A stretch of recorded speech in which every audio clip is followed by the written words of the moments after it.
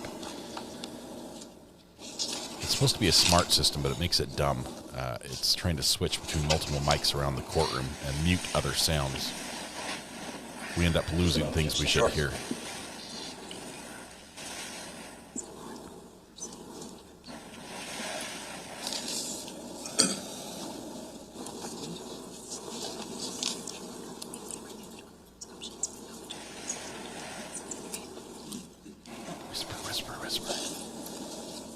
Talk about options, about the plan, the contract. So,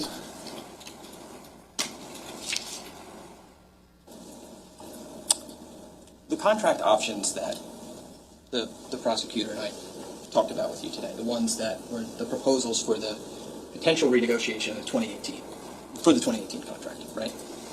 You have to say yes or no. Oh. It wasn't not a great question, so let me try. It wasn't a question. When those were submitted to you by Keith, you testified that they did have a reduction in cost for Doris Duke, right? Yes. So they did accomplish that, right? Yes, with a clause. I just got 3 engineers who would be on site. They took it down. Right. So I'm going to get there with you right now. So it accomplishes the lowering of cost, but that there's going to be less on-site people for this Yes. contract, right? Yes. Now, obviously, these contracts vary in terms of the monthly cost to Duke if they were to execute them. But in terms of, let's say, 19C, which you were shown, the annual cost in 2019 for that contract, for example, I'll approach again, Judge, would have been right around, for 2019 would have been. 2019, the monthly cost would be reduced to 99 than what we were paying in the original contract. But when we look at these numbers, we were going to get less support because instead of 3 engineers, we will be down to 2 engineers. Right. But the annual cost to Duke would have been $1.2 million. Yeah, 1.197, yes. And under the 2013 contract, you were paying a little over $1.5 million. But there were 3 engineers versus 2. We're taking a full-time person out. That was a big deal for them, losing one of the on-site support and staff. so there was never, obviously, after the 13th, when you had the meeting, and after the 16th, when Keith provided those proposals to you, you didn't have further negotiations with Keith after that. Is that fair to say? We never had a chance. Right. Okay. I have nothing further. Thank you. Redirect. Just one question. Had you had an opportunity to engage in further negotiation, what would have been your position on behalf of Duke with Keith Caneiro? I don't object to speculation because we don't know what those negotiations would have been. So it's a hypothetical. It's actually not, because we already know what was proposed. Mr. Decker's only asking what her response was going to be, so it's not speculation. We don't know what Keith's response would have been to her, but we do know that if you have an answer to that, you can tell us. So that's overruled. Yeah, we already had, like I was doing the homework, what was the business practice in a private foundation and to support what would vendors cost. So I'd done the homework and it was way, way lower than what Square One, what we were paying. And if you want the amount, that's also there with Doris Duke, the cost. That's not your response. So it was half of what we really paid Square One. The new vendor came in with that amount. They're saying we found a better offer. With respect to the way you answered that, I just wanted to ask you a question. I may have asked it originally. You weren't unhappy in 2018 and before with the services of Square One, though, correct? Yeah, not being happy is never on the. I was always good with the services they provided. The cost just did not. It just didn't substantiate with the service versus the cost. Nothing. Recross, if any. When you're saying that somebody came in for half the cost, the contract was signed. That was the new managed service provider. Yes. But you didn't sign that contract until April 20th of 2019. Isn't that what you just said when you were testifying on direct? April of 2019. No, this vendor came in after Square One's business was resolved. The new vendor came in the following year. You're talking about a new MSP? Yes. Maybe I misunderstood you. I thought you were testifying when Mr. Decker was first asking you questions. He asked you what happened when the Square One contract terminated in December of 2018. And I thought I heard you say a new MSP came in Yes. in April. Yeah, I didn't say April. Why would it be April if there's no business after December? We had to bring in somebody to take over the services for the foundation. And we had to bring in the service in the beginning of the year because Square One engineers were still working and helping the information being transferred to the new MSP. So the engineers were on site end of 2018, helping information being transferred to the new vendor. So the point This is the being world I worked that in. after Keith sent you the proposals, there was never any further contact between you and he. Right. And so whatever happened in terms of negotiations with the new MSP, there was no ability for Square One to further participate in those negotiations. Right. Fair to say? Yes. Okay. Thank you. Ma'am, you can sit down. Thank you. Thank you. Okay. Just watch your step when you're coming down. All right, Judge. Prosecutor, you want to call your next witness? Thank you, Judge. The state calls Steve Weinstein. Okay.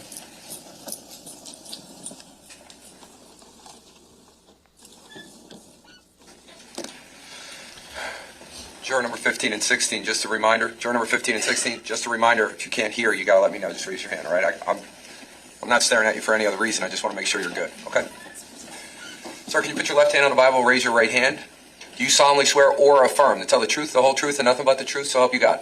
Once you're comfortable, can you state your full name for the record? And, yeah, once you're comfortable, state your full name for the record and spell your last name, please. Stephen Weinstein, W-E-I-N-S-T-E-I-N. All right, thank you, sir. Prosecutor? Thank you, Judge. Good morning, Mr. Weinstein. Good morning. Where are you employed? In Teaneck, New Jersey. And what do you do for a living? I'm a CPA A CPA? How long have you done that for? for over 40 years. Can you just tell us what your formal education is? I have a bachelor's in business from George Washington University, a master's in taxation from Pace University, and then my CPA. Now, were you familiar with the Caneiro family? Yes, I was. Generally speaking, how were you familiar with them? Probably in the early to mid-'80s, I met the uncle, Joe Caneiro, who had a small business in Brooklyn. From him, I met his brother, Caesar Caneiro, who was the father of Paul, Keith, and Corey, and I got to know them through the uncle. What type of a relationship did you have with them in terms of, was it business, personal, or something else? It was business. I mean, occasionally I was invited to some holiday parties, I was invited to Keith's wedding, but overall it was business. And what type of work, in a general sense, did you do for them? Well, I was the accountant. In the earlier years, I helped them get going. They had a little space in Brooklyn that his uncle provided for them. I would see them more than once a month, but then as the years went by, they had a bookkeeping staff or whatever. In more recent years, it was pretty much like once a month I'd come in. They had their internal accounting system. I review the books, reconciliations, assist with filing of sales taxes, review the payroll taxes. That's what I do. Okay, so let me just ask you to clarify specifically, did you know Keith Caneiro? Yes, I did. And how about Paul Caneiro? Did you know him? Yes. Okay. Can you tell us a little bit about the origin of your employment with them? Well, again, through the uncle I met them, and they were remarkable. They started out in Brooklyn. I believe they worked for a company that did marketing for small businesses called The Marketeer. They did the computerization for them, and then through that, The computerization? I think there was a young lady who Keith was pretty friendly with. I do not remember her name. They worked for Citibank, and through that, Keith and Paul did work at Citibank, and then from there they went to Republic Bank, and then one of their larger companies at one time was Ogilvy and Mather, if I pronounce it right. And you may have said it, but what was the nature of the work that you say Keith and Paul did? Computers, consulting. Computer consulting? Yes. Okay. Now, did they have any businesses together? Yes, so the first company was called, at the time, J. Martin Consulting, Inc., which later they had a DBA called Square One, where they rendered these computer consulting services. Okay. And when that company started out, where was that physically located? In Brooklyn. In Brooklyn. Okay. Did it ever move anywhere else? Yes, so from there, as they expanded, at one point they were looking to move in Staten Island, but they ended up moving out to Woodbridge, New Jersey, and then from there they moved to Homedale, and then from there they moved to Asbury Park.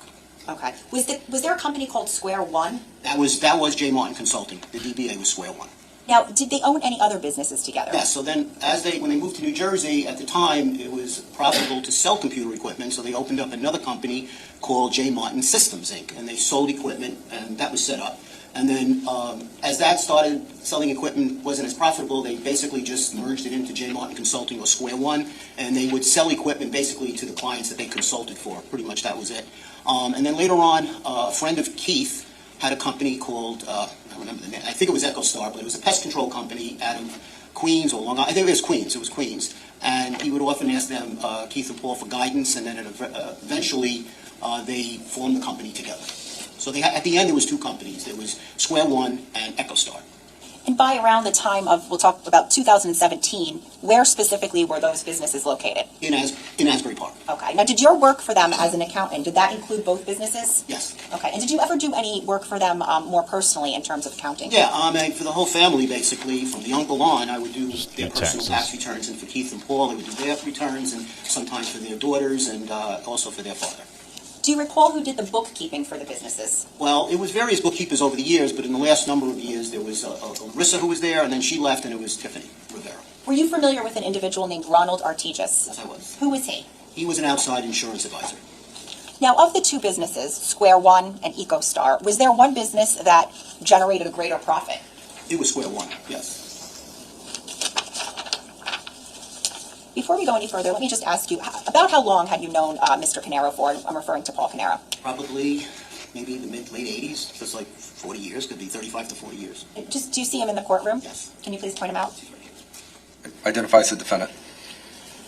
Sir, to your knowledge, what role did each of the brothers play in terms of the day-to-day operations of each business?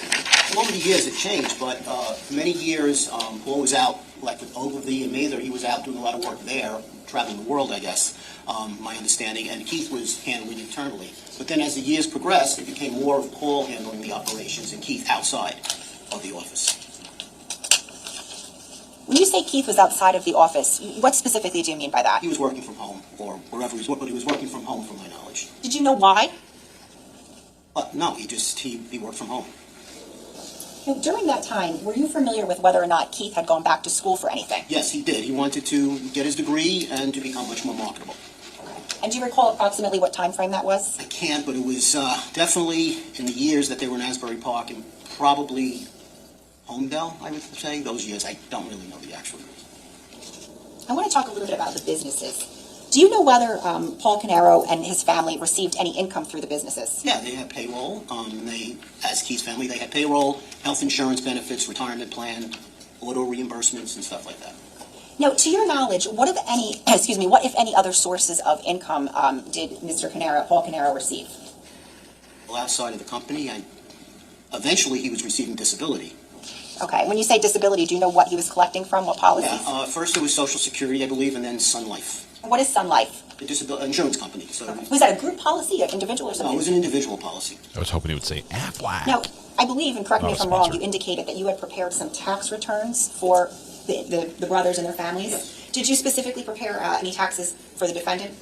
Yes. Okay. Are you familiar with any debt that he may have owed to the IRS in the time frame of 2017 and 2018? At a certain point, I believe he fell behind. I think that the disability wasn't being covered with withholdings, and then he went out and he worked out an arrangement with the IRS. Do you know approximately how much that debt was? I think, if I recollect, it was around $80,000. And when you say he worked out an arrangement with the IRS, what are you referring to? They would give you an installment plan to pay it off. Now, do you recall where the employees of the businesses held their 401k accounts? Paychecks, payroll service, they had a 401k retirement department. Now, were you privy to any loans or premature disbursements that Paul Caneiro took from his 401k? In this 401k plan, you're allowed to borrow against your retirement. So, yes, they had loans against the retirement plan. And do you recall about what year that was? I don't know for sure. Okay. Now, you indicated that Square One generated the greater profit of the two businesses. Yes. How many clients did Square One have by the time frame of 2017, 2018? It had dwindled quite a bit. The major client at the time was the Duke Foundation, and then some smaller clients other than that. Approximately how much of Square One's revenue came from the Doris Duke Charitable Foundation? Over 90% or more. Now, I want to draw your attention to November 14th of 2018. Do you recall whether or not you spoke with Keith that day? Yes, he did. And do you recall how you spoke with him? Well, we often would speak by phone, sometimes email as well. Do you recall speaking with him on the phone that day? Yes. As a result of that conversation, what, if anything, did you receive from Keith on November 14th? I believe I received a resume, if it was the right date, because he felt like things were not going as well as he thought, and he asked me if I knew of anybody else he could maybe do computer consulting for. And as a result of that question that he asked you, what, if anything, did you do with his resume? I sent it to a client. Now, during that conversation on November 14th of 2018, what if any conversations, or let me ask you this, because I don't want you to tell me anything anyone said, because that's hearsay, but just, did you speak about EcoStar with Keith? Yeah, it was interesting. There was a large company that was interested in buying EcoStar. So we were talking about that. So as a result of the conversation that you had with Keith on November 14th, who did you reach out to?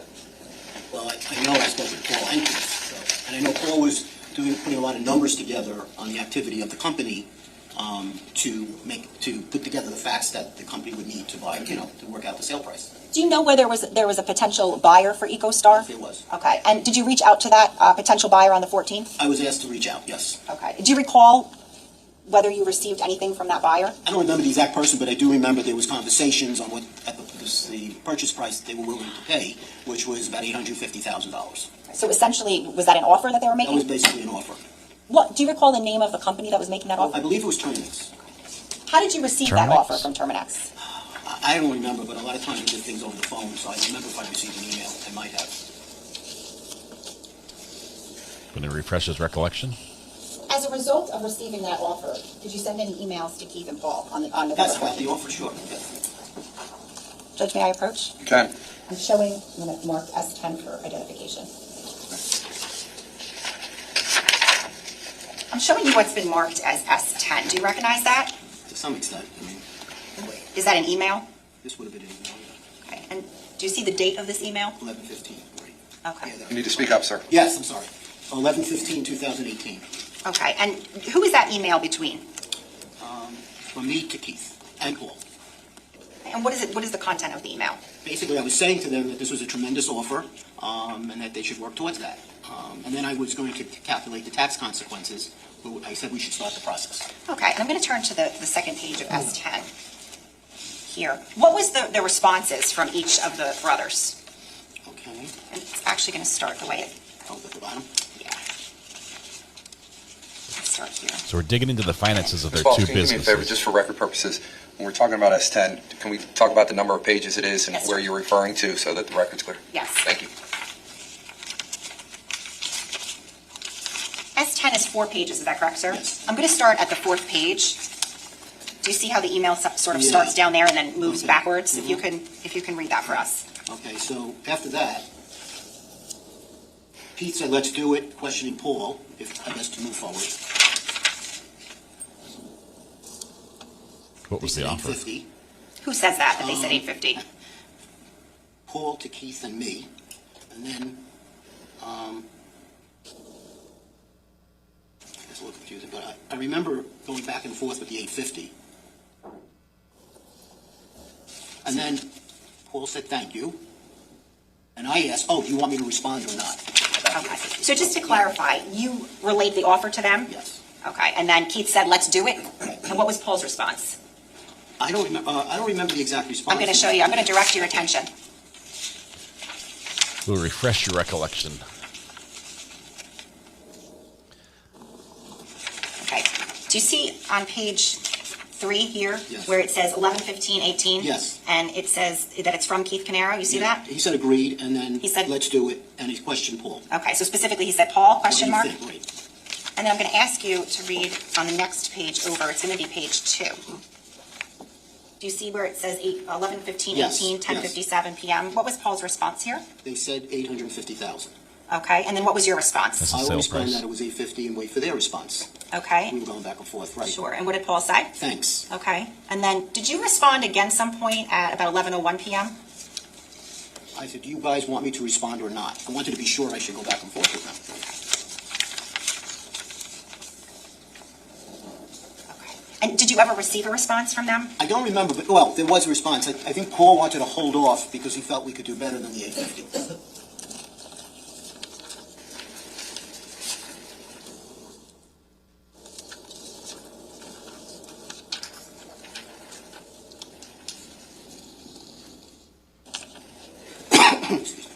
Mr. Weinstein, during the course of your employment with the Caneiros, did any of your work for them relate to something called an irrevocable life insurance trust? Yes.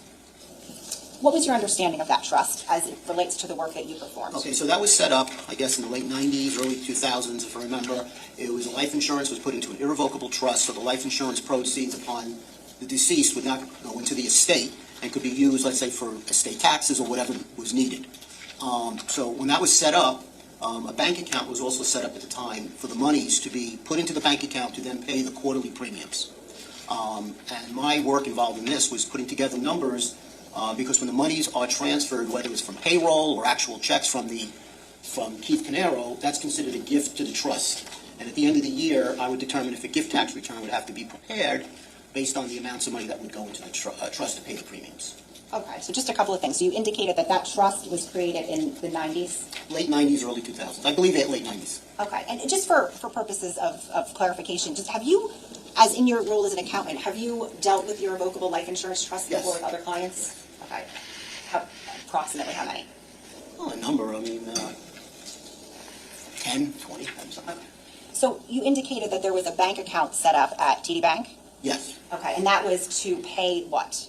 To pay the life insurance premiums. Okay, and what was the life insurance company, if you recall? Canada Life. How was that TD Bank account funded? Through payroll from Keith. Okay.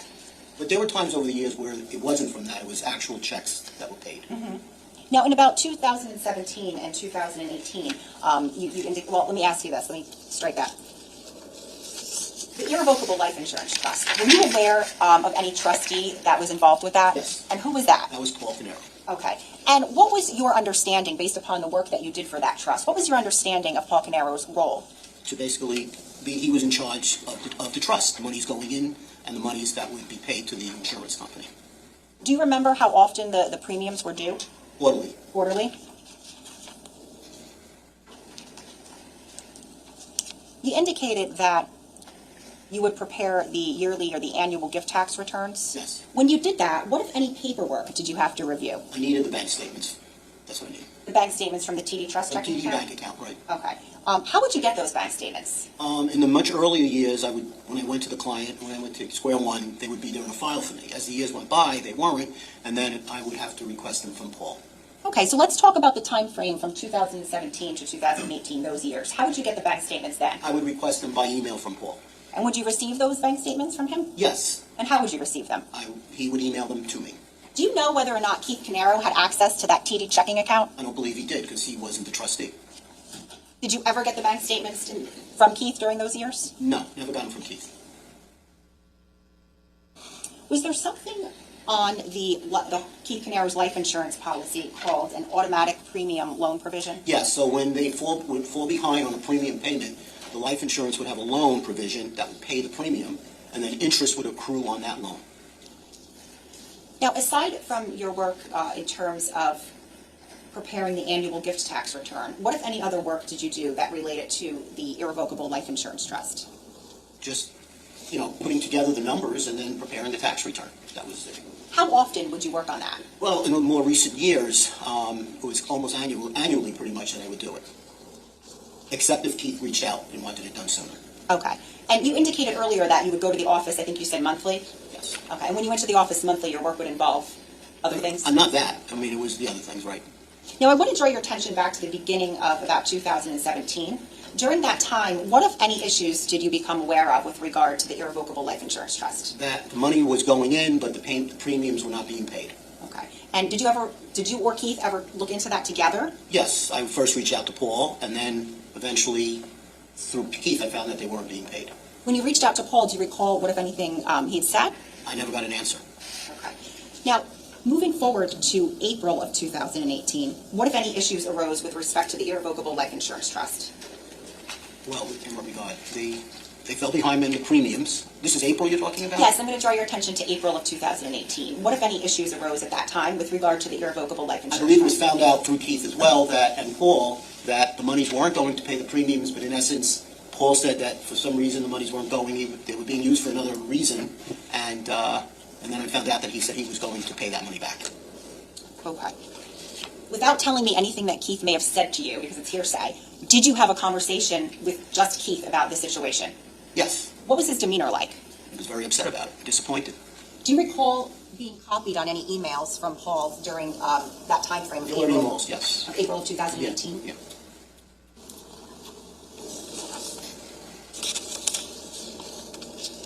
May I approach? You can. Showing you what's been marked as S11 for identification. Do you recognize this? Yes, I do. And what is this? These were the payments that didn't go to the premiums, but were paid to school. Okay, but what is this generally speaking? Like, is this an email? Is it something else? What is this? This is an email. And who is it from? From Paul. What is the date? It's April 11, 2018. The time? 11:01 a.m. And who is it to? Keith. And who is copied? Ron Artigas and myself. And what is the subject of that? Where did the money go? The subject line says what? Trust reconciliation. Judge, permission to publish? Good.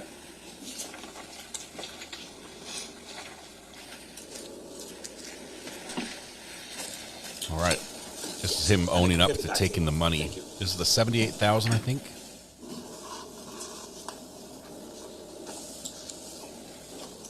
He was taking the money that was supposed to go to pay for the life insurance. Do you see the email on your screen there? Okay, is that essentially the same email that I just showed you that's been marked as S11? Yes. And student loans. Okay, and let's just start at the top there. Can you read that for us? To all?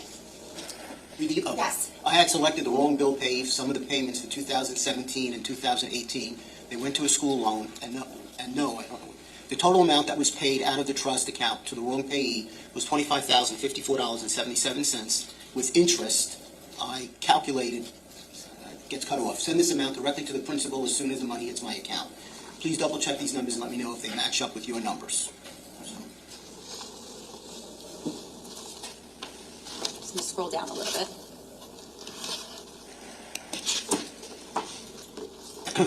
So I did some calculations also. Okay, and what are we looking at down here? The amounts that were paid to the trust in 17 and 18, it was a number of 38,380, but for some reason I calculated 34,209, probably from the bank statement somehow. Are those your markings on there? Those are my handwriting. Okay. Yes. So was this an email that you received? Yes. Okay, ultimately, did you turn this email over to law enforcement during the investigation? Yes, it was requested. Okay, and let's just go down a little bit. What else does it say there? So these are all the amounts, and it says, sorry for all the confusion, I've had my head up blank, Paul Caneiro. Okay. Sorry, you can say what it said. S. Sorry for all the confusion, I've had my head up my S, Paul Caneiro. And when did you put the markings on each one of the... Sorry, Judge. Go ahead. Once I received the email, I went through the numbers. Okay, so it was back then? Yes. Okay. Swallows? Thank you, Judge. We can take this. Judge says, say the naughty words. We want to hear them. Do you recall receiving that email? Yes. There's an indicator for how trial's going to go. When the judge says, say the bad words. Earlier, we had discussed how you would receive the TD Trust bank statements from Paul Caneiro. Do you recall that? Yes. Okay. Now, did you receive any TD Trust bank statements from him for the year 2018? I believe through September. Okay, so should I ask you, tell us the months of 2018 that you received. I received January, all the months from January through September of 18. Okay. And did you ultimately provide those bank statements to anyone during the course of the pending investigation? Well, I did. I sent them to Keith by email. Okay. Or forwarded it to him, however I did at the time. And then his investigation, they were requested. Okay, and specifically, we'll talk about both of those, but did you provide them to somebody named Detective Bassender from the prosecutor's office? Yes. Okay. And you also indicated you forwarded them to Keith? Yes. Okay. Do you recall the time frame that you forwarded them to him? Well, if it was through September, it would have been probably getting them, probably November. Okay. And what about October through the end of the year? Did you ever receive? Never received any more. Okay. Not that I recollect.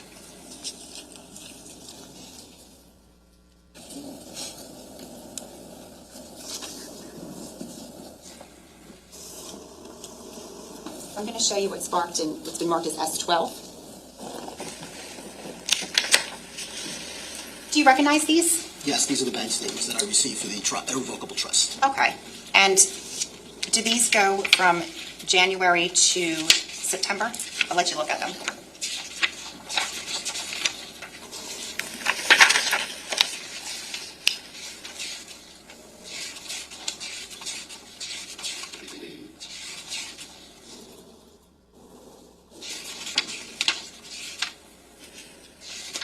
Through September, yes. Through September, okay. Do you recall how you received those from Mr. Caneiro? Email. Okay. Judge, permission to publish S12. Okay.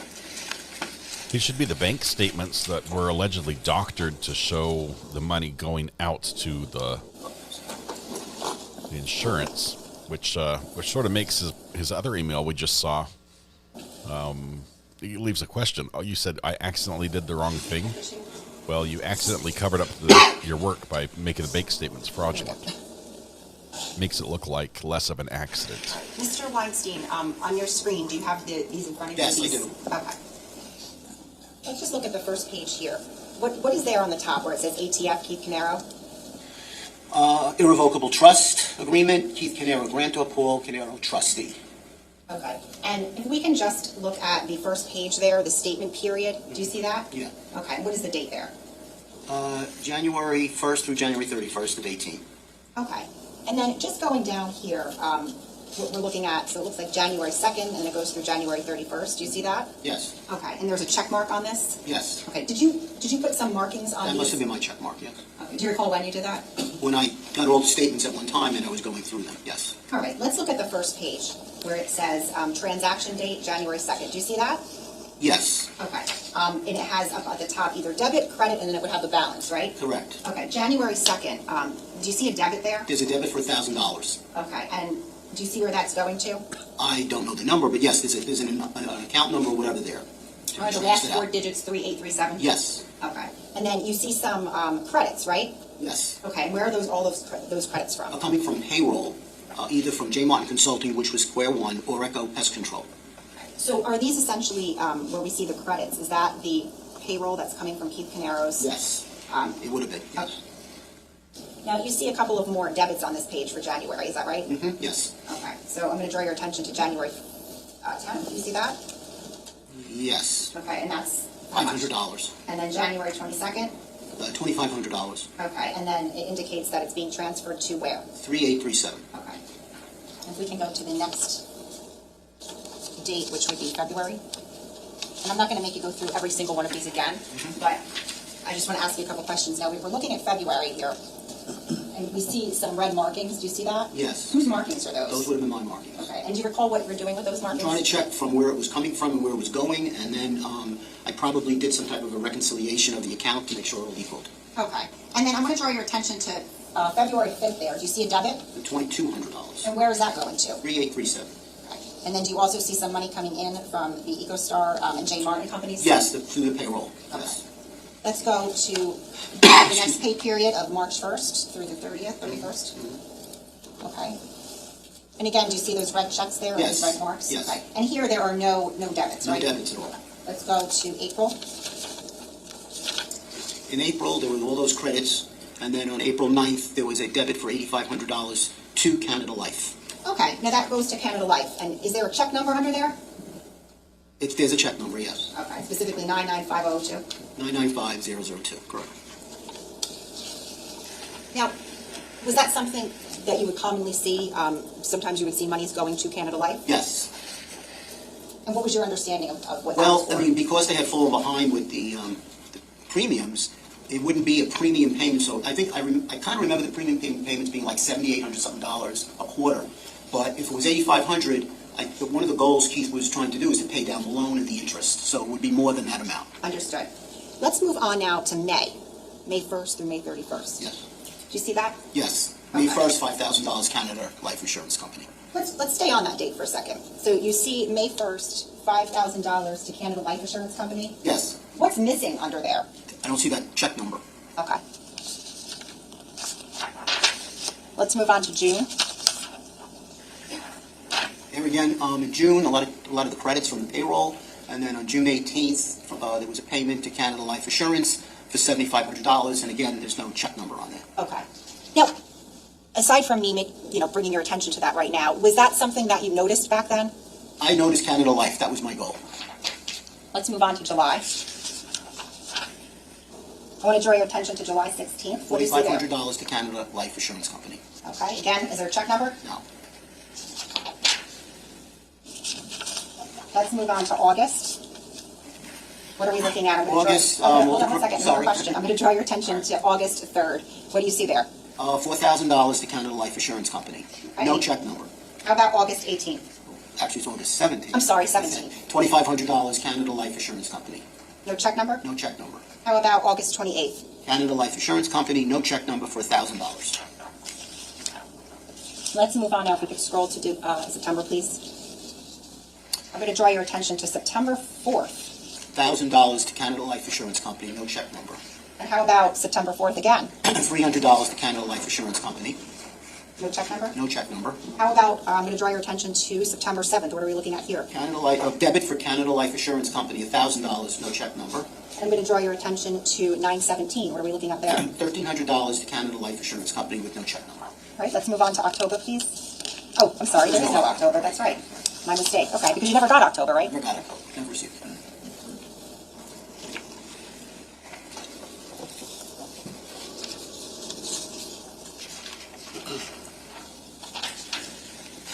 Excuse me.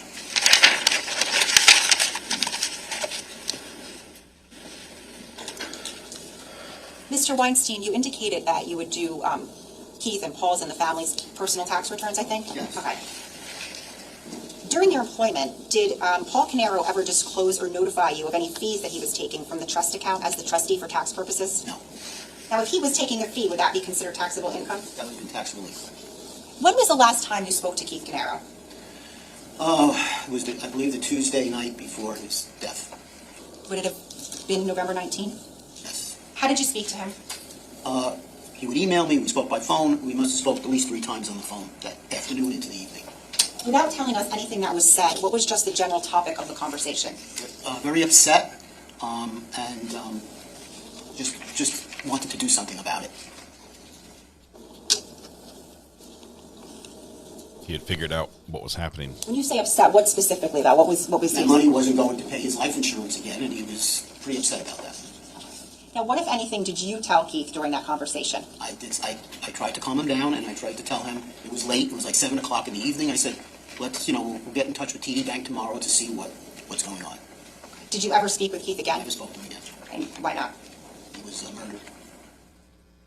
When did you learn of that? That next day, which was Wednesday, I got back to my office, and I got a call from Ron Otichis. He asked me, did you hear what happened? I said no, and he told me, and I was in total shock, and then I tried to reach out to Paul to see what was going on, and never to speak to him. Now, do you recall speaking with law enforcement in relation to this case? Yes. Do you recall when that was about? So it was in January of 19. And what, if anything, did you provide them with? Whatever they asked for. All records from the company, trust information, anything they needed. Okay. And did you also provide a formal statement? Yes. I have nothing further. Ross?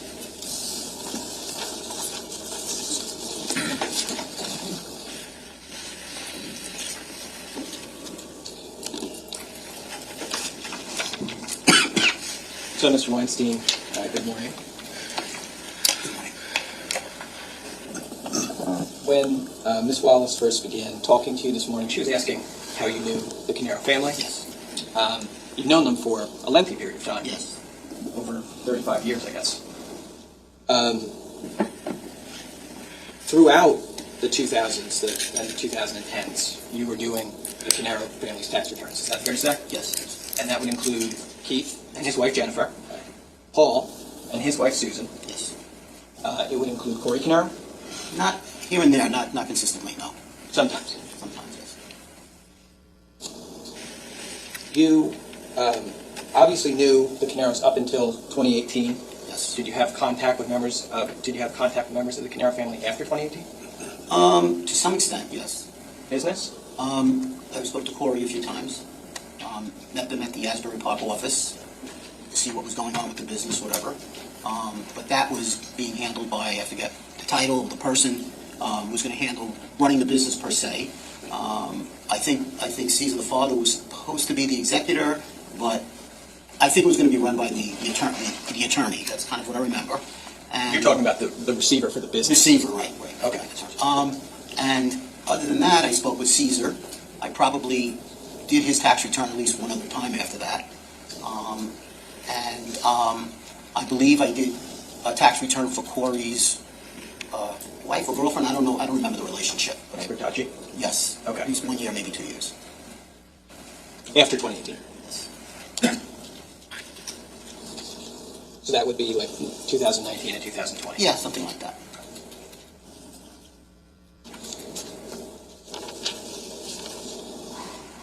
So,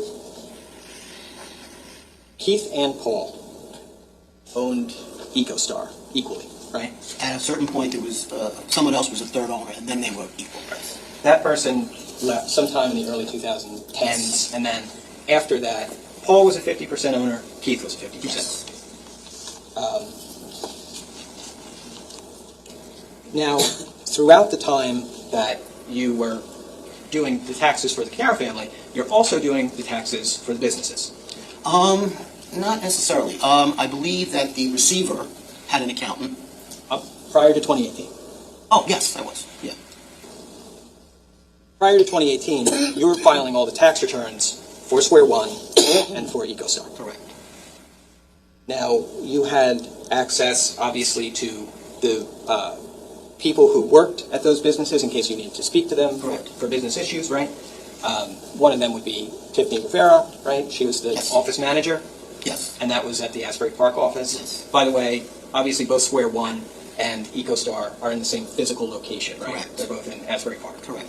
At the same office. Now, there was another woman you mentioned during your direct testimony, Larissa. Glorioso, yes. She was a bookkeeper there. She was there for a while, but she left way before this, I believe. I don't know. I think she was there through 16 or 17. I don't remember when she left exactly. You said that you would stop by the office about once a month? At that point in time, yes. And you would be there obviously to check in on bank reconciliations and there were sales tax filings that needed to get done. Financially, things weren't great, so they were kind of falling behind. So we were trying to work out arrangements with New York State or New Jersey. But we would work on that. I would review the payroll and payroll taxes, correspondence, all that kind of stuff. Yes. Mm-hmm. And you'd spend probably about half a day there, I'd imagine. Probably like that, yeah. When you were there, on those once-a-month occasions, you would see Paul there? Not all the time, but he was there more when they were starting to look to sell EcoStar. He was there. When I don't know how often he was there, except if I was there and he was there. He was working on the numbers for this potential purchase or sale of the company. Okay. Your perspective on that time period, the sale of EcoStar, would be that Paul was trying to put numbers together, projecting that revenue in that company was going to increase. Yes. And therefore, the sales value, the sales price of that company should also increase. Possibly, yes. And Paul wanted to wait on that increase in revenue so that they get a bigger sales price, right? They thought they could do better than 850, correct. And those were based on some of the numbers and the projections he was putting together. Correct. You saw his projections and his numbers, right? At the time. You have to say yes or no. Yeah, I'm sorry. Yes. And, you agreed with Paul. I don't know if I agreed or disagreed. It was a question of, at the time, 850 was, to me, an amazing number that this company could get. That Terminix wanted it, and from what I understood from other information was that they were looking to buy a bunch of small companies. So my feeling was, it's not really a question of agreeing or disagreeing. My feeling was, you got this number, maybe they're going to go somewhere else. Take the money and move ahead. Who knows if they'll go to another company and offer them the 850. So that's just my feeling. Sure. So it's not a question of agreeing. It could have gone up, but as what happened in my discussion, they took the offer off the table, and at one point it went down to 750. So that was my feeling. Well, it's not right or wrong. It's just. I think it's this though, and tell me if I'm wrong. This wasn't just a conversation that you and Keith and Paul were having in 1 or 2 days in November. This conversation had been going on for a few months. For months, right? A few months, not a lot of months. A few months. And in August of 2018, you're talking to Paul and to Keith, and you're saying that in terms of the offer going up, you're telling Keith that time is on your side. Are you not? You don't remember? Can I show you something? Yeah, maybe help you? Judgment approach with D10. D10. In sports, when you retire, they hang your jersey in the rafters. Here, they put your portrait on the wall. So this is an email, okay? And I'm just going to direct your attention to who it's from, who it's to.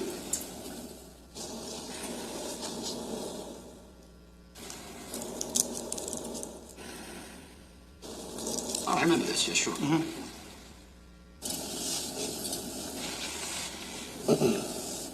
I remember this. Okay. Yes. So I mean, you always keep things close to the vest when you're making a deal. I mean, that's sure. You don't tell somebody what the price is going to be because that's the price. Right.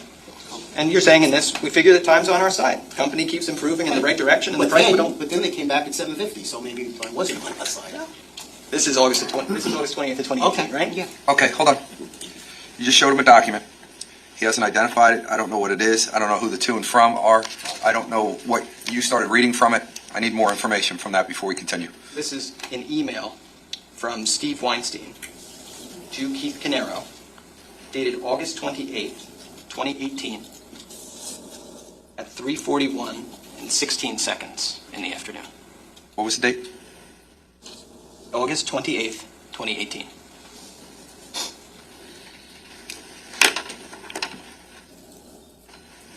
It's not. You're saying you remember that? I don't. I mean, now that I see it, I remember, but I don't remember that. All right.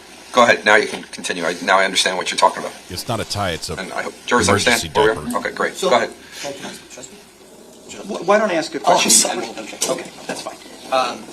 Then, actually, right above that, in the same document, we see that Keith responds to you. Should I read it? Well, do you remember what he told you? I don't remember that until I read this now. I don't remember that. Okay.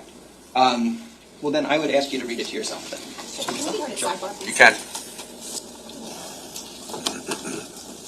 Prosecution asked for a sidebar. Sir, don't say anything. Can you? Okay, we've gone muted. Paul's raised his hand and say, "Hey, I can't hear. I can't hear." Now he can hear. All right. This sidebar, I think the prosecution is saying is this is not the proper way to refresh his recollection. You presented him with information before you ask him if he remembers it. It is incorrect. It needs to be cleaner. There's nothing wrong with getting to this point, but you have to ask the questions first, lay the foundation, ask if looking at this would help his recollection. He'll say yes.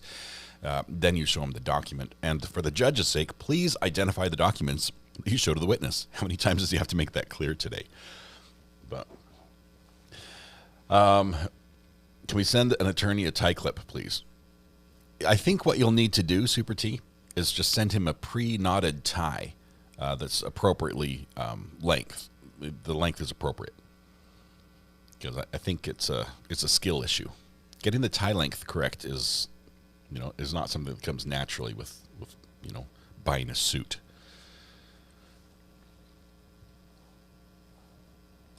Man, either the attorney or witness can lay off the caffeine before commencing. We are on 1.25 speed. We are playing catch up. Here's what's happening. The au pair case we were following yesterday is off today. They don't have court on Fridays. It's off on Monday because it's the Martin Luther King holiday.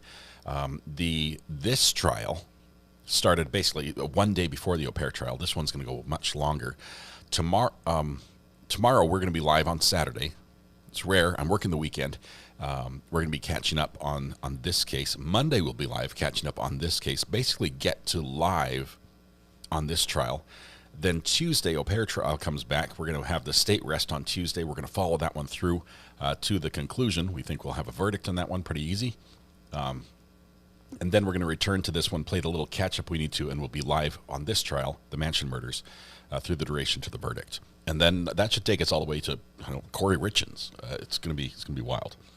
So yes, hopefully you didn't have plans for tomorrow. If you did, cancel them. We're going to be here, and we'll be here on Monday as well.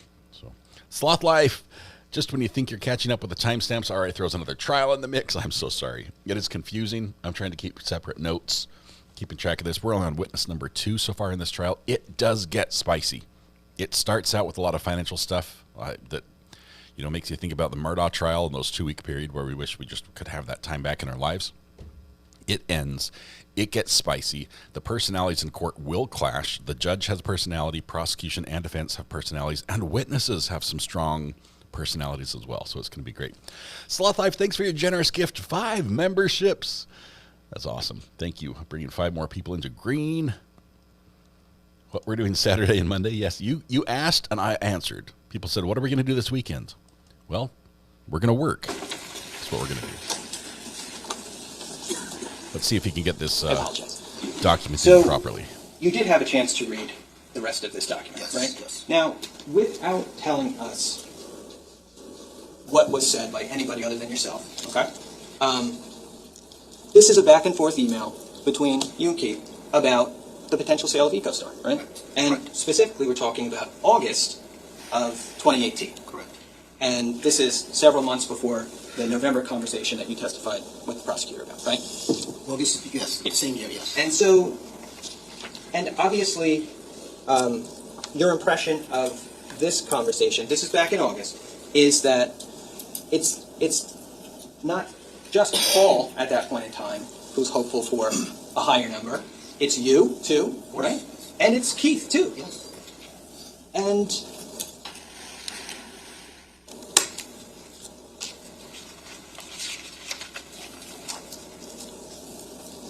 is it fair to say that you had other communications with Keith and with Paul on the issue of the sale between August and November? It's fair to say I don't remember them, but it's fair to say. Just to refresh your recollection on that issue, Judge, I would like to approach with D5. D5? Yes. Okay. And just for record purposes, this is an email, right? Mm-hmm. Is that yes? Say yes or no? Yes, sorry. And is it an email from Keith Caneiro? Keith to me. Okay. And the date of this is September 13th of 2018? Correct. Okay. Could I just have you read this to yourself? To myself. Yes. Red, I'm cool with doing a counter about the judge not liking it. What's a good name we can name that, chat? A short little name that'll explain what the counter is. And I'll build that for you. Okay.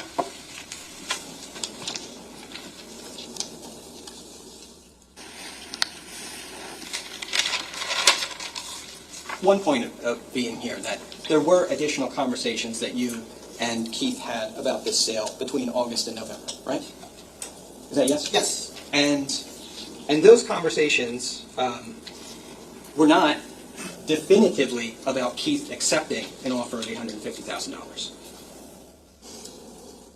Well, based on that email I just read, no. It's just conceptually thinking about it, planning ahead, strategizing. Okay. Yeah. Keith is thinking he might accept that offer. Correct. But he's not saying.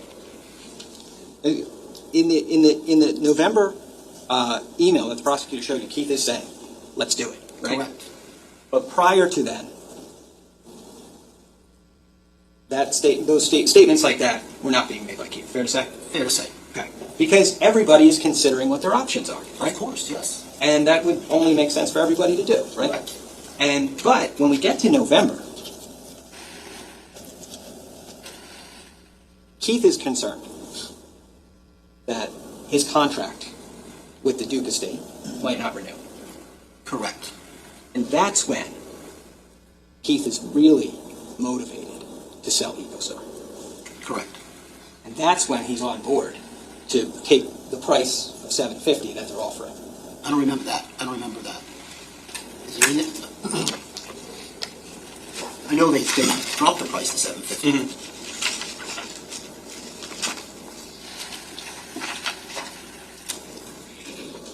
But EcoStar was a 50-50 company between Keith and Paul, like you said. Correct. And that means that Keith and Paul are both going to have to be on board with a sale, of course, in order for it to take place. Correct. Paul, you saw in that email the prosecutor showed you, they come back at $750, you say this is a tremendous offer. Paul says they said $850. No, I think I said $850 was a tremendous offer. And when we held up, then it became $750.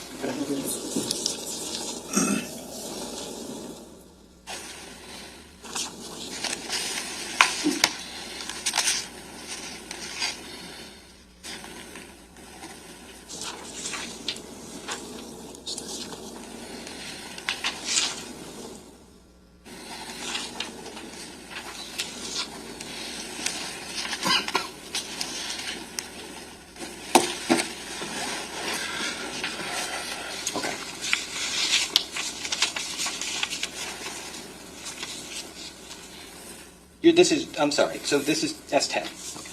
This is you saying... I guess we got to start here. They said 850. Want me to respond to You guys can't have a conversation I'm with yourselves. I'm just talking to my sons. Okay, all right.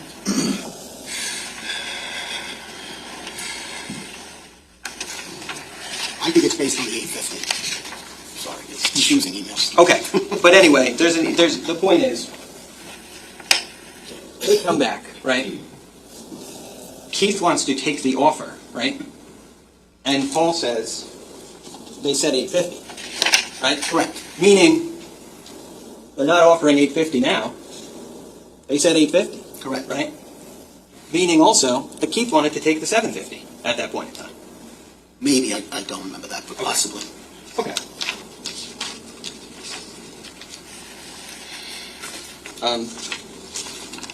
Judge, could I just approach with S9? Sure. You gave a statement to the state, right? You gave a statement to the police about Yes, this case, correct? yes. And you know that that was documented? Okay. Okay. Yes. So I'm going to show you this. This is S9. It says statement of Stephen Weinstein at the top. Correct. Okay. I would just have you flip through this and see if you recognize it. Oh, about the 850? Well, we'll get there. We'll get there. But just take a look at the last page. Oh, okay. See your signature on that? Yes. Okay. So flip back, if you could, to page 4. Sir, what's the date of the statement? This is January 24th, 2019. Yeah. How many pages is the statement, sir? The page. Let him answer. 9 pages. And did you sign the last page? Yes, sir. Okay. Do you recognize it? I recognize my signature, yes. Do you recognize the entire document? Yes, I do. How do you recognize it? Because I remember these words and I remember... I remember So is that the statement you gave to the police? Yes. Any doubt in your mind? No. Okay. Now go ahead. Whatever page you want, Wow. Mr. Murray. The judge asks the questions. Okay. So now that you've read that, the detective asked you, can you tell us who the offer was from and how much it was for? And that's on line 22 of page 4. You see that, right? It's page 4. Oh, yes. Okay. And then you answer that question on line 24 of the same page. Correct. Right? And your answer is the offer was for roughly $850,000. Correct. But that was reduced to $750,000 by terminus. Correct. Okay. Okay. Done. Did I say? Yes. Thank you.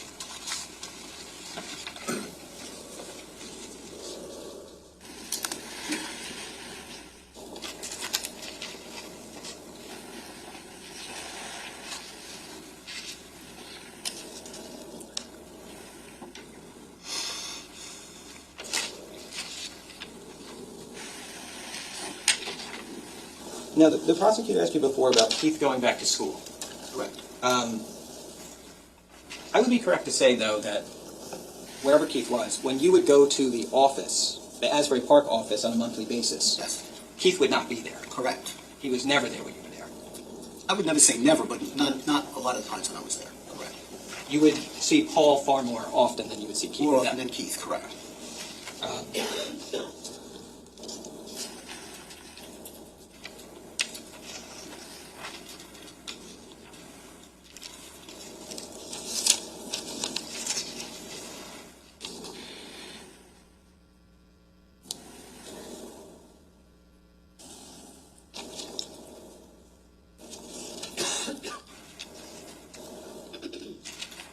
So, the trust account that you testified about, you would have to prepare the estate and gift tax forms for that account potentially every year. Potentially, yes. Depending on whether there were contributions, I guess, above exceeding that amount for that year. I don't remember what it was. Just probably around $10,000 or $11,000. In order to do that, you would need documents about the trust account. Correct. And you received those, you said initially, from going to Square One physically. Correct. And then later by getting them from Paul. Correct. When the prosecutor showed you those documents before with your check marks on them, yes. Those were bank records, right? Correct. And they were the bank records from the trust account. Correct. And those were records that you had reconciled.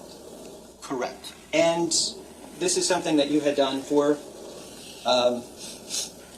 years at that point. Certainly since 2010 until 2017, you were engaged in that activity, right? Correct. What we saw in those records were debits from the trust account to an account that You said you didn't know what it was, but the last four numbers were 3837. Correct. Right. Now, those debits would have been on those records when you originally reconciled, right? Correct. And you were aware then that in these prior years, in 2013, 14, 15, 16, that there were debits on the trust account, correct, that were not going to the insurance company. Okay. Right? Yes. I mean, that's correct. Is that fair to say? Fair to say.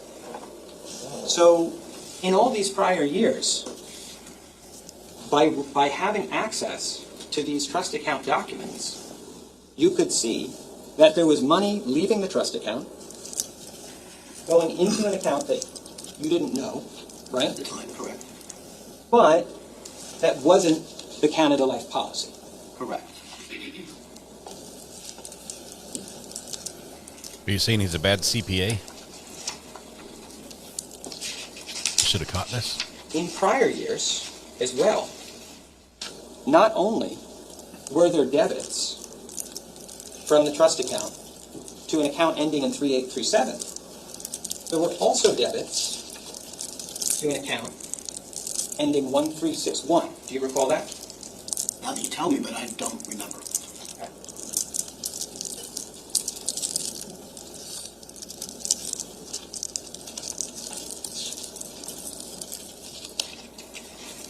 I would like to show you the document and see if you recognize it. Okay, how many layers of wrapper does this candy have? It's like a Werther somebody's like folding into a little paper airplane or something. This is D32. D32, okay. This is an email, okay? This email, we'll just go to the top, okay? Sure, go ahead. Does it appear to be at the top from Keith Caneiro? Yes. Does it appear to be to you? Yes. Does it appear to be dated May 11th, 2017? Yes. Flipping through, oh, I should ask you, do you have an independent recollection of receiving that particular email? I don't. Okay. I just want you to flip through to page 3, okay? And you can just look at that yourself and flip through page 3 and 4 of that document and tell me if you've seen that before. Don't remember ever seeing this. No. I do not remember seeing this. I might have, but I don't remember right now. Okay. Do you have any reason to dispute the fact that this email was sent to you? No reason to dispute it. Do you have any reason to dispute the fact that when this email was sent to you, it contained an attachment? Okay, yes, I don't remember, but no reason to dispute.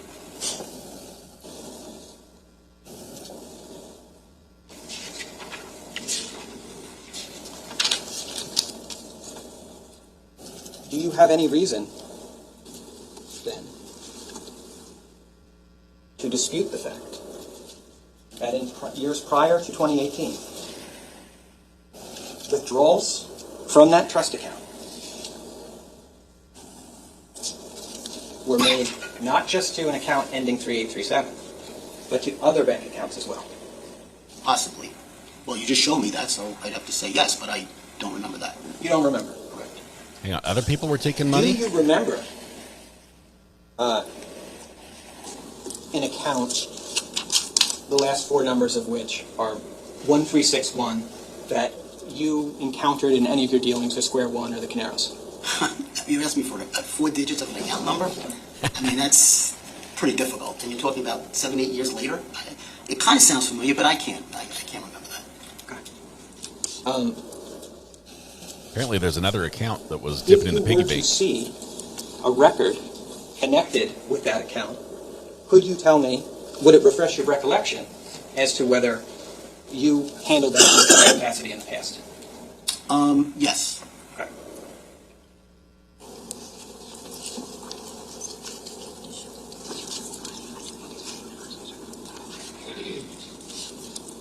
This is D33. D33, okay.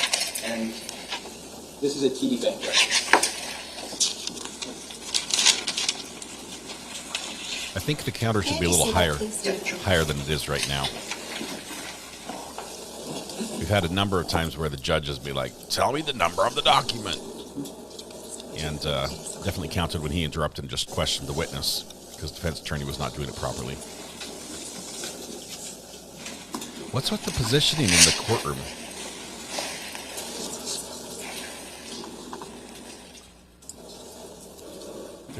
Everyone's tables are spaced out. You want me to see the debit or credit on it? No, I'm just asking you to see if you recognize the account so itself. It's J. Martin Systems before they closed it in 14. Okay. So this is an old operating account for Square One. Okay. Is that fair? That's fair. And it ends, this account number ends in 1361. Right. And this is a closed account, but you don't know when it closed. When the company closed, I don't remember. I don't remember now when J. Martin Systems was dissolved, but that company was closed, correct? But this particular account, you don't know when this account was closed. No.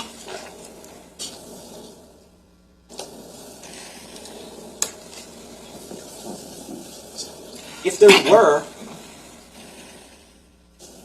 withdrawals from the trust account to the company account in prior years, we imagine that those would have been available for you to see when you did the trust reconciliation. Correct.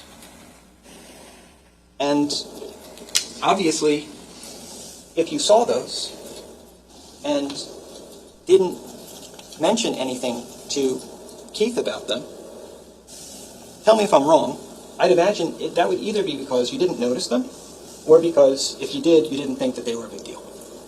No, everything's a big deal, but right now you're pulling things out of context, and I don't know the actions I would have taken back then on these items. I would have definitely not classified them as payments to the Canada Life Company, and I might have spoken to Paul, I might have spoken to Keith. I don't remember what I did at this point. That's 2014, for example. And I also, as I said earlier, when things were not financially in good shape as they were, the premiums were not getting paid, and money was going from all the different companies to cover things. So I don't remember the actions that I would have taken. So nothing is unimportant, but now it's out of context, I can't remember. Okay, well, you bring up a good point. So let's take a step back. You said money was going different places from the two companies back and forth, right? It wasn't just from the companies, though, either. It was, money was coming from Keith's personal account into the company, right? And coming from the company into Keith's personal account. What time frame are we talking? This is, I would say, and I'll ask the witness, Judge, but I would imagine this is really throughout the 2010s that this is going on. Could I respond? Yes. Okay, so as I said earlier, and there was an email from Keith regarding the sale of EchoStar or whatever, in the email, Keith even discussed... Hold on, sir. Don't say what Keith said in that email. I'm sorry, the email, when I read the email. Okay, but I don't want you to say what Keith said in the email. That's hearsay. But you're trying... Hold on. I'm sorry. I want you to illustrate your point and respond. But just be careful in what you say, if you don't mind, please. Thank you, sir. There was an understanding that there was factually an understanding that there were loans from officers or shareholders on the books. Everybody understood that. Sure. Well, we should probably explain that, though. So a loan from an officer on the books means that, for our purposes, Paul and or Keith had given money to the company. Possibly, yes. And on the books, that was a liability for the company. Correct. And you actually did prepare documents to demonstrate the company's assets and liabilities throughout your involvement with them, correct? And those you did, I think those are balance sheets, they're called? Well, after a while, I just prepared tax returns, but earlier years, I would prepare some compilation financial statements. Yes. Okay. So, but you had mentioned money going back and forth, so I just want to get back there for a second. Keith would put money into the company, Keith would take money out of the company, correct? Correct. And that would happen throughout the 2010s, that was going on, correct, right? Paul would put money in the company, Paul would take money out of the company. Correct. That would happen throughout the 2010s, correct, right? Correct. Keith would use the company to pay for certain personal expenses, and he would then put the money back into the company later, correct? Keith had the company pay for his tuition to go back to school, right? Correct. on the balance sheets that you prepared, there was a company credit card through American Express you had to keep track of, right? The bookkeeping department did, yes. The bills on that were quite large. Correct. You had to factor those into the balance sheets and whatnot that you put together, right? Correct, yes. And you saw that you would see the statements from the credit card, from the American Express account, right? Yes. And you knew that the credit card there were open accounts within it, not just for Keith and Paul, but for Jennifer as well. That I don't remember, but they had their credit cards all together, yes. And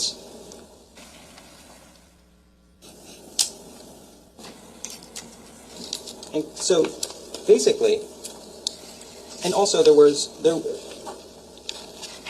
money in terms of 401k loans that Keith had taken, right? I don't remember, possibly. When things were slow, that might have happened, yes.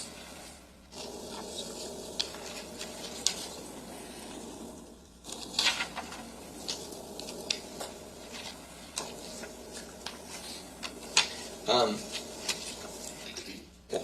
So, how much, if you recall,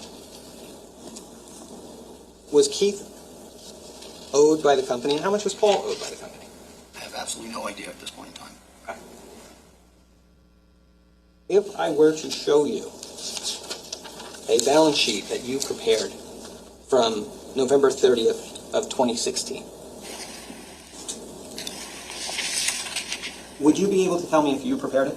Yes.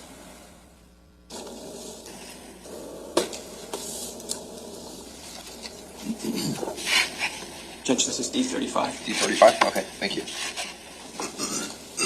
Just to start, is there a cover letter on the front of that? This is not, I did not prepare this. This is from their internal books. I see. How many pages? What page are we on? Could you flip back to the first page? Yeah. Is that your letterhead? This I got from the company books, yes. Okay. And all I said on here is, can I read this, Judge? I don't know what it says. Prosecutor, have you even seen the document yet? No, if I could just take a quick look. Judge is like, prosecutor, if you're going to show anything to the witness, you have to show the prosecutor first. That was a oopsie. We almost... Do you have an objection to him reading the front page? Okay. Yes, you can. You can read it once you have it back.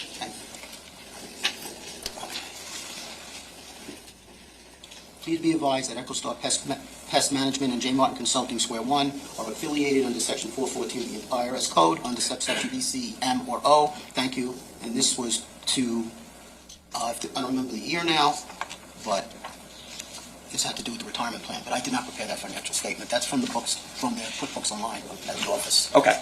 Which you had... I don't even know if I attached it to this. I really don't know at this point. You don't know how this got... I prepared the letter, but I don't remember. Okay. So if I'm And the purpose of the letter was because all the employees would have to be covered by a retirement plan. That's why I mentioned it. Right. So I guess my understanding I'm getting from you right now is you don't know how this letter with your letterhead got attached to these documents. I don't remember. The only thing I could say is that at one point in time, as was asked previously, Paychecks handled the retirement plan, and then for a couple of years or so, they switched to another company to handle the retirement plan. So it would make sense to me. They needed to know this so they would know that EchoStar and J. Martin Consulting employees would all have to be covered. So I was asked to then put that letter. I don't even remember being asked. I don't remember doing it, but that's my letter. Okay. He's getting a little defensive about his practice. Though you didn't prepare this document, that's attached to the letter. You recognize it as an internal company document from Square One. Correct. And you recognize it being from their QuickBooks. QuickBooks Online, and I don't even understand why that had to be attached to that letter if it was going to a retirement company, so I really can't help more than that. I understand. What I'm trying to find out more, okay, is not why it's attached to the letter. It's more, given your knowledge that this came from the Square One QuickBooks, which you had access to, by the way. Yes. And could review regularly, right? When I visited, yes. Right. Given your knowledge that this is a document from that location, would you be able to verify the accuracy of a line item in this if I were to show it to you? Okay. Or counting times the judge isn't happy with how things are done and steps in as well, not just when he gets mad. So I'm sure there will be times where he's a little angry. Those will This is count as page 2, okay? Or, I'm sorry, page 3 of D35. No, this is 2 of, this is 2. Oh, I'm sorry. This is page 3. Sorry. Page 3. That's okay. That's okay. Just going to ask you to look towards the line. Yes. There were 2 loans payable for Keith and Paul. Okay.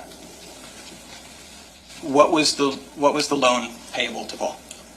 At the time, the loan payable to Paul, and I probably would have to have made an adjustment for this $32,000, but on here, the loan payable to Paul was $179,285.34. Okay. And the loan payable to Keith? At the time was $118,690.92. Okay. Thanks.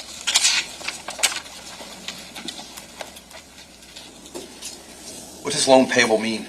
It means that they either put money in directly into the company or may have paid expenses on behalf of the company, and that money would be owed back to them. Not counting that. Can you see from the sheets what they were for? How they paid it in? I'd have to go back and look, because there were various, they might have paid money on behalf of the company for computer equipment and stuff like that. Okay. All right. I'm sorry, I just want to make sure that the jurors understand what that money was. Go ahead. So,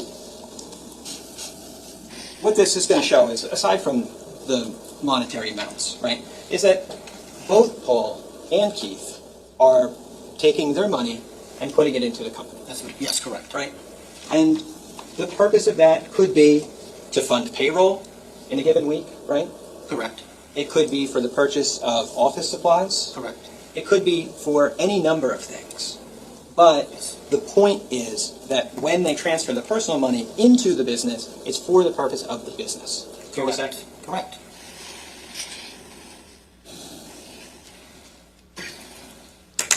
And their finances were a mess, both personally and business-wise.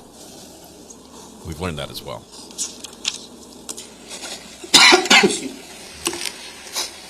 I think that's the judge that's doing the coffee and possibly the wrapper as well. The other thing that we can see is what is a reflection of what you just testified to about D35 is that as it pertains to D35, Paul is owed more than Keith is. Yes, at that point in time, yes. So at this point in time, the indication would be that Paul has put more money in than Keith and gotten less money back, right? Well, I don't know the end. I don't know about getting less money back. I know at that point his loan was larger than Keith's. It's a great rational explanation for embezzlement. And that was $179,000.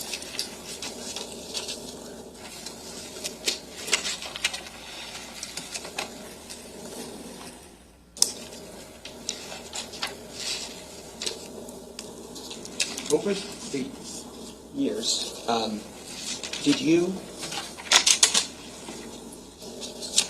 would have interactions with Tiffany Rivera? Correct. Okay. You had a chance to speak with her, obviously, in person, correct? She would also maybe communicate with you in writing from time to time?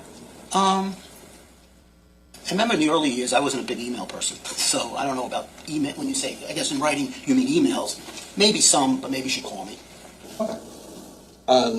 You've obviously seen a ton of Square One and EcoStar documents throughout the time that you were providing accounting services to them, right? Correct.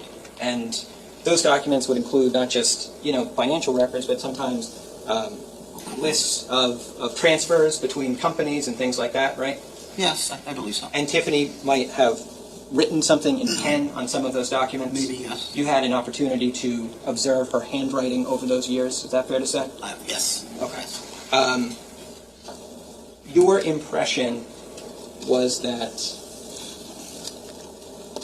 the checks were sent from the trust account to the insurance company. How? What? So ask that question. How did the checks? Who wrote the checks for the trust to go to the insurance company? As I said earlier also, for the most part, the procedure was to be that there would be a payroll transfer to the TD bank account. But that doesn't mean that all through the years that happened that way. Sometimes there were checks written from square one, which I would consider like against a loan payable officer or a shareholder distribution. It all depends on the flow of money, cash flow at that time. Okay. Let me see if I understand you. Ideally, the trust account would have regularly been funded through payroll. Correct. In the real world, in reality, that didn't always happen. Correct. Meaning that the trust, right, is responsible for making quarterly payments to the insurance company. Correct. But in order for the trust to do that, it's got to be adequately funded. Correct.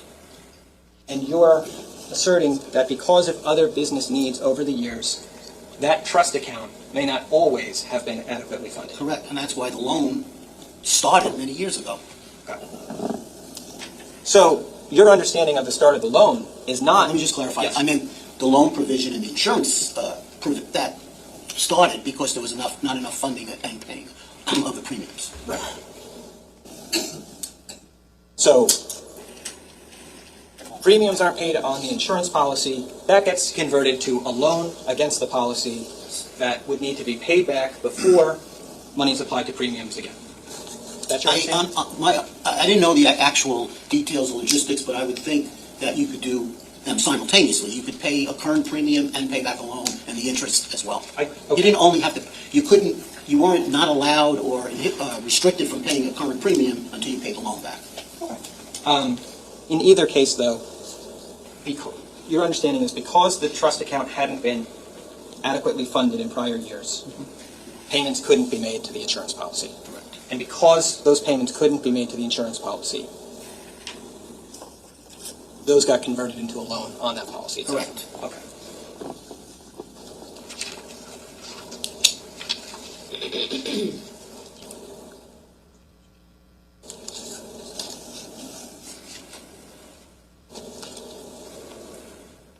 Very mechanically speaking, okay, in terms of the money actually just getting to the insurance company,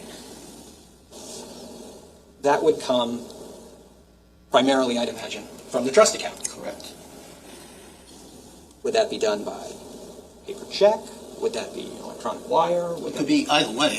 In the most recent years, I think it was a check, but I didn't write out I only got the bank statements, and I don't remember all the checks per se. But it could have been electronically done as well. But I didn't set that up, so I don't know for sure at this moment in time. Okay. Do you know who wrote the checks from the trust account to the insurance? I don't know. You don't know? No. Okay. I would presume it was the trustee, but I don't know. The trustee handling the account. Okay. So without specific information, you would presume in the abstract that it was the trustee? Correct. Meaning you'd presume in the abstract that it was Paul? Correct. But you don't have specific information to show that it actually was Paul? Correct. Okay. I think I understand.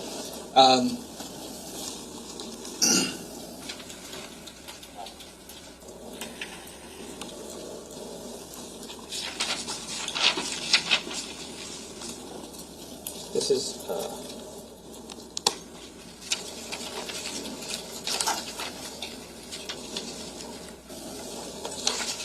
S50, Judge. S50 or D50? S. S50, Yeah. okay. That means it's the state's item of evidence, not defense. The state admitted this. Showing you S50. This is a one-page document. Okay. Yes. Do you recognize that as a check from the Yes. Keith Caneiro Irrevocable Trust Account? Yes. Okay. Is it dated? December 27, 2016. Okay. And it's not an electronic check, right? It's No, a handwritten check? handwritten check for the quarterly premium. Okay. Do you recognize the handwriting? I'm not sure. I'm not sure if it was Paul or somebody else's. I don't remember. You don't recognize his handwriting then? I don't remember his signature, so it Well- looks like it could be Paul because that looks like a P.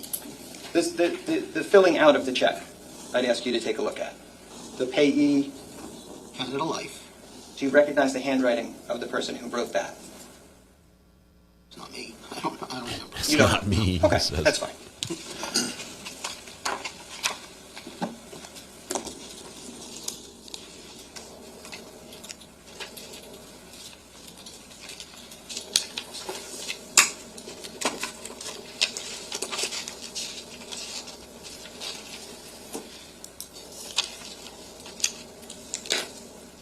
Now, you mentioned speaking to Keith on the evening of November 19th. Yes.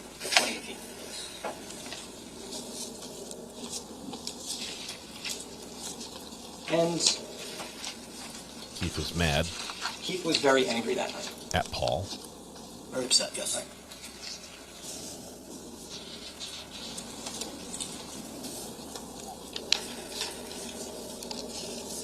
You told him to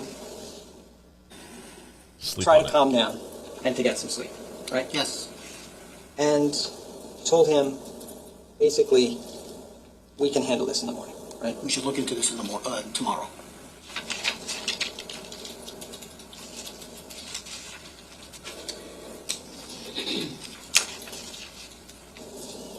In April, when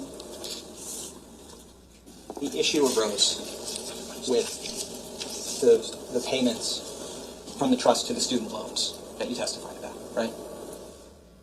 Keith? Yes. Keith was upset then, too. Correct.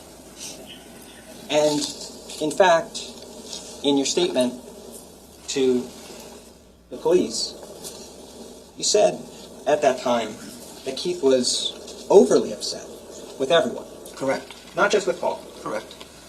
Does everyone would include yourself? Possibly. Okay. Well, I'm asking, when you said everyone, what you meant. When I said everyone in my statement, When it's everybody in the bookkeeping department. And Keith obviously was upset, but he then calmed down, right? Well, I only know the conversation I had with him. I don't know behind the scenes how we fared after that. Okay. At least as far as you could tell, Keith calmed down. What I'm asking you is... Is there an answer to that? I answered. I said, I don't know after I spoke to him if he actually calmed down. So when he just said to you that, so Keith calmed down, that's not what you're saying? I'm not saying he did. I don't know. Right.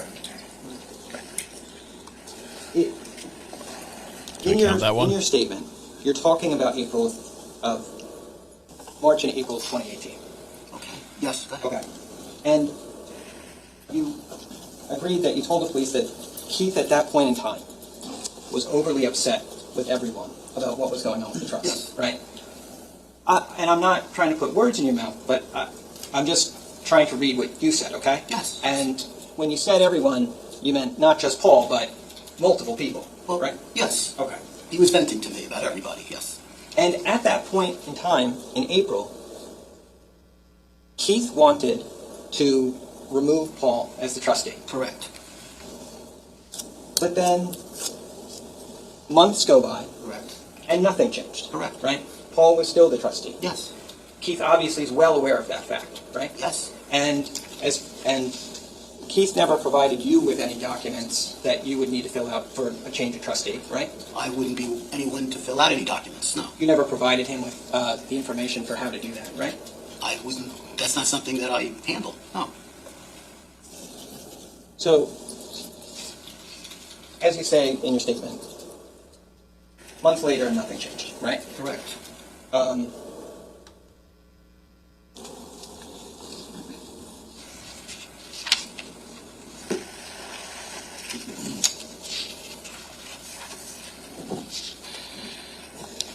Paul, after April, wasn't replaced as the trustee.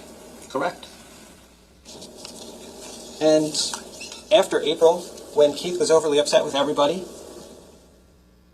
we fast forward a couple of months, and you and Paul and he are all involved in these ongoing discussions about the sale of EcoStar. Correct. Right? And Paul's the one who's putting the numbers together for that proposed sale, right? Correct. And Keith is relying on Paul's numbers. Correct. And Paul's numbers are the basis of those ongoing negotiations. Yes. Right? So Keith at this point in time is obviously, and Paul's expressing, we saw today, points in time, the opinion that it's better to wait, right? Yes. And Paul is using his numbers as the basis for that opinion, yes. Correct?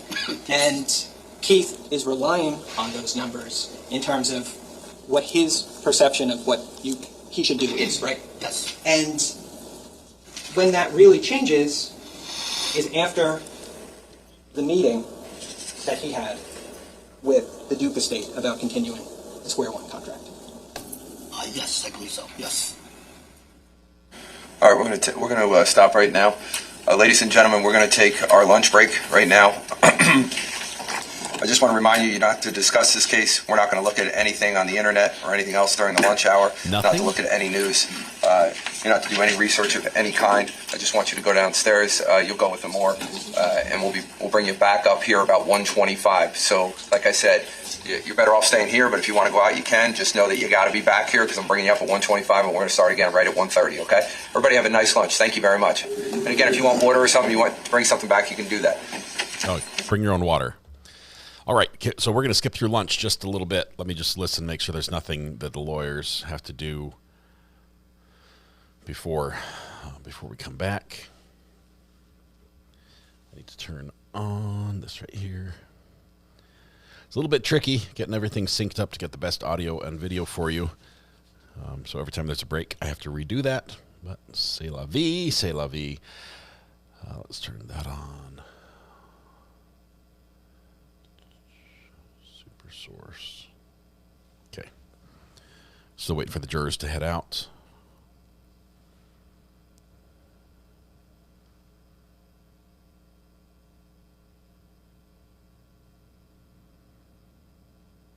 No audio yet. Hang on.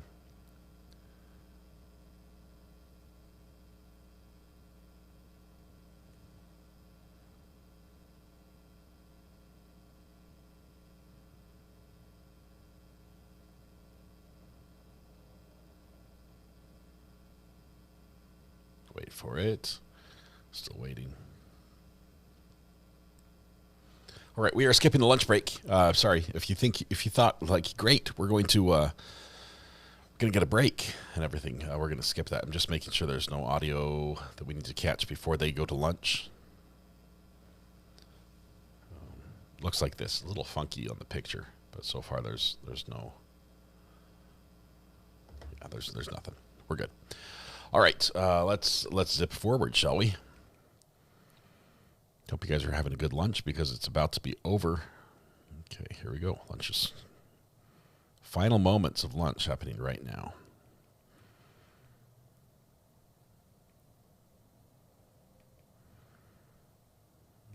Okay.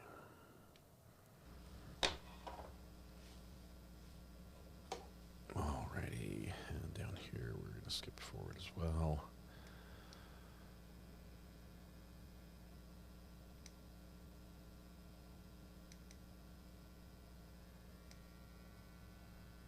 Skipped too far, sorry.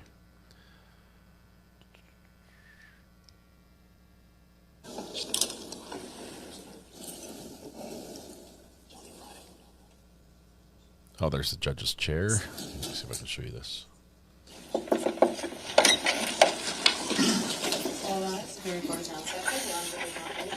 Good afternoon, please be seated. Came back strong from lunch, I like it. All right, sir, you can come back up. We're back on the record. State of New Jersey versus Paul Caneiro, indictment 19-020283. Can I have the appearances of counsel for the record? Good afternoon, Your Honor. Assistant Prosecutor Nicole Wallace on behalf of the state. Thank you, Judge Chris Decker, Assistant Prosecutor for the state. Good afternoon, Your Honor. Monica Masterman on behalf of Mr. Paul Caneiro, Mr. President. Good afternoon, Judge. Andy Murray, Mr. Caneiro. Okay, and good afternoon, Mr. Caneiro. All right, we have our witness back. Ready to go, sir? Yes, sir. All right. Mr. Murray, continue your cross-examination. Mr. Weinstein, we had talked a lot about EcoStar, but in terms of the structure of the Square One side of businesses, that was a 90-10 structure in terms of ownership, is that right? And that was 90% owned by Keith. Correct. 10% owned by Paul. Correct. And if the Duke contract didn't continue, that essentially meant that Square One was out of business. Probably so, yes. I think the way you put it was that over the years, their other customer base had dwindled. Correct. And did it appear to you that Keith had made efforts to revive any of that dwindling business? Not that I know of. I don't know. So basically, when we get into 2018, we're relying on the continuation of this business relationship with Doris Duke to keep going at square one. Correct. Ouch. Right into the mic, Judge. You did Keith and Jennifer's taxes for their personal taxes for many years. Yes. You know that Keith had many expenses. He had a very large mortgage payment. He had, at times, a lot of credit card debt. That has nothing to do with the taxes, but yes. He had, at times, debt that he owed to the IRS. So it did have something to do with the don't remember taxes. exactly, but yes. Okay. Do you remember talking to the police about Keith's debt to the IRS when you gave a statement? No. You do not? Okay. So we're going to refresh his recollection there. He's denied remembering something about a statement he made to the police. I'm sure we have a transcript of that.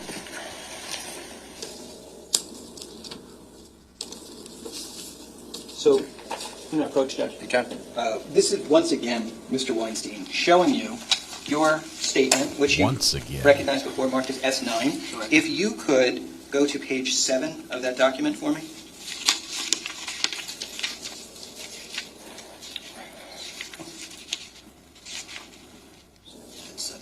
Yeah.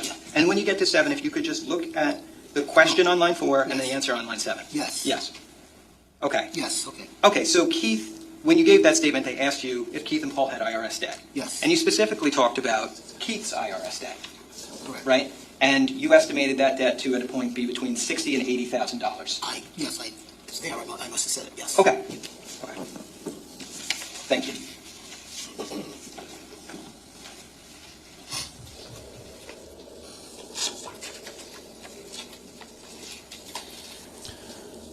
Watching for him to put his hand on his chin. That's the sign we're looking for.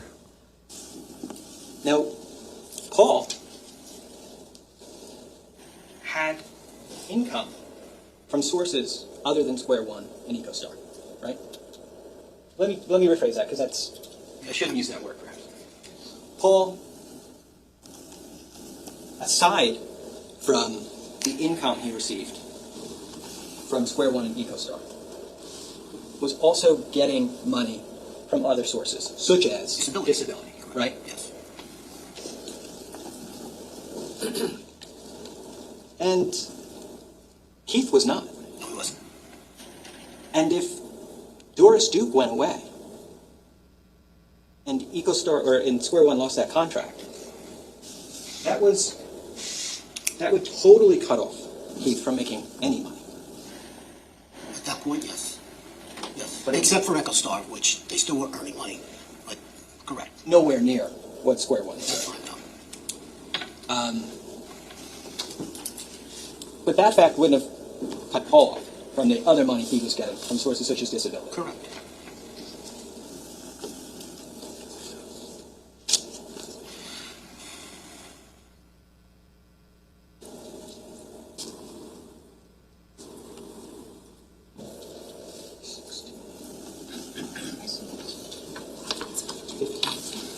Where are you going, sir?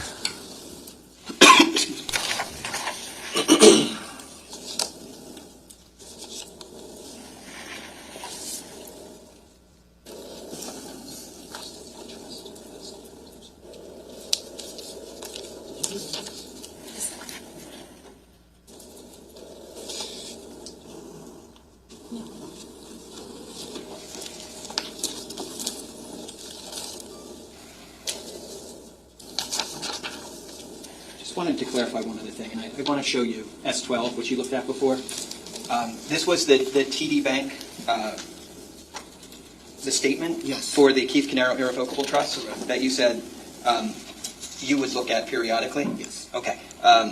When you recognized it before, I'm sure you saw at the top, it does say ATF Keith Caneiro Irrevocable Trust Agreement. Correct. And then below that, it also lists a address. Correct. And it lists the address of 15 Willowbrook Road, Colts Neck, New Jersey. Yes. Okay. That was Keith's home That was Keith's home address, right?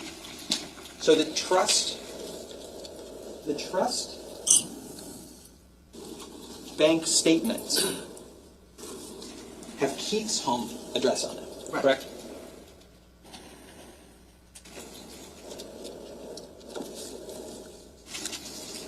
So many papers. Get organized. And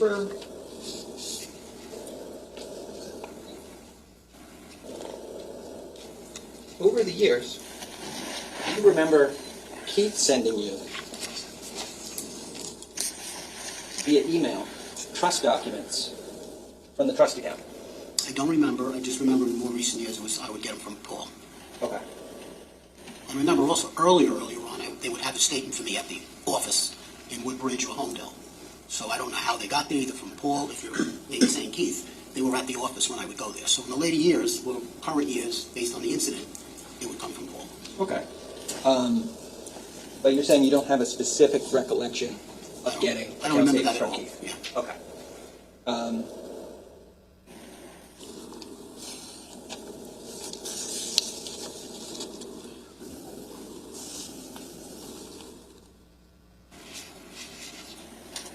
Do you know,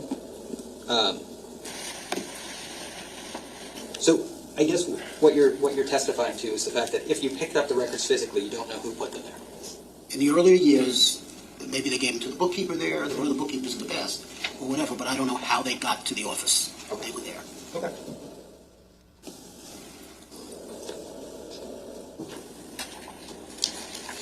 And then, do you remember receiving an email from Keith in February of 2018 with the trust account bank statements attached to it? You do not.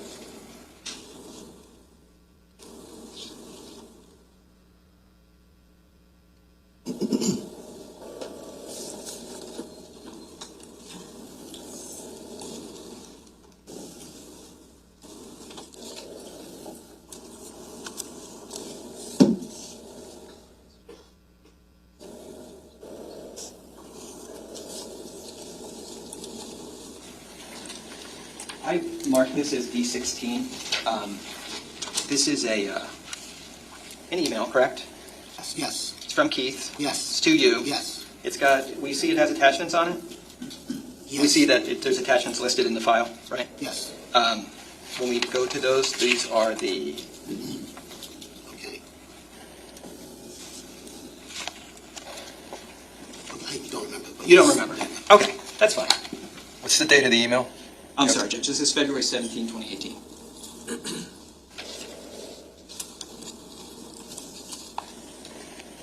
So, you'd agree with me that, though you may not have a specific recollection, there may well have been times where Keith was sending you the trust account statement. Well, that sense that he did, but I don't remember. Yes. Okay.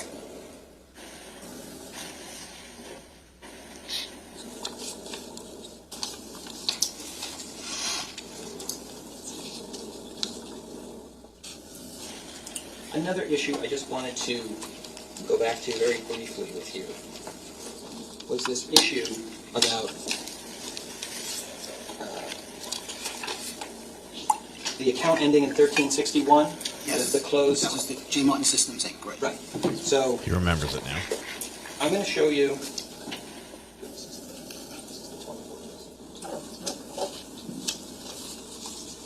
Just going to show you what I marked as D41. Okay. This is the Trust account. It's a trust account, and it's for the year 2014. Okay. Yes. I'm just going to take you to the April section of that Hold on. statement. Hold on. You can. We have a sidebar count. I'm not sure we actually have a count of the sidebar. So I'm trying to see where this. Still trying to sync things up. This is a bear. When did they go to sidebar?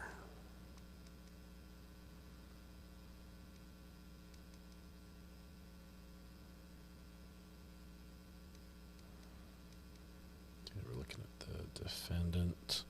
Has his headphones on so he can listen.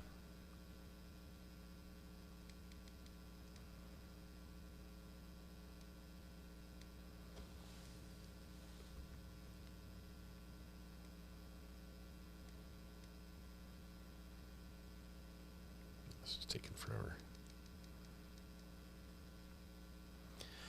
Lots of financial stuff, and it's very slow, and it's not helping that the defense attorney seems to be disorganized and speaking slowly.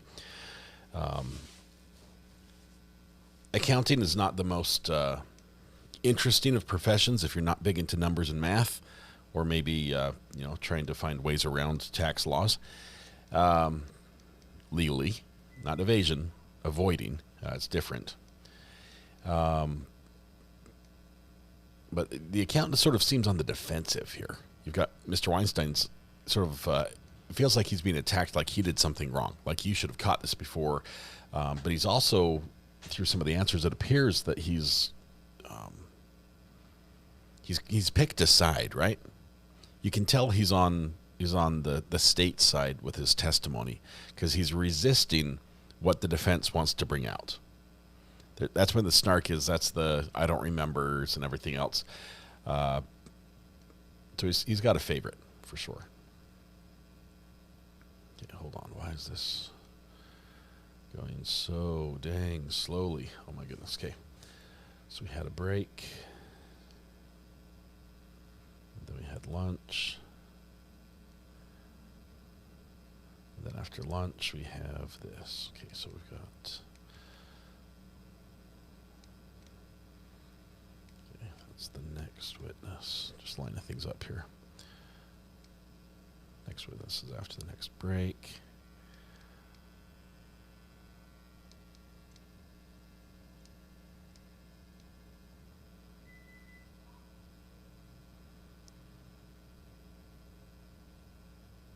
Not a lot of facial expressions from the defendant there, watching. Paying attention, but not a lot there. Okay, I think we're almost done with this witness. Give me just 1 minute to... I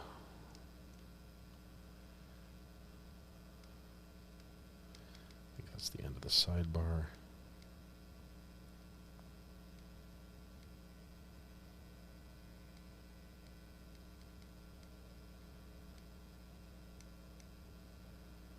Maybe we're not.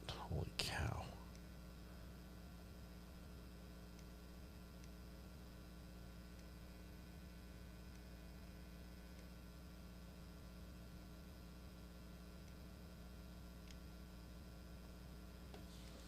Okay, there's cross. All right. Try to see how many minutes long this sidebar is. Sorry. 237.40. It's a few minutes. It's a few minutes. 237.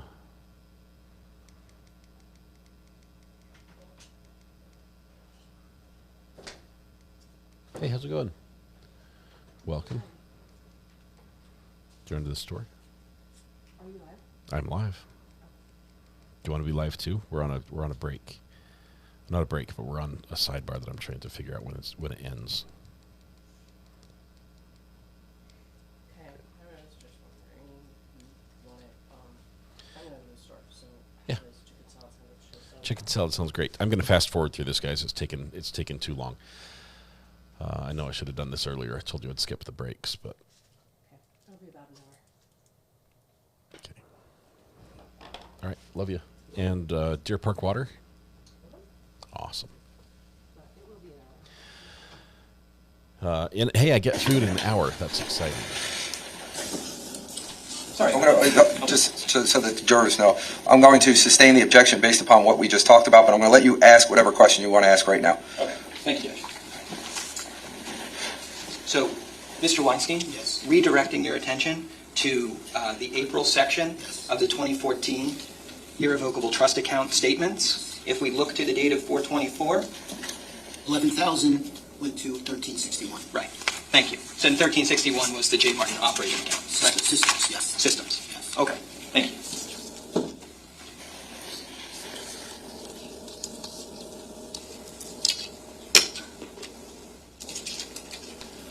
So long sidebar leads to a sustained objection. He gets asked the question, and I think he's got to be done. He's putting things away now. You mentioned that after He's not done. November of 2018, into December of 2018, let's say, you had some dealings with Tiffany Rivera, right? And you had also some dealings with Corey Caneiro? Yes. And did those take place at the Asbury Park office? Yes. Okay. And was it your understanding at that point in time that with Keith now... I'm trying to remember if it was then or after that, but I do remember meeting in Asbury Park. I can't really remember for sure if it was December, but I do know at some point in time I was trying to figure out what their plan was. Okay. It's certainly after November 20th of 2018. Yes. And Corey is involved at that point in time in administrating the businesses. Well, his father, actually, Cesar Caneiro, was, I believe, the executor or the administrator or whatever, and Corey was trying to assist his dad. Prior to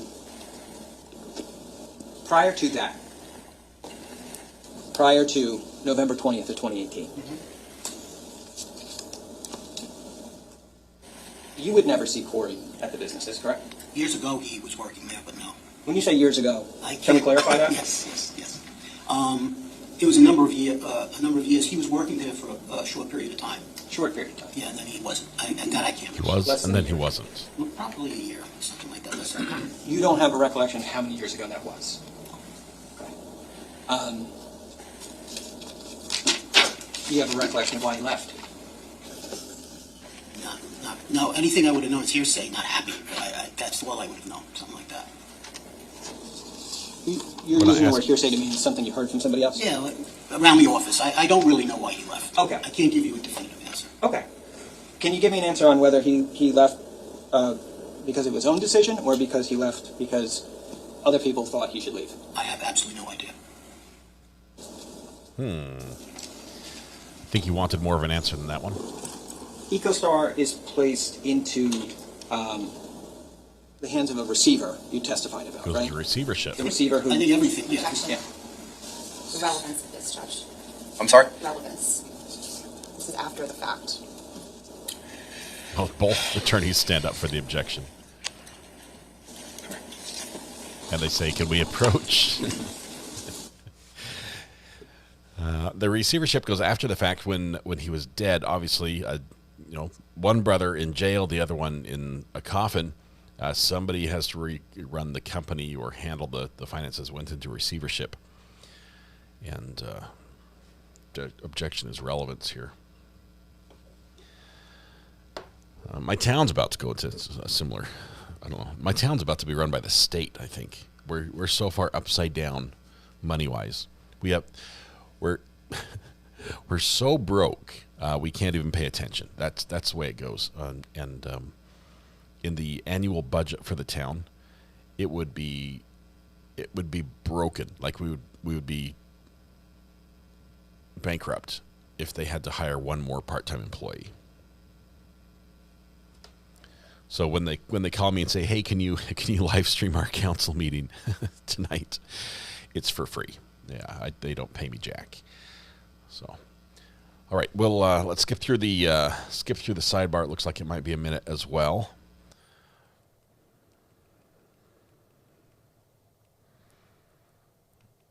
There we go.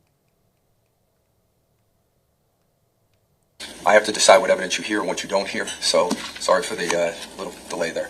That's okay, Judge. Counsel, go ahead. Thank you, Judge. Are you aware of the fact of whether EcoStar was sold in the years after 2018? Yes. Are you aware of what year that occurred in? Yes, I do. And what year was that? I do, because I was home recovering from hip surgery. Just tell us the year, sir. I'm sorry. That's how I Counting remember. now. Okay, that's I fine. had to speak with the attorneys about that situation. tell us I the think they year. formalized the deal probably in May or June of 2019, I believe. And do you recall how much it sold for? I don't remember that. In the end, I don't. No. I don't. Do you remember if it was more or less than what you were talking I think about? it was in that area, if anything, but I don't remember. When you say that area, are we talking about Between 750? 800 area, something like that.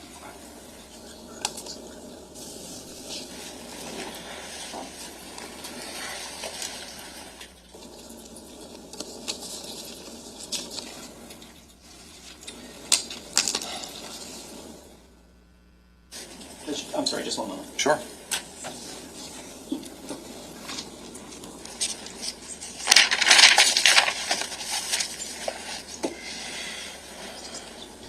Little huddle here on the defense.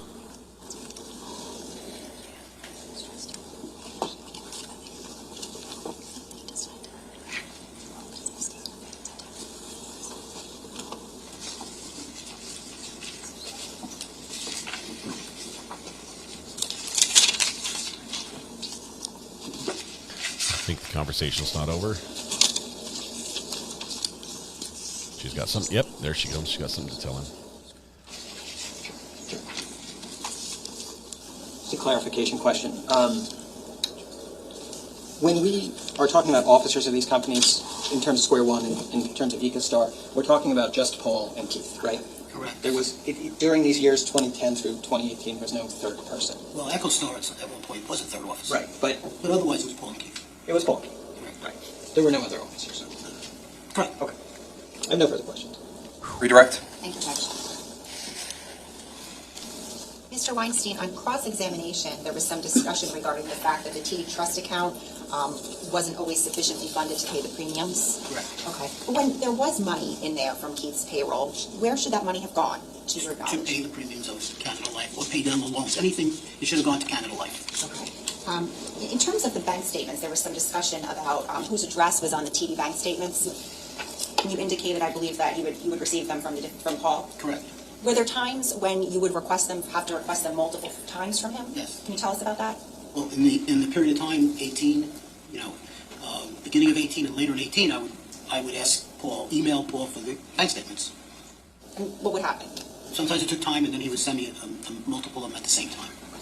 Now, there was discussion on cross-examination to the fact that you were asked whether Keith was on disability, and you'd say no. Do you recall that? Yes. Okay. And I think you indicated Paul was on disability? Yes. Okay. To your knowledge, would that have prevented him from obtaining outside employment? Yes, it would have. Nothing further. All right. Recross.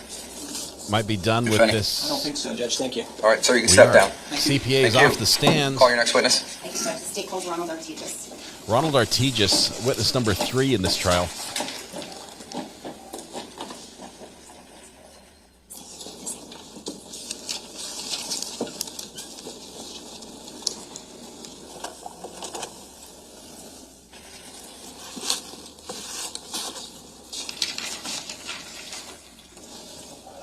Let's see if we have more numbers or if we get into some other facts. I said just watch your step.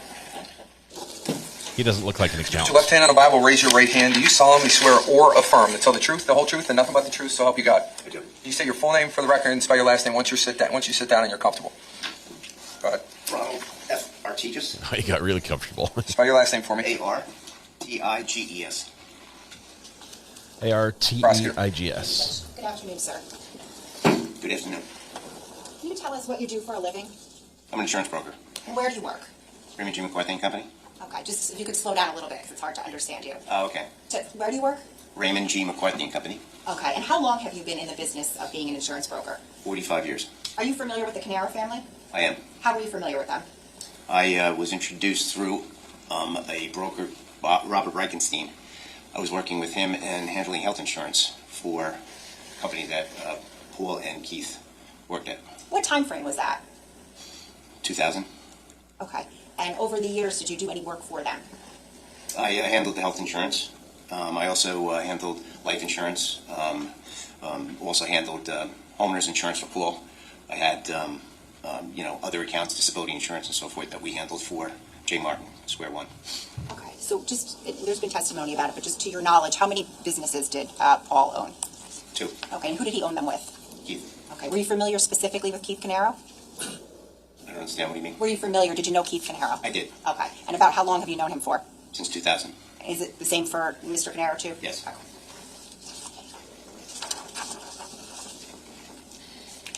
You indicated that you would do some work with regard to certain types of insurance. Yes. Did you ever do any work specifically with regard to the businesses? Yes. And can you tell us about that? Well, for J. Martin, I handled the ancillary benefits as well as the health insurance. So we did the group health insurance, we did the group disability insurance, group life insurance, group dental insurance. And EchoStar, which is the other company, we handled the health insurance and also the workers' comp insurance. Who is the group health insurance provider for the businesses? Verizon. Do you know if Paul Caneiro and his family were covered by that health insurance? Yes. Okay. And who was the group disability insurance provider for the businesses? Sun Life. And do you know whether the defendant was receiving any disability from Sun Life? Yes. I think this guy rides a motorcycle. To your knowledge, what role did both Paul and Keith play with regard to the day-to-day affairs of each business? And I want to stick to the time frame of 2017 and 2018. Not with that hair. So they both owned the organizations, and I think Keith, for the most part, was working from his home at that time. Was going to school and managing affairs for J. Martin. Paul was managing EchoStar. When you say Keith was going to school, do you know what he was going to school for? He went back to school to get his degree, master's degree. Okay. And do you know when that was approximately? I just know that I believe he completed all that in 2017. Okay. Do you know why he went back to school to get his master's degree? Yeah, he was looking to sell J. Martin and EchoStar and move into like a CIO position with the corporation. Did he have any specific corporation in mind, or was this just? Not to my knowledge. Now, how long? You may have said it, but how long had you known Paul Caneiro for? Same as Keith, since 2000. Do you see him in the courtroom today? Yes. Can you please point him out? Paul identifies the defendant.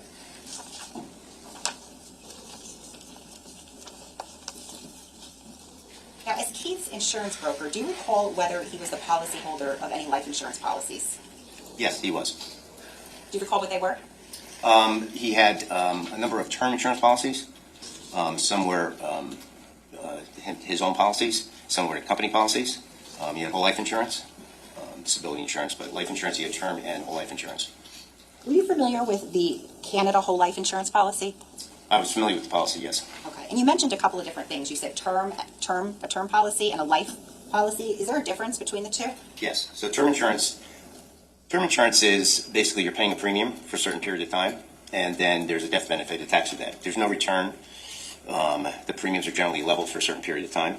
Whole life insurance, you're paying a premium that's guaranteed for the rest of your life, and at some point that death benefit will be paid because of the fact the policy is guaranteeing an insurance payment when you die or when you reach the age of 100, whatever that insurance amount would be given to the recipient because the policy ends at 100. The difference between term also is there's no return on the money that goes into the policy. Whole life insurance policy has a guaranteed cash value, so at some point, if you wanted to turn that policy back to the company, they will reimburse you, for the premiums paid plus interest, and also there's a dividend structure. So it can be used not only for death benefits, but it can also be used as far as a savings vehicle. Now, Keith's Canada life insurance policy, was that a whole or a term? Whole life. You indicated you were familiar with that. Were you involved with Keith Caneiro when he purchased that whole life insurance policy from Canada Life? No. How then are you familiar with it?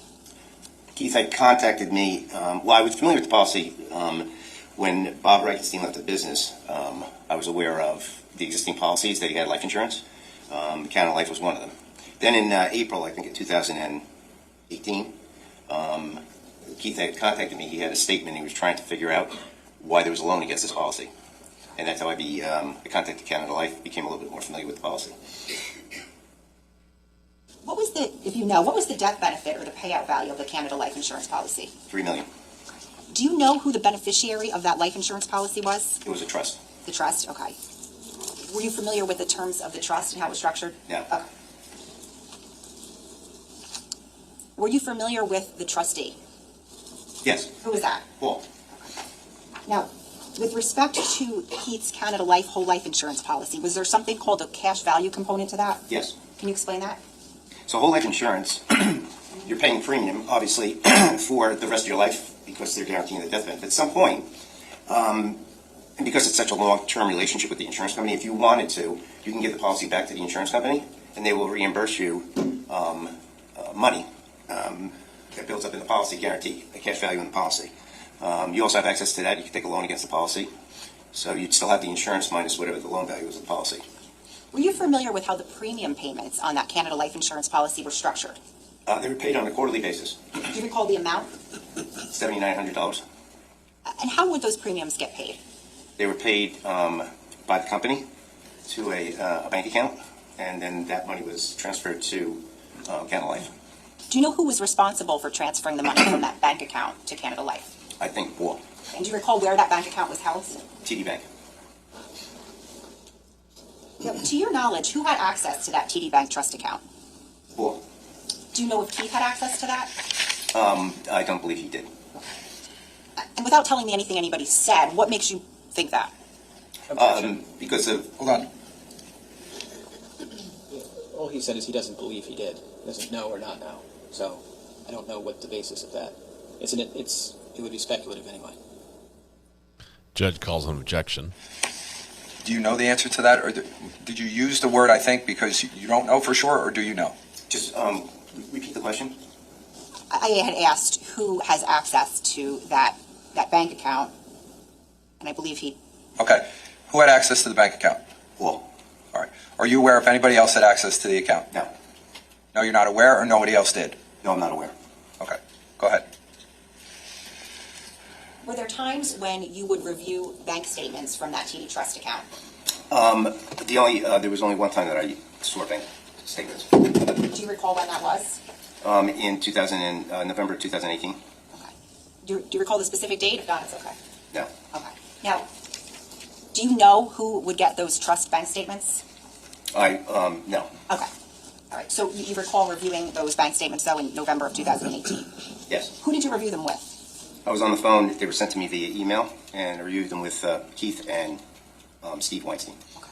I want to back up now to April of 2018. Specifically, I want to draw your attention to that month. What, if any, issues did you become aware of regarding Keith's life insurance trust? Keith had contacted me, inquiring. He had gotten a statement showing that there was a loan against the Caneiro Life policy. He didn't understand the policy, so he contacted me.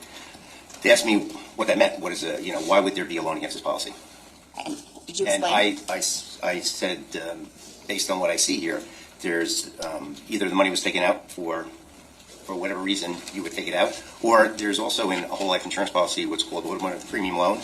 So to prevent the policy from lapsing, if there's this substantial cash value in the policy, they'll take a loan against the policy automatically to make sure the policy doesn't lapse and pay the premium. Do you recall receiving any emails in April of 2018 regarding that conversation?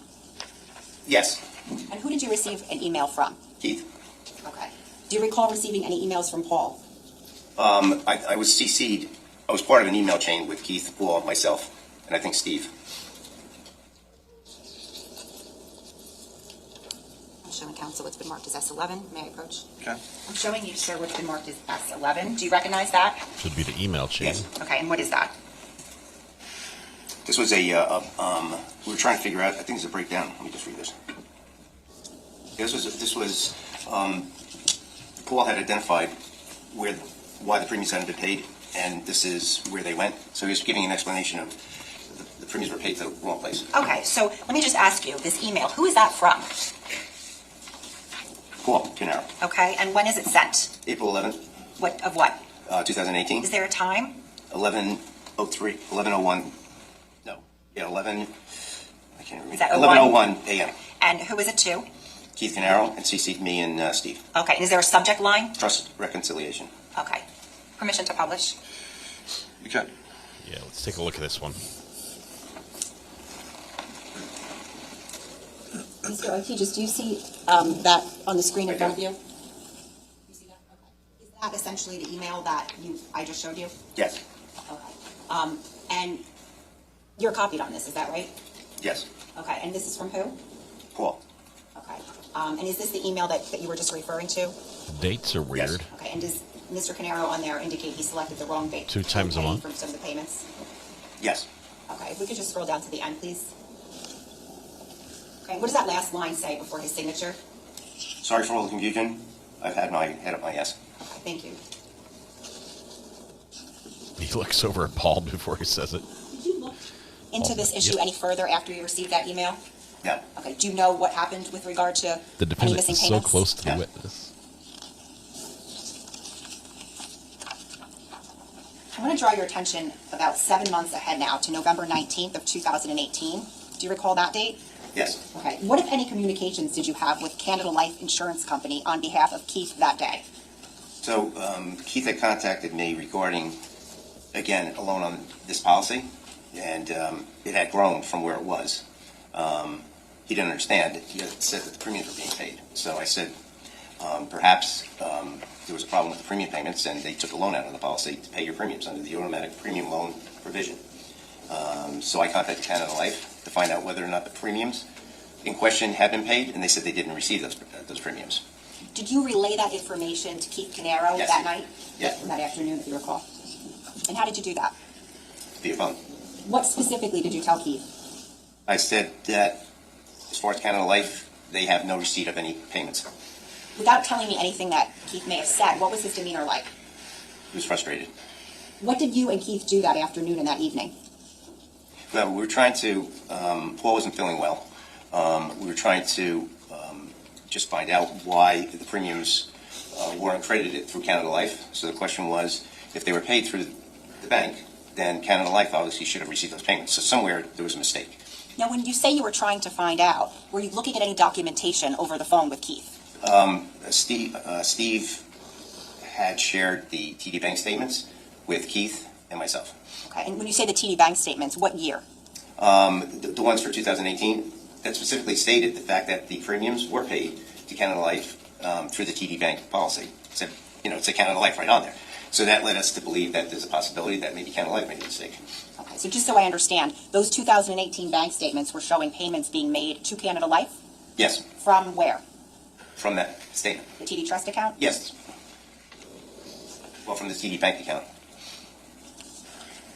How did you end the conversation with Keith ultimately that night? Was there a plan for the next day?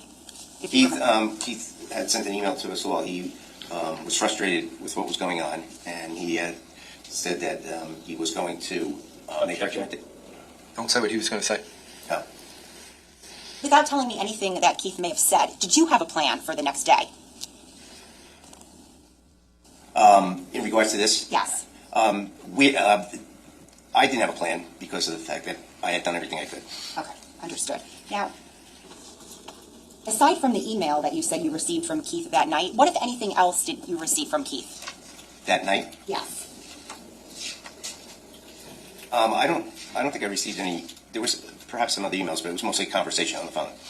I'll ask it this way: Do you recall ever receiving a resume from Keith? Oh, yes. Okay. And when was that? That same night, I believe, he sent the resume. We had conversation in regards to what he was trying to accomplish, and his hope was that he was going to move on private industry and go into the commercial business, looking for a job as a chief information officer for a company. So my wife was vice president at the time with Prudential in the technology field, so I offered to share his resume with her, and that's why he sent it. I want to draw your attention now to the next morning, Tuesday, November 20th of 2018. Do you recall that date? Yes. Okay. Do you recall speaking with Paul Caneiro that morning? Yes. And how did you speak to him? Tiffany from his office called me and said that there was an incident at Paul's house, a claim, and he needed to speak to me. So I called him and he answered. And what did he say to you over the phone? He said there was a fire at my house. I contacted the insurance company, put the claim in, and so the claim's already been reported. And then he was going to give me the claim number, and then I'd work as I do, helping to get the claim paid. What time was that phone call at about? 9:30 a.m. Do you recall the name of the insurance, his homeowner's insurance company? Sure. Okay, and just to be clear, he called you and told you he had put a claim in for his house? Yes. I have nothing further. All right. Cross. What you got for this fine gentleman? Good afternoon. Good afternoon. Here I am on the road Had again. a number of different insurance policies. Yes. And some were life insurance, some were other types of policies. Do you know why the Canada Life policy in particular was in a trust? No. You don't. I can tell you, it's to save the taxes. Pass the money on to We're your aware that kids. premiums were supposed to be paid on that policy quarterly, right? Yes. And those quarterly payments were supposed to be $7,800? Yes. Now, Keith got you involved with this policy, I'd imagine, because, you're in insurance and you're familiar with these type of things, right? Yes. Did the policy pay out? You weren't the one that advised Keith to put the policy in trust. I was not. Okay. In April of 2018, you mentioned there was an issue with payments getting from the trust account to the insurance company. In April, Keith had asked me why there was a loan against his policy, and I explained to him how that loan could possibly have been generated. Now, at this point in time, there was that email that you had referenced where Paul's talking about paying the wrong people from the account, right? You saw that just a second ago? I did. After that happened, Paul told Keith that he was going to put that money back, right? Pay that money back, right? Yes. And he did actually pay that money back to Keith, right? I don't know. You're not sure? No, because after that, at that point, I was out of it. Okay. So there was no follow-up with you and Keith about whether that money was paid back to him? Correct. Okay. And then between that event in April and the event in November that you talked about, did you have any further involvement with issues related to the trust account? The next time I became aware of anything was when Keith contacted me in November. Right. Okay, so between April Nothing. and that date in November, there was nothing. I thought everything was handled. Yeah, Okay, closed. But your involvement was nothing? Nothing. Okay.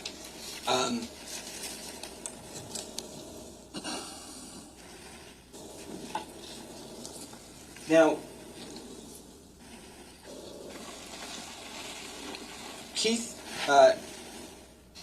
going back to the April portion where you were involved, Keith was in communication with the insurance company, right? No, I don't think Keith was in April.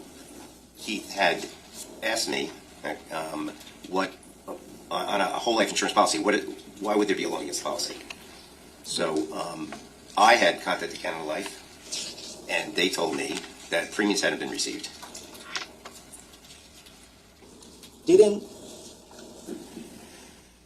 Canada Life send Keith a copy of the entire payment history for the policy in April of 2018?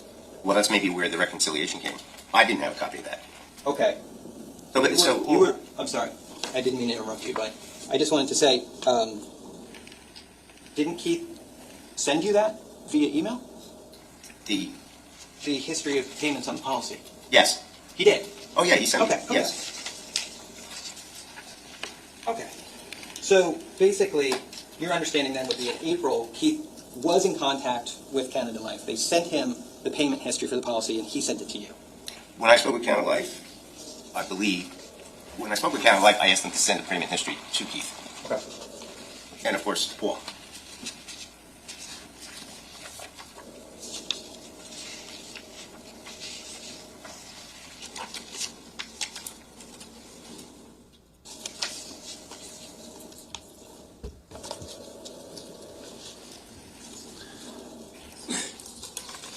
I don't always wear my leather jacket when I do. When I'm testifying in court. The most interesting man in the world on the stand right now, Ronald Artigas, family insurance broker, answering some questions about the policy.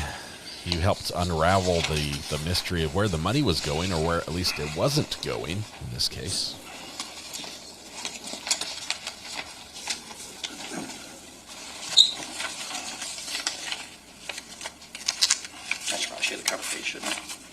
So just to show you this, you can take a look at this. Tell me if you recognize everybody's names on this document.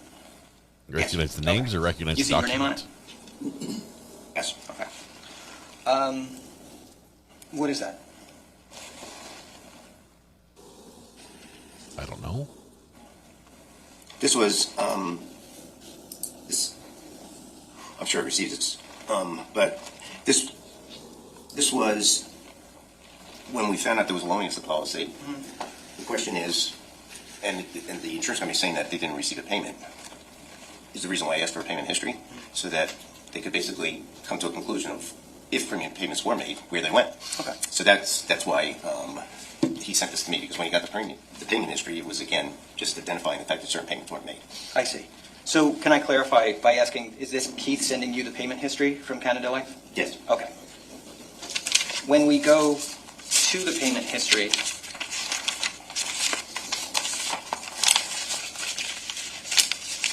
this is what he sent to you.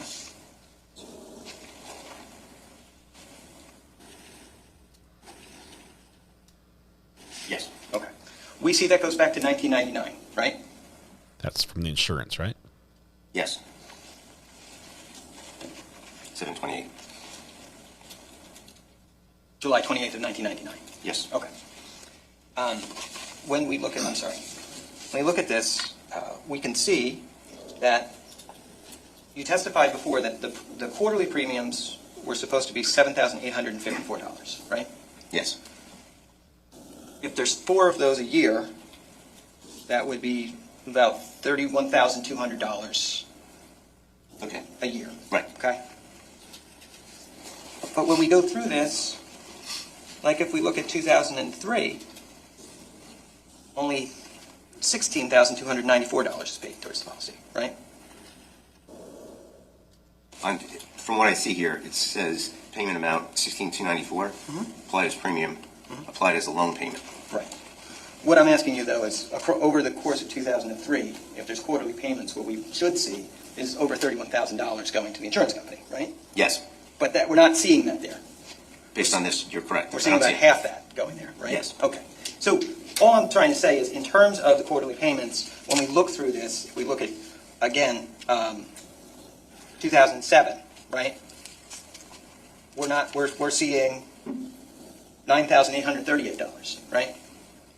Yeah, oh yeah. So right here, we see $9,838, of which they paid the premium, $7,854, and applied this to the loan. Right.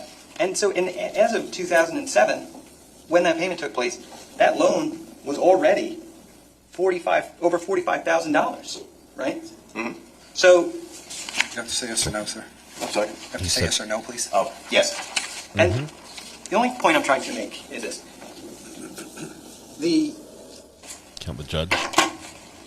The failure to pay the quarterly payments to the insurance, right, was not a new thing that happened in 2018. It was something that when we see the policy, we see it goes all the way back to 2003. Yes. We just looked at it, right? Absolutely. And that's what we saw. Yes. And when we look at and think about there being a loan on the policy, we see that this is not a new phenomenon either. It goes all the way back in the policy until the early 2000s, right? Yes. Thank you, Ladybug's mom. That's super generous. 5 gifted memberships.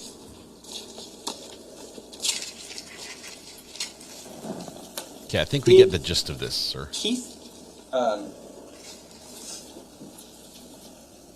me ask it this way. So, if I'm understanding you correctly, after this issue comes to light, resolved to your understanding in April of 2018. No. Oh yeah, April 20. I'm sorry. Yes, you're right. April. You don't have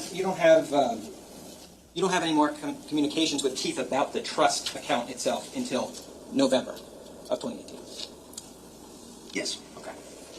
And you might have had conversations about other insurance policies with Keith, but you didn't have any further communications about this insurance policy until November of 2018. Yes.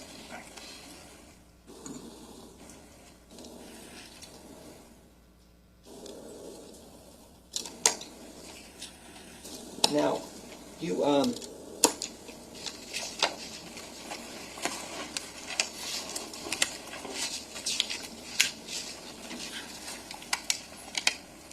had made some calls to the insurance company on Keith's behalf in November, right? Yes. And you actually, for some of those, when they asked for your name, when you called, you said you were Paul Caneiro. Yes, I'm calling for Paul Caneiro. You What? I identify myself as Paul Caneiro. identified yourself as Paul, right? Mm-hmm. And you lie. obviously, we understand you did that because that was the way you were going to be able to get information you thought you needed, right? That's it. I was just trying to establish if there had been payments made on specific dates. I don't recall it, but specific dates. Right. And I had asked them to send information because they said they didn't get the payments. I don't recall, but I believe I asked for them to send another account history or something. Okay. Now, that was that day in November when you called the insurance company and pretended to be Paul. That wasn't the first time that you had done that, right? That is the first time I did that. Is it? Mm-hmm. Sorry, sir. Yes or no? I'm sorry. Yes. Okay. Did you call Pacific Life in June of 2017 and pretend to be Paul? Not to my knowledge. No. Okay. This is D23.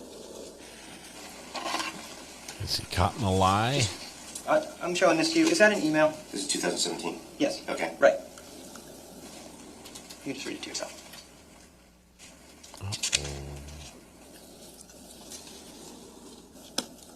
He's not liking what he's reading.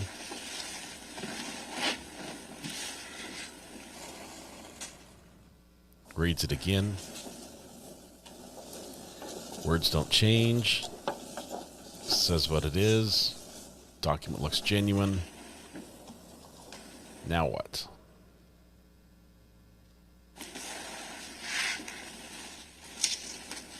Has he been impeached? Does he have an explanation?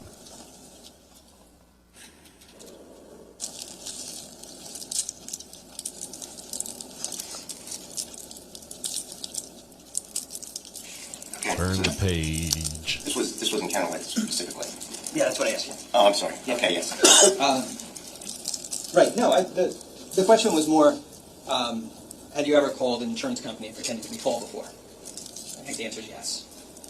Yes. Right? Yeah. Because in 2017, you called Pacific Life and pretended to be Paul, but you told Paul about it in this email, right? Of course. It wasn't a secret. No. You didn't do it because you were trying to hurt Paul. You were doing it because you were trying to help him, right? Yes. He had an issue with Pacific Life that he needed to resolve, and you were an insurance professional who was trying to resolve it for him, right? And you called and pretended to be, or said you were him, because that was the easiest way for you to navigate that situation on his behalf. Yes. Fair? So is this Now- some sort of communications fraud? Then you sent Paul an Impersonation? email saying, yeah, I called the company and pretended to be you. You sent him that email because you knew he wasn't going to be angry about you doing that, right? No, yes. Mhm. Yes. And you knew he wasn't going to care if you called them and said, I'm Paul Caneiro versus Ron Ortigas, right? Yes. I'm going to assume that, given the instances of it we've seen today, that you've probably done this for other clients in the past too. Why is this relevant? Oh. I don't need an objection. Well, You want to tell me sidebar, or do you want to tell I me? can tell you in about, if we go to sidebar, Judge. Sure. We're going to count this one. The judge steps up and says, why is this relevant? This guy's insurance license, if he still has one, might be on the line, depending on this answer. He's under oath. Do you often pretend to be your customers to get access to information that you don't legally have access to?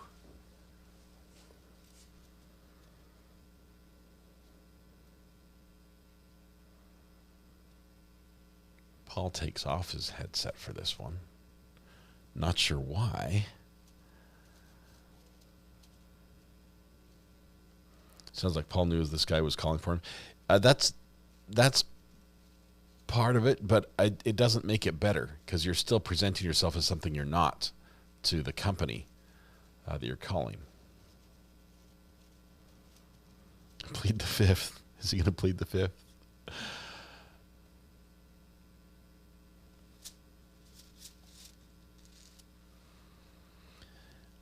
Start up that Harley. Get it warmed up. It might be time to run.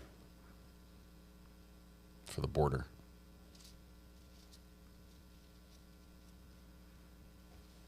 Let's see if we might be able to fast forward through this. Oh, no. Looks like they're nearly done.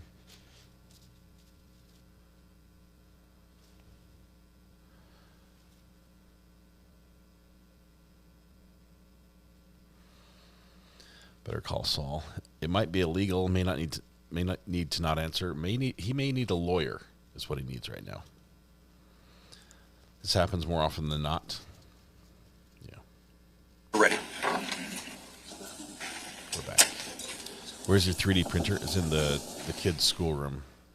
I'm playing with stuff that I printed though. That's my fidget toy. Got some NASA-inspired chainmail. Ladies and gentlemen, you remember how I said on Friday that sometimes I have to be a gatekeeper and make certain decisions. Even though there was not an objection there, the court had concerns before any more answers were going to come out. That is the reason why that we just went to sidebar. I'm going to sustain my own objection. And that question that was just asked, I want you to use that little pencil, the number 2 pencil. I want you to erase that question out of your head. Counsel, go ahead. Sounds painful. I'm going to sustain my own objection. that might be a good soundbite. I was saying before, obviously you sent this email because you didn't think calling and saying you were Paul in 2017 was a big deal, right? So for sometimes getting the job accomplished, right? Okay, because you had said something earlier before you went to sidebar as far as is this like a common practice? Most insurance brokers have access to all the information. If you're not, if it has to do with, say, filing a claim and you're trying to get some information and you're not the broker, then they have to speak directly to the client. And at times, the client doesn't really know how to process or how to proceed. So in that particular case, and in the case that we talked about earlier in April, not being the broker, to find out whether a premium was paid. If sometimes what you basically do is represent on behalf of the client, because all we're trying to find out is whether or not a premium was paid. We need that sound clip on regular speed without me laughing. All I'm suggesting is that this was something you did because you thought it was in Paul's best interest. We were trying to get a claim file for him, so absolutely, it was in his best interest. And because of that, you didn't think that he would have any objection to you doing it. No. And he actually didn't have any objection to you doing it. Correct. But obviously he knew that that's something you could do if you needed to in the future, right? Yes. Okay. Going back to the actual insurance policy, the value of the policy in the trust is $3 million? It did benefit $3 million. Who ended up getting that? Proceeds? Objection. How does he know this? I don't know if he does. I don't. There's your answer. He doesn't know. Next question. No, move on. That's the second time they've tried to get that question answered. On the Both morning have of been November objected 20th, to. Who got the You money? talked to Paul about an insurance claim on his own home. Yes. Because his own home was on fire. Yes. The Caneiros, by that I mean both Paul and Keith, had multiple insurance policies. Yes. These were very well-insured individuals. Yes. Right? And they had a certain level of sophistication as far as insurance that maybe not everybody has. Yes. They had an insurance broker like yourself, right? Yes. To assist them. When you have damage to property, the insurance company, and that property is insured, right? Yes. The insurance company wants you to make that information known to them as soon as possible. File a claim. Yes.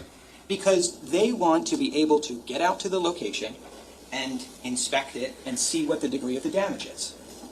Yes. And they want to do that before a whole bunch of time elapses, because the more time that goes by, the more interference there could be with the property in question, right? Yes.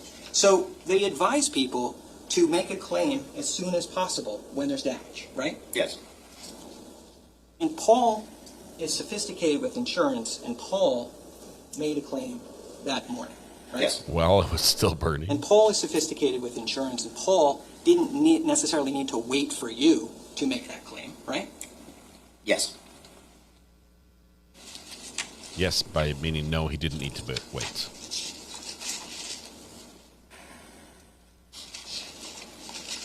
Just a moment, Judge. Sure.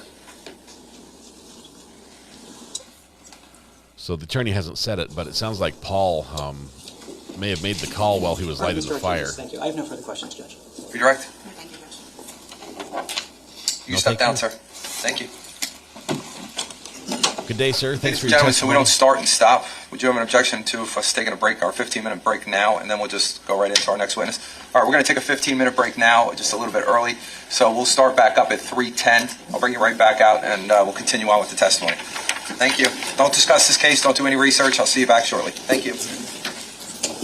All right, all right. Oops, that needs to be media player 1. All right, we're going to skip the break because we can.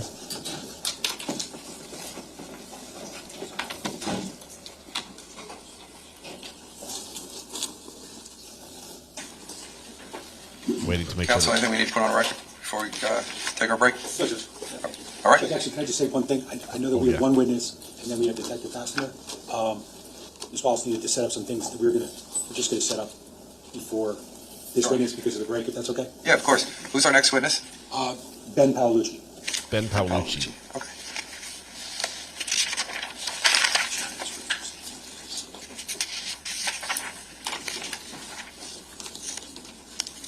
All right. Now we're going to skip to the break. We don't need to hear the paper rustling.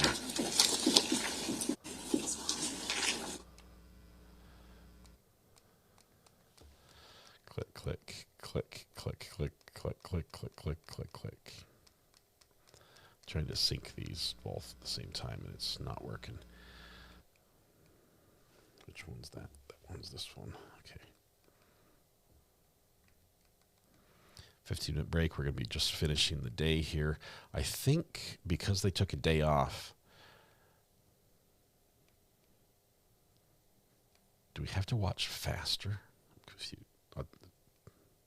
Help me with the math. We've got 4 days of trial that have happened so far, right? Okay. Give me a second. Back. Well, there's a great picture. Look at that one. There's a judge who's ruled with an iron fist.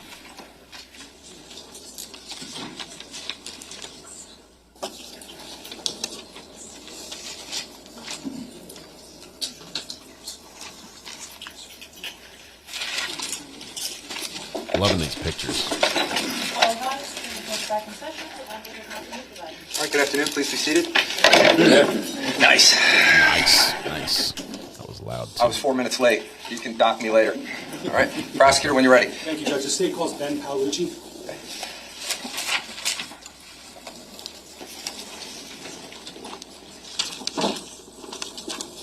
So just watch your step. If you can put your left hand on the Bible, raise your right hand for me. Do you solemnly swear or affirm to tell the truth, the whole truth, and nothing but the truth, so help you God? You can get comfortable, sit down. Can you state your full name for the record and spell your last name, please? Beniamino Paolucci, Paolucci. All right, so I'm just going to ask to make sure you speak up so juror number 15 and 16 can hear you, okay? Yeah. Prosecutor? Thank you, Judge. Mr. Paolucci, good afternoon. Good afternoon. I'm going to ask you where it is that you live. Bolton, New Jersey. Approximately how long have you lived there? 2013. Okay. And can you tell us, for purposes of background, what you do for a living? I work for Amazon. Okay. What do you do for Amazon? I work for WHS, just health and safety. Okay. Now, I want to take you back to the time frame of November 2018. You remember that time? Yes, sir. Did you know someone by the name of Keith Caneiro? Yes, I did. Okay. Could you tell us how you knew Keith Caneiro? This guy walks away from I knew the Keith mics. through my son, Jesse, and my son were in the same grade, and we met at Jesse's birthday party. When did you meet, Bob? I want to say around 2014, 2015. Now, your son, for purposes of context, in November 2018, how old was your son? He was about 8, 9 years old, something like that. Maybe, no, he was about 11 years old. Okay. You know Jesse Caneiro? Yes. How old was Jesse Caneiro back then? Same age as my son, about 11 years old. Do you know if Keith had any other children? He did. He had a daughter, Sophia. She was 8. And did you know if Keith was married? Yes, he was married to Jennifer. Now, were you and Keith Caneiro back in 2018, were the two of you close friends? Yes, very close. Did you hang out often? All the time. Did your kids hang out often? All the time. Your wives? Yes, all the time. So I want to take you back to ask you about if you recall the last time that you were with or saw Keith Caneiro. Yeah. Do you remember when that was? It was. I do. It was it's probably around about the 15th or 16th, May 14th. It's Saturday before. Okay. Saturday before what? Before the 18th of November. And the 18th of November, just to be clear, you never saw him after that, correct? No, I did not. So I want to draw your attention back to that Saturday before November 18th, November 20th, 2018. Okay? Remember that night? Okay. Where were you and Keith Caneiro, if you remember? We're at my house. Okay. In Colts Neck? Yes. And who was there? Jesse was there, my son was there, Keith was there, my wife and myself and my daughter. What were you and Keith doing at your house? That day we were looking, specifically we were looking at jobs for Amazon, or AWS, which is the cloud business. We were looking specifically for jobs there where I was referring Keith or his resume to those jobs. We were applying for roles at Amazon. Amazon Web Services. An employee of Amazon to log on to the Amazon employee site? It doesn't necessarily, but it can. You can do it either internal or external. Okay. Which way were you doing? I believe it was internal. Okay. So he was logged Now, on. Is it okay for Amazon employees to refer Yes. others to potential jobs? Yes. Okay. So you and Keith are looking at jobs on Amazon's internal website. Correct. And you mentioned AWS. Why? Keith's business was geared towards that. His business that he had dealt with databases. Okay, so let's talk about that. What did Keith do for a living? Keith had a number of businesses, specifically that I knew of two of them. Do you know the names? Yeah, it's going to EcoStar was the exterminator business, which was in Asbury Park, and then he had Square One, which was some type of a database system for companies. Do you know whether or not Keith was in business with any of his family members? He was in business with his brother, Okay, who was his brother? Paul. Okay. Back in 2018, did you know Paul? Yeah, I did. Did you spend time with Paul? Yeah, a lot of time. And when you spent time with Paul, was Keith there always, sometimes, or something else? Always. Okay. So there were times when you spent time with Keith, Paul, and yourself? Yes. Okay. Now, you just talked about AWS, and can you tell us if you were able to identify any jobs that you thought might be a fit for Keith? Yeah, I did. And those were, what's that, just generally? Those jobs were typically around the AWS or the cloud business where the companies would store their data. Did you and Keith ever have, without getting into what he may have said, did you and Keith ever have any discussions about, cloud storage, so to speak, that business? Yes. Okay. Now, you're at your house, you're looking on the Amazon website. Are you using a computer, phone, something else? Computer. Okay, whose computer? My computer. And who's actually doing the navigation of that computer? Me. Where's Keith? He's sitting next to me. Okay. And at any point in time that evening, that Saturday, did you and or Keith apply for any jobs at Amazon? Yeah, I referred him to a number of positions at Amazon. And what did that require? The actual application? How did that happen? It basically required, I believe it was just a small application, but it was more submitting the resume to the job postings to ensure that he met the qualifications. So those jobs that you thought he may be a fit for, did you and or Keith actually upload a resume Yes. at night? Yes. Okay. Do you remember approximately how many different jobs? Maybe anywhere from 10 to 12 jobs. Now,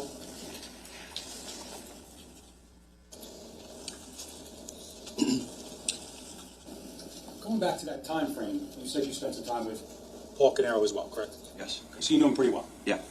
Now, were you ever at Keith Caneiro's house? Yes. Okay. Small amount of times or a lot? A lot of times. Okay. And were there times you were at Keith Caneiro's house when Paul Caneiro was there as well? Yes. Can you talk about the types of gatherings that might have occurred at Keith's house where Paul would also be there? It was mostly family gatherings. It was a lot of holidays. Easter specifically. Jennifer's father was big on Easter, and we always had celebrated Easter there, Greek Easter specifically. Birthday parties, just barbecues, everything. We were there all the time. Can you describe Keith Caneiro, Jennifer Caneiro's home based upon your having been there? It was a big house. Okay. Now, is there a lot of technology in there? Yeah, Keith was very technical. Okay. Now, did you ever have any occasion to help Keith out with things around the house? Yeah. Okay. What types of things did you help him out with? We would help him out. I remember one time it was a snowstorm, and we went over there to unclog his main drain for some plumbing, some issues with his pool from some of the piping, PVC pipes in his pool. We did some of that. Just most of that. Just handy stuff, little handyman stuff around the house. Okay. Was anyone else ever present when you were helping Keith with things around the house? Paul. Okay. Now, was that once or More than once. was Keith? No. Not. He was very technical, very smart, but he wasn't very handy when it came to things. Were there times that he asked you for help? Yes, lots of times. Were there times that he asked other people for help? Yes. Who were those people? I can recall Paul. You can ask for Paul for help. Were there times that you and Paul at the same time would help Keith? Yes. Wish this guy would pick a Going mic back and to that stand in Saturday front of night, it. Can you tell me if you remember what, if anything, you and Keith did for the kids after applying for the jobs on the Amazon site? Keith and I went out to dinner. Okay. Where'd your son and Jesse go? They stayed at home, at my house. They were playing. Okay. And where'd you guys go out to dinner, if you remember? It was 618 in Freehold. Okay. Now, taking 618 Freehold on that Saturday night, I don't want you to tell me anything that Keith told you. But can you just describe for me, like, the overall demeanor of Keith at dinner that night? He was frustrated. Okay. And, again, I don't want you to say anything that he told you specifically, but were you aware of why he was frustrated? Yes, I did. And I have was. you discussed that rationale with him on other occasions as well? I have. Okay. Now, based upon his demeanor, were you guys still able to enjoy dinner? Yes. Okay. And was there a point in time when you and Keith were discussing, again, I don't want to know what Keith told you, were discussing, like, future, like, job prospects, you know, you've just been applying for jobs and stuff. Can you talk about that? What specifically you? So, yes, maybe I should rephrase it. Did you ever have an occasion to should become just aware hold that Keith still. was doing anything, like, academically to advance his future? Yeah, he was in some online school and getting I don't know if it was his PhD or his master's degree. Are you aware of whether or not Keith actually finished that master's degree? I believe he graduated, yes. Do you know whether or not he was studying for any other types of certifications or the like? I know that he was always doing something, but yeah, he was always, I'm not sure what he was, but he was always involved with something as far as whether it was certifications for the the exterminator business, or whether it was just trying to further his education for getting knowledge and certificates for the web services that he had, or the web business. Now, some of those AWS jobs you discussed earlier, I mean, obviously you viewed the job requirements and stuff when you were on the computer with Keith? Yes. And do some of those jobs, or all those jobs, have certain requirements as far as like certifications and Correct. education? Yes, of course. Now, I've going got back to some that of those. dinner at 618 in Freehold, was there a point in time, based upon the conversation you and Keith were having, that you kind of provided a piece of advice? I did. And what was that? I told Keith he needed to start worrying about himself and his family, and stop supporting everybody else. And when you said everybody else, do you recall whether or not you mentioned Paul? It was Paul, specifically, yeah. Now, so you finished dinner, where do you go? Back home, pick up Jesse, and then he went. So ultimately, did Keith and Jesse leave your home that night? Correct. Again, last time you saw them? That's the last time I saw him, yes. Now, unfortunately, I want to draw your attention to November 20th, 2018, a couple days later. Remember that? Yes. Was there a point in time, and again, I just want to let you know, I'm not asking you to tell us what other people told you, but was there a point in time where you were alerted to something going on at Keith Caneiro's house? Yes. Okay. And what was the nature of what was going on at the house? My wife had called me. I was working at the time in Cranberry, New Jersey, and she had called me and said that Keith's house was on fire, that the neighbor had called her to let her know that there was smoke coming out of the house. Okay. And there was a Do you body. know whether or not your wife then went anywhere? She went to the house, When you say the house, which house was it? Keith's house. Okay. And you said you were at work in Cranberry, correct? Correct. What did you do? What, if anything, did you do based upon that conversation with your wife? I started calling Keith. Keith Caneiro, yeah. Were you able to make any telephone contact with him? No. Did you attempt to message him or anything I like that? started texting him as well. Okay. Now, did he answer the text messages? No, he did not. Was there a point in time when you were involved in texting with both Keith Caneiro and Paul Caneiro? Yes. Okay. Again, Keith didn't respond, correct? Correct. Did you trade text messages at some point November 20th with Paul Caneiro? I did. Okay. Now, I may approach, Judge. Okay. He'll get super loud when he's up next to the bench. He just wanders away from the microphone pickup pattern. Hopefully they can shackle him for future days. Everyone says after day one it gets better. We're almost done with that. I'm just going to show you what's been marked as S8 for identification. Do you recognize that? Yes. And what is that? Phone calls. Okay. Now, I don't want you to read anything else other than I'm just going to ask you a question. On this one column that says parties, do you see any names that Do you see your name or someone else in your family's name? I see my wife's name on here. Okay, and what's that? Salome Palucci. Okay. Now, the phone number attached to Salome Palucci is whose phone number? That's my phone number. Okay, so is that the phone that you used back in November 20th, 2018? It is. Okay. Was your wife the subscriber? She was. Okay. Now, you said that you made phone calls to Keith Caneiro, correct? Did you also attempt to make phone calls to Paul Caneiro? I did. Okay. And is that what's reflected on that call log? Yes. Okay. How many phone calls does it say were made? Let's see. 2, 3, 4, 5. So we got 1, correct? 1. Number 5, entry 5, right? Entry, what number? 3. Entry 2. and entry 1. 1. And that'd be 4 calls, correct? 4. Okay. Now, again, you said prior to this, I believe, you attempted to call Keith, correct? Correct. Now, we talked about the text messaging that you also engaged in with Keith and Paul, correct? Correct.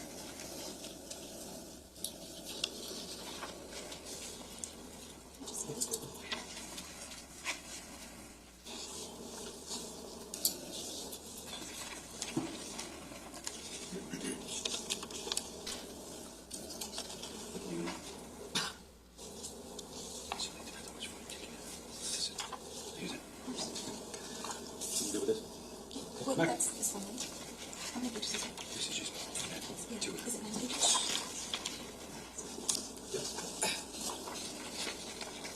For clarity's sake, I'm actually going to show you, is it 55? I'm going to show you defense exhibit, E55, is that okay? Yep. Okay. And I'm also going to show you S6. Okay, do you see this? Yep. Have we ever discussed these text messages? We have. And both D55 and S6, they contain text messages between whom? It's between myself, Keith, and Paul. Okay. Now, D55 has, and you can look at it, but tell me if it has the same text messages as S6, except there's a couple more earlier, correct? Correct. Okay. So both the text messages that are on S6 are also on D55? Correct. Okay. So, And you're saying this is a group chat between the three of you? This would be, yeah, a group. I would text both Keith and Paul at the same time. Okay, that's what I just wanted to confirm. All right. now, I'm going to specifically draw your attention to this S55, or D55 document. Can you tell us what who sent the first message in that thread? It's coming from my phone. Okay, to who? To Paul and Keith. Okay. And what was the message that you sent? I said, Keith, your house is on fire. Okay. And then, Just did anybody FYI. respond before you had a chance to text again? No. What did you then send? I sent another text that said, your neighbor called. Okay. And then, does anyone respond to that? Yes. Paul responded. And what's he say? He said, did you call 911? Okay. And then, did anyone else respond? I responded back, and I said, my wife is calling now. I assume the neighbor did as well. Okay. And then, does anyone else respond thereafter? Paul responds. Okay, and what does he say? He says, please let me know. I had a fire this morning at 5 a.m. Okay. Now, for context, that last text from Mr. Paul Caneiro was at what time? It's going to be at, is that 1:15? Correct. 1:15 p.m. Okay. On 11/20/2018? Yes. Okay. Now,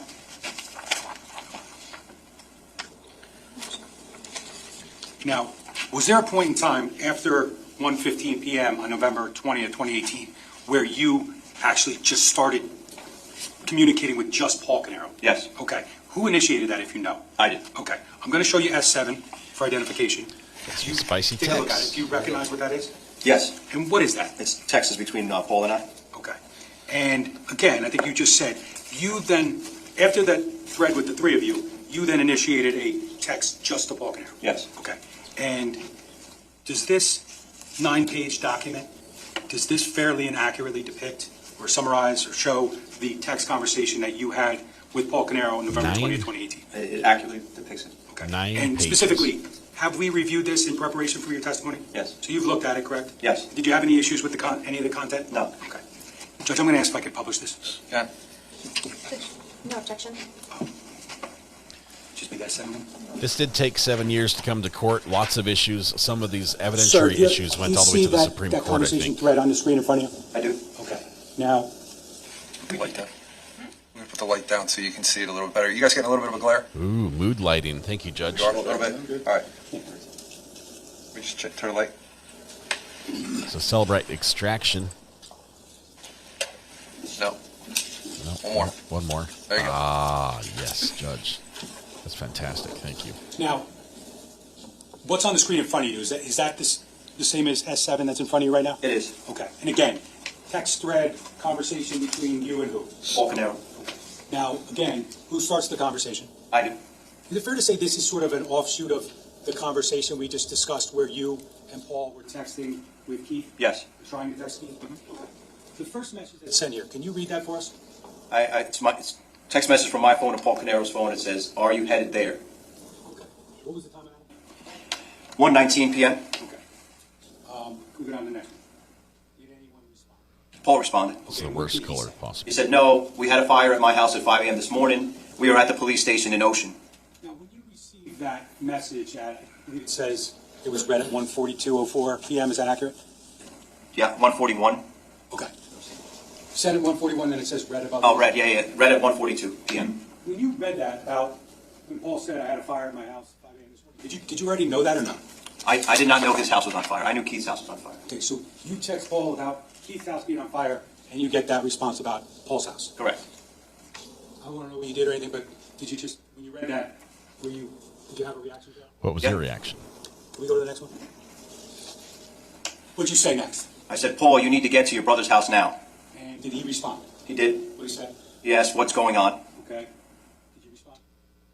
I did.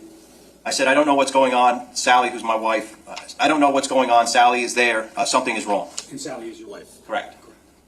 So, you had said previously that Sally, your wife, called you, told you essentially there's a fire at the Caneiro house. Correct. And you said your wife was going there, correct? Yeah. And now you're telling Paul Caneiro that, correct? Correct. Okay.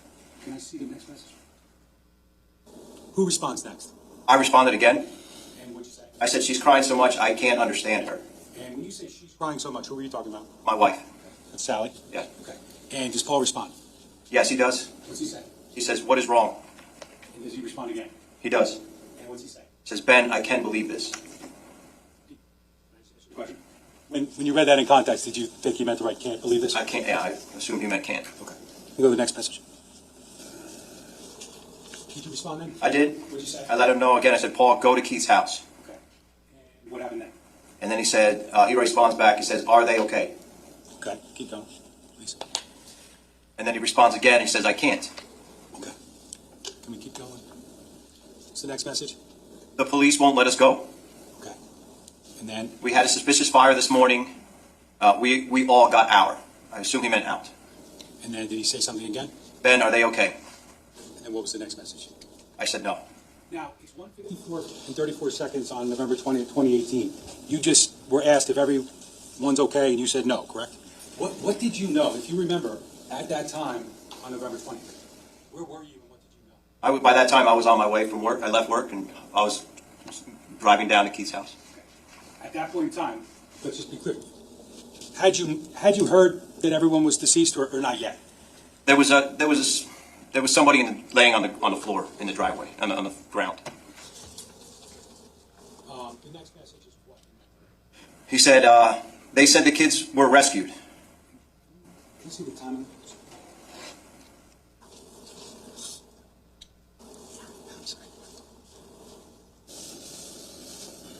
Okay. That Paul said they said the kids were rescued. What time was that? 1:55, you read it? Let me ask you this. 1:55. Are you at the scene yet or no? No, I don't believe so. Did you go to the Caneiro home? I was on my way yet. Okay. Now, when Paul said they said the kids were rescued, was that something that you were aware of or not aware of? Did you hear that? The neighbors that we were close friends with as well, and my wife was there. Nobody had seen the kids. That's why the neighbor called my wife that morning and said that the kids were not on the bus, and they didn't see them. Gotcha. I don't want to get into what other people told you. I'm sorry. Okay. My fault. But I guess my question is this: is that Paul said they said the kids were rescued. Were you told at that point in time that the kids were rescued? They were not. No, I was not told. Who is they? Getting towards the end. Thanks for all the likes. I wrote Paul again. Appreciate it. And I said, "Paul, you need to go." And then he said what? They won't let leave Ben talk to me. Okay. And then Are the kids okay? Okay. And then what's the next message? I said, "I don't know." Was that accurate? You didn't know? I did not know at that time. Now the next message is what? Is my brother and Jen okay? I need to know, he said. Get to the bottom now. Can you tell us what your next message was? I said, Steve, the neighbor called. Where did Steve, the neighbor, where does he live? He lives across the street from Keith Caneiro's house. Right across the street? Yes. Okay. And then Mr. Caneiro said what? I can't breathe. Last message? 8:15 at night, 8:15 p.m. From you to Paul? Yeah. And what was your message? I said, I'm sorry for your loss.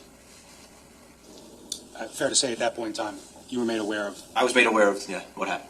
I was made aware that they found the body. Man.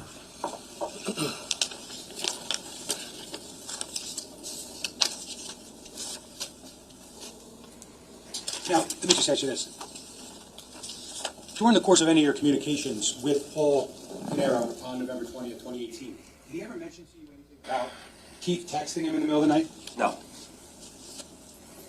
Nothing about the power being out at the house? No. I see the lights. Right, I have no further questions. Cross. Cross, here we go.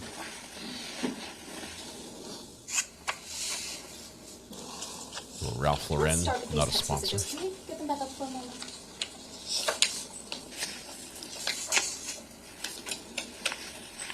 Lights back up. We can scroll down just a little bit to the first two messages. Okay. So, and I'm sorry, how do you say your last name? Is it Paolucci? Paolucci. Paolucci? Okay. Paolucci. Mr. Paolucci, on November 20th at 1:41, you text Paul and ask him if he's headed there, correct? Yeah, And when you say there, you mean to Keith's house, right? that's correct. And Paul responds, no, we had a fire at my house at 5 a.m. this morning. We're at the police station in Ocean, correct? Correct. And you knew where Paul lived, right? I did. In Ocean Township. Yes, I did. So when Paul says we're at the police station in Ocean, you understood that to mean the Ocean Township Police Department, correct? Yes. Okay. And the prosecutor had asked you if that was the first time that you were made aware that there was a fire at Paul's house, correct? Correct. And what was your response to that? Scroll down and see what I said. I said, Paul, you need to go to your brother's house now. No, I'm sorry. What was your response to the prosecutor when he asked you on direct? Is that the first time that you found out? I Yes. think you had answered yes, right? Yes. But actually, in the group text, Paul had told you at Little impeachment here. 1:15, so about a half hour earlier, he had told you in the group text, I had a fire this morning at 5 a.m. Do you recall that? Yeah, the group text with Keith and me and Paul. Would you want to see the message? Sure. Okay. Actually, is this, did you publish this, sort of? Not yet. Do you have any objection? No, it's fine. I'm going to just put it, It's set on top. okay, just keep this. Yes, this is D55. Document This camera. is the group text.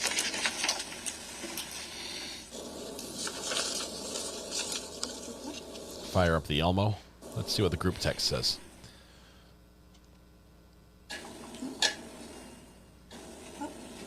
Zoom in, zoom out. Okay. Focus, focus. So, at 1:10, you sent a text to Keith and Paul that says, Keith, your house is on fire, correct? Yes, And then you say your neighbor called. correct. And that was at 1:10 also. Correct. Paul responds immediately at 1:10 and says, did you call 911? Correct? Correct. And then you respond, my wife is calling now. I assume the neighbor did as well, correct? Correct. And then Paul says, please let me know I had a fire this morning at 5 a.m. Correct. Okay. So then a half hour later, when Paul mentions it again, he had already told you, right? Yeah. Okay. And I'm sorry, can you get those messages back up now?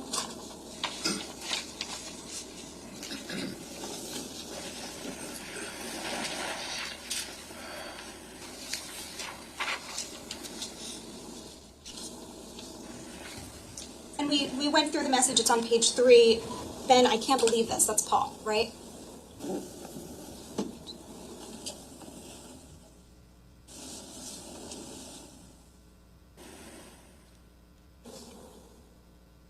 What are we just scrolling up and down? What are we doing? Yep, right there. Yeah. Okay. Actually, this is after you're telling Paul to go to Keith's house, right? Yes. And you tell him twice. First, you tell him at 1:43. That's page 2. There you go. That's the first time you tell him, right? 1:43. you need to get to your brother's house now. Yes.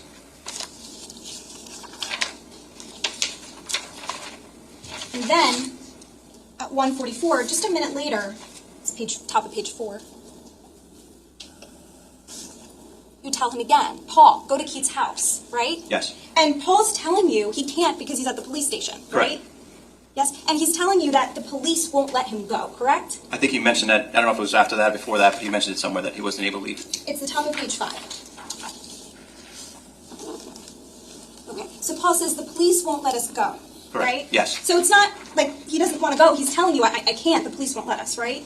Yes? Yes. And now, was Paul the first person that you called that day to tell about this fire? The first family Calling member? Keith. Other than Keith? Yeah. Okay. Now, you called Paul because you know that they're very close, right? Correct, yes. And you thought Paul would, of course, want to know if his brother's house is on fire. Yes. And you assumed that because they're close, Paul would want to be there if his brother's house is on fire.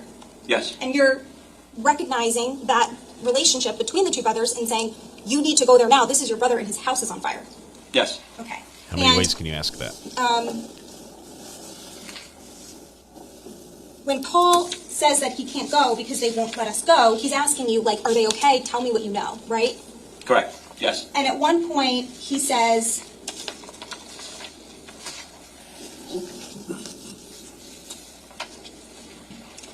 at the bottom of page 6, they said the kids were rescued, right? Correct. They meaning the police, because he's at the police station. Is that what you understood? Yeah, that's sustained. Don't answer that question. Who did you understand they to be when he's texting you from the police station saying he cannot get there? I don't know. Do you have any idea who the word they is? No, I don't. Sustained. Go ahead, next question. So you didn't have any assumption as to what they meant? Sustained. Next question. He said he doesn't know. Well, you're having a conversation with Paul Caneiro, right? Yes. And you didn't ask him who's they, right? No, I did not ask him. Okay. And is that because you kind of understood what he meant? I'm assuming yes. Okay. So you're assuming that at the time you understood what he meant when he said they. What did you Yes. assume? And ultimately, he's asking you on page 8, is my brother and Jen okay? I need to know.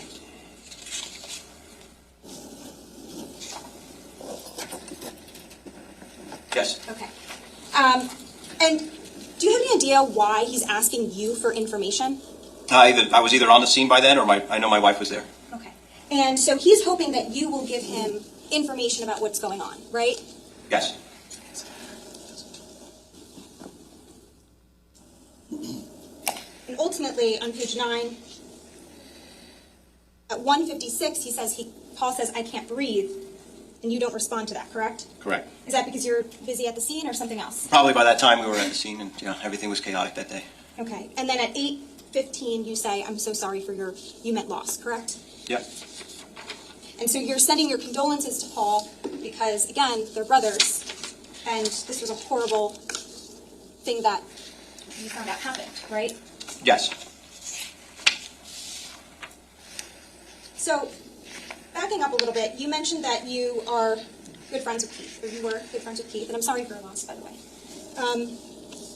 Is that a yes? Yes. And you said you were very close and you saw each other all the time. Yes. You were friends with him for about 4 years? I'd say that, yeah. And your sons were friends too? Yeah, Jesse and my son were very close. And how often would you see Keith? Typically went out to dinner or out to lunch about once a week. And how often would you go to his house? I don't know about once a week, but we were there often. Maybe every couple weeks, every 2 weeks, 3 weeks we were there. He was either stopping by, saying hello, or picking something up, or So when you said all the time, you mean regularly? Yes. Right? And pretty regularly. Correct. You would go there in the fall, spring, summer, All the time. winter? Mhm. Yes? Yes. Sorry, you just have to... I know. I apologize. And I think you said you described Keith's house. It's big. Yeah. You're familiar with the inner workings of it. Yes, very familiar. And that you assisted Keith with certain things. Yes. And you said that Paul would be there at least some of the times. I can recall 3 times he was there. It was 3 times. Okay. And you're aware that there were other times where you weren't there, but Paul was there helping Keith. I assume, yeah. Well, I don't want you to assume. Are you? I don't aware know when that- he was there, when he's not there. I wasn't tracking him like that. I don't know if he was there. If I wasn't there, I don't know where he was. What I'm asking is this. On direct examination, the prosecutor asked you who else, to your knowledge, helped Keith with, because he wasn't a very handy person. And you said he would call either you or Paul. Correct. So you did have knowledge that Keith would ask Paul to help him out with things that Keith wasn't able to do himself because he wasn't handy, correct? Yes. And this is based on firsthand knowledge. Correct. So what are some of those things that, was it the pool? Was that one of them? One of them, yeah. The pool, we changed the PVC pipes in the ground. We dug a hole and replaced the PVC pipes. And like the solar panels or something like Solar, that? there was some issues with solar panels, and I remember that. And then there was the drainage pipe, and then there was something in, I believe it was Sophia's room. It was about 4 times. Sophia's room had some type of valves or something in there that we were working on. So Paul would help out Keith when Keith needed help with things. Yes.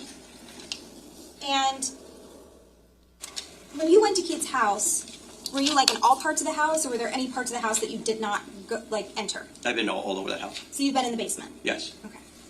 And did you ever hang out in the basement? Yes. What about that summer? Did you hang out in the basement that summer? Yes. Okay. And so you were there over the summer at Keith's house, correct? Yes. This is the summer of 2018. And so, is that a yes? Yes. You must be aware then that it was Corey Caneiro who was living in Keith's basement over that summer? I don't remember Corey living there.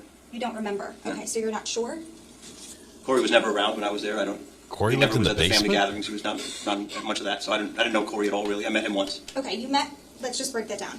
You met Corey one time? I believe so, once or twice. Okay, but you've met Paul numerous times? Yes, a lot. And you said every time you were with Paul, Keith was also there? Yes, I was never with Paul by myself. Unless one time I did go to his house to pick Hedge trimmer? Hedge trimmer, yeah. And you had texted him about that, right? Yes. And so you were friendly enough with Paul that you were, I don't know if you were borrowing it or picking it up for Keith, but you were friendly enough with Paul that you were texting him that day about a hedge trimmer. Yes. And you never texted with Corey? No. No. Okay, and did you text, so you didn't text Corey that morning on the 20th to tell Corey that Keith's house was I didn't occupied? have Corey's number. I would have texted him. Did you make any efforts to get Corey's number? No. Okay. And when you also mentioned that you would see Paul at the family gatherings. Yes. And Corey was there maybe once or twice, you said, maybe? Maybe, yeah. Okay, but not much? Not much. Okay. And there were pretty regular family gatherings, right? Yes. There was Greek Easter, you said? Mm-hmm. Yes? Yes. Thanksgiving? Yes. Thanksgiving was at Keith's house? I don't remember, but Okay. Christmas, were you around for Christmas? we were around for Christmas. And then Keith had a big pool, right? Yes. So were there like things over the summer with the pool? Yeah, always. And did you know Claudia? Claudia was the nanny, correct? Yes. I So knew you were her. familiar with her? Claudia and her husband, I forget his name. He was there for a while too. Did you see them around a lot? Yeah, I saw Claudia around a lot. I don't remember his name, but yeah, Claudia was there a lot. And so she was like the kid's nanny, right? Nanny, housekeeper, yeah, she was all that. And are you aware that she was there like almost daily? Yes, Okay. And did you know Flavio? I think that was her husband. Is that her? Okay. Did he also do like kind of like groundskeeping stuff? Correct, At he did. Keith's house? Yes. And I don't know if you're aware, but are you aware whether he did it at Paul's house too? I believe he did. Yes. So you're familiar just enough with tooted. Keith's life where you know these people in his life, right? You Yes. know Flavio, who does like kind of groundskeeping, maybe landscaping for Keith and Paul, and you know Claudia, who's the nanny, right? Yes. And you mentioned Keith's house was big, right? Yes. It's a nice house, right? It's a modern house. It's a modern house. It's like a kind of, people describe it as almost a mansion. Yes. Right? And It's $1 million it's very nice. house. It's very updated. Correct. He Yes. built the house, right? He designed it. Yes. He designed it. Meaning like, it wasn't already existing when he moved into Correct. it. He designed it how he wanted it. That's correct. And Keith owned multiple cars, right? Yes. Maserati. Yes. Was that, I thought it was a Mercedes. he He had a Boxster in a Porsche in the garage, Porsche. and I knew he drove an SUV Mercedes. And I think Jen might have driven a Maserati. I'm not sure. Jen had the Maserati. Okay. And Jennifer didn't work, right? Not that I know. No, she didn't work. She was like a housewife. Yeah. She was a She homemaker. had a Yes. Maserati? With Claudia's assistance, of course. Correct. And we talked about some of these. Did you ever go on vacation with them? We went to Atlantic City with them. Atlantic City? Yeah, just the Little couples, gambling? not the kids. Okay. Was Paul ever there with No. you guys? Were you aware that Keith liked to vacation a lot? He did. And are you aware that he would travel to places like Miami and Greece and Florida and things like that? Oh, yes. And that a lot of times Paul would be there also with them? I don't remember him ever being there with them. You're unsure? Yeah. And when you say that you would hang out with Keith and Paul sometimes together, was that like at Keith's house? I think you said it sometimes at Keith's house, but also did you guys go out to lunch? Went out to lunch a lot. Did you out to lunch a lot? Did you go to Huddy's and Cold Snack and Danino's? Does that ring a bell? I believe so. Those are a couple places Yeah. you guys hung out at? Yeah.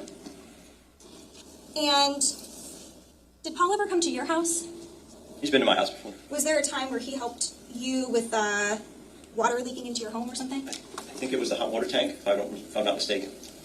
And so he was trying to help you out with that? Yes. Or filter, I forget what it was, but yeah, he's been in my house before. Now,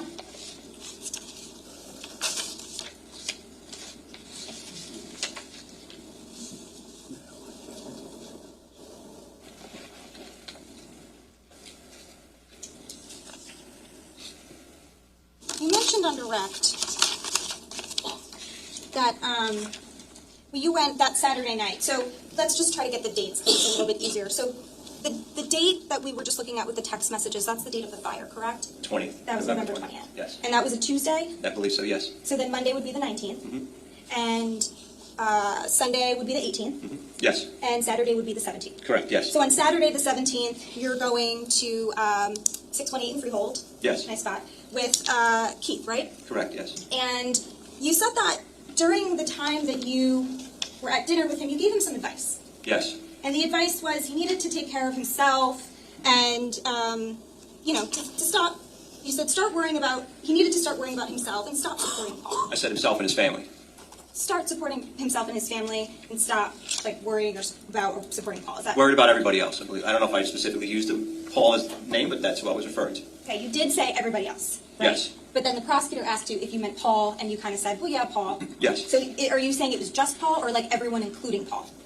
I don't really recall at the time who I specifically meant, but it was more geared towards Paul because of the situation that was going on. Okay. And so are you talking about financially supporting him? Yes. Okay. And so it's your impression was that Keith was supporting Paul to some extent financially? Yes. Okay. Well, are you aware that Paul was receiving a significant amount of income and disability that he... I knew he was on disability. I didn't know the amount of money he was receiving. Okay. So you weren't aware of what Paul's financial situation was? Correct. With respect to that? As with respect to what his salary was and what he receives with the business, I don't know anything about that. Okay. So you're just kind of trying to be a good friend, and based off of what Keith's telling you, you're giving him the best advice you can in the moment, Correct. right? Okay.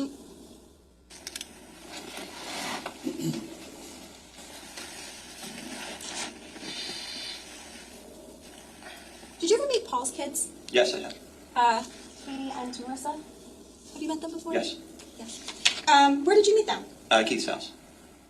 I don't remember. I know that the young lady that had a dog bite. I remember that one time. Katie. Yeah, I remember Katie. I don't recall either. I know he had 2 daughters. I don't remember the other one's name or meeting her. So again, you're familiar with the family? Yes. Yeah. And just to circle back to you mentioned on direct that you were aware that Keith was taking classes. Yes. Online school. Yes. And were you aware, did Keith ever mention Paul helping him by taking some of the lab classes for him? No. He never mentioned that. So, after this happened, eventually you were interviewed by the police, yes. Right? In the interview,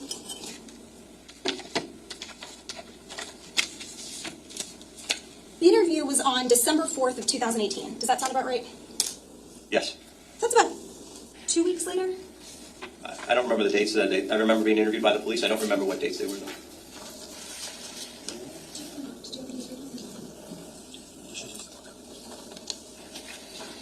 Frances' birthday's tomorrow. Cowboy Up Fitzgerald has a message for her on the screen. Happy early birthday. Sir, I know you mentioned that you don't remember the exact date. If I showed you a copy of her statement, would that help refresh your memory? Yeah, of course. If you showed me the documentation, yeah. So, Your Honor, may I approach? Yeah. So I'm approaching you with what's marked as S5, and this is a copy of the statement you gave to the police. I'm just going to direct your attention to... The date? Yes. And just read it to yourself and then let me know if you're ready.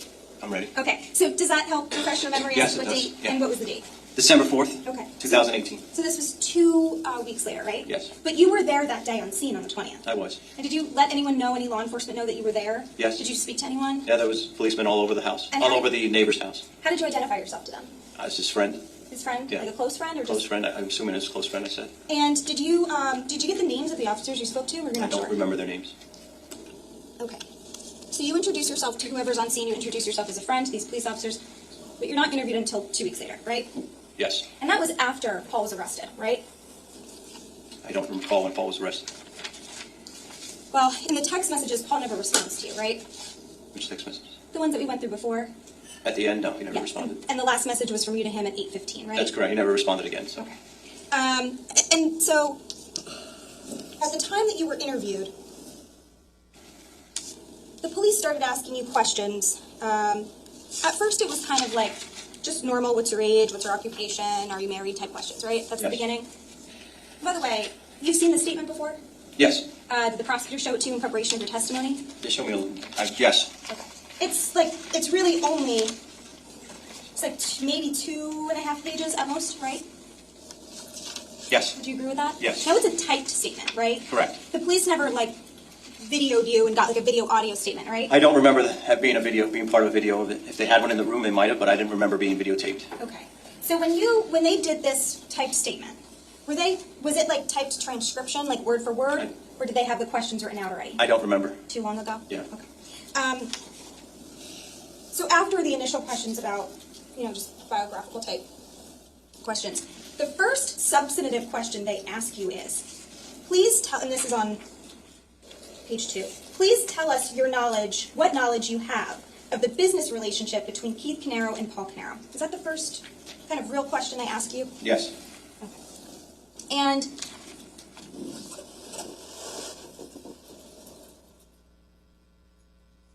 I know it's been a while. Is reading that helping refresh your recollection maybe as to the interview? Okay, you can take a moment if you want. Take all the moments. Take your time. Okay. You can put it down and off.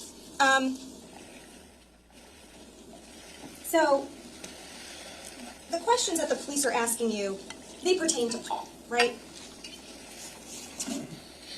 Yes.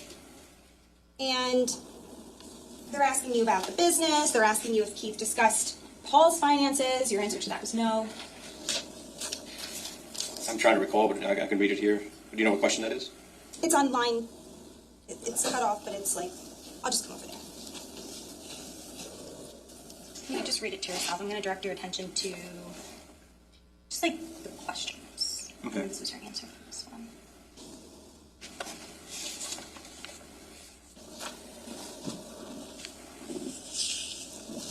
Okay.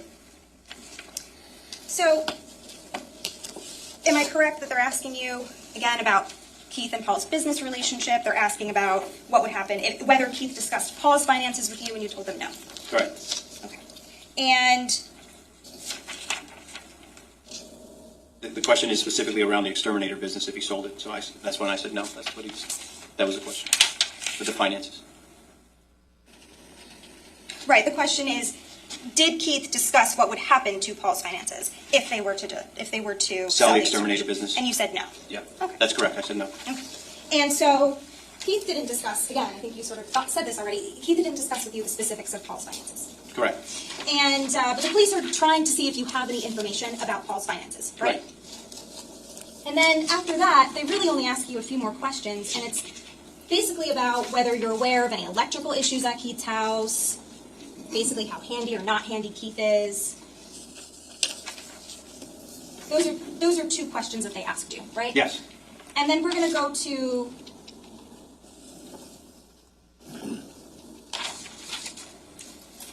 Legally Gray, thanks for your support. Oh, the gee. last question on page 4. 22 months. And again, they're just asking you what, if anything, or whether Keith is handy enough to fix or attempt to fix certain things in his home, correct? Yes. Okay, and they're asking actually about a generator, right? That is correct. Okay. Now, they don't ask you at any point about Paul and Keith's personal relationship, right? Not in this. No, they did not. Okay. And when we talked just now, it sounds like you are familiar with their dynamic, correct? Yes. All right.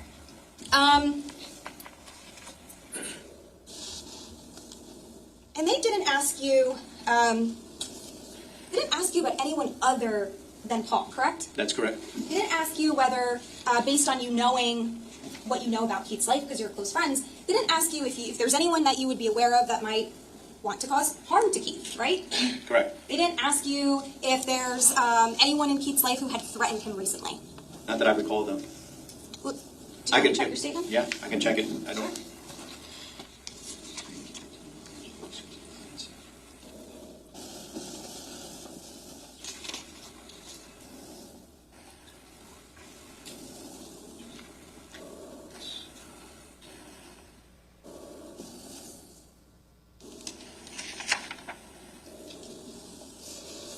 Correct.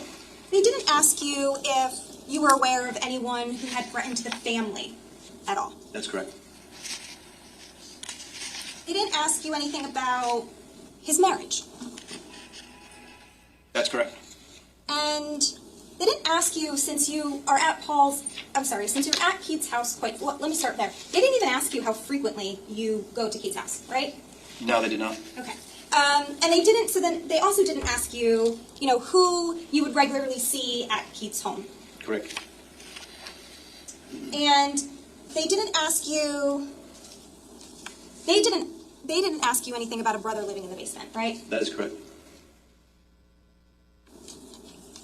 They didn't ask you Where's if the evidence there of was Corey anyone in the that Keith basement? and or Jennifer were afraid of or had expressed any type of fear. No.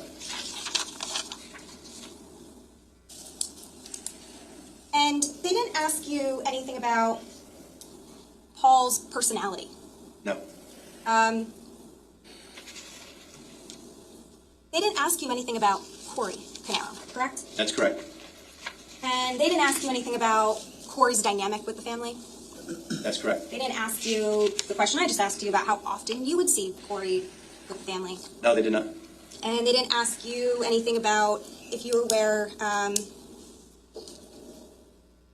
they didn't ask you if there was anyone in the family who had any tendencies of violence, did they? No. I want to be heard at sidebar. This is relevance. The form of question, she's basically testifying with a negative answered question. They didn't ask you about, and then she's putting this idea into the mind of they didn't ask you about if you saw someone else on the scene. He's like, I can't hear. Oh wait, if you saw someone else on the scene that didn't look like Paul that may have done this, they didn't. They didn't. You're correct. They didn't. But this is not relevant. Right now, Drama Llama, I think you're right. With what's already come in, we have to hear from Corey in this case. The state has to ask him, and we need to get this clarified, did he live in the basement? If he lived in the basement, okay, that's going to put some credence in the defense's case. That's where the fire was started, right? We've already got a connection, as weak as it may be, that could point to him as having a financial incentive in the demise of his brother and their children, because he would get $1.5 million from this life insurance policy. But did he not know that his brother was like stealing the premium money? The life insurance policy was literally at risk because the bills weren't being paid. There's no payout if the life insurance policy is suspended or not active, not current, if it's in like a holding pattern waiting for you to pay your premiums again. So I think we know that Paul, I think defense is going to wave the white flag and admit that Paul took that money, the $78,000 from the life insurance. But how do you then get to the fact that Corey committed the murders to get the insurance? Yeah. Who's Corey? Corey is the other brother. The brother that is not a business partner. The brother that is not spoken of very much, I guess. He was less favored. Let's see. I don't want to fast forward here if it's almost over.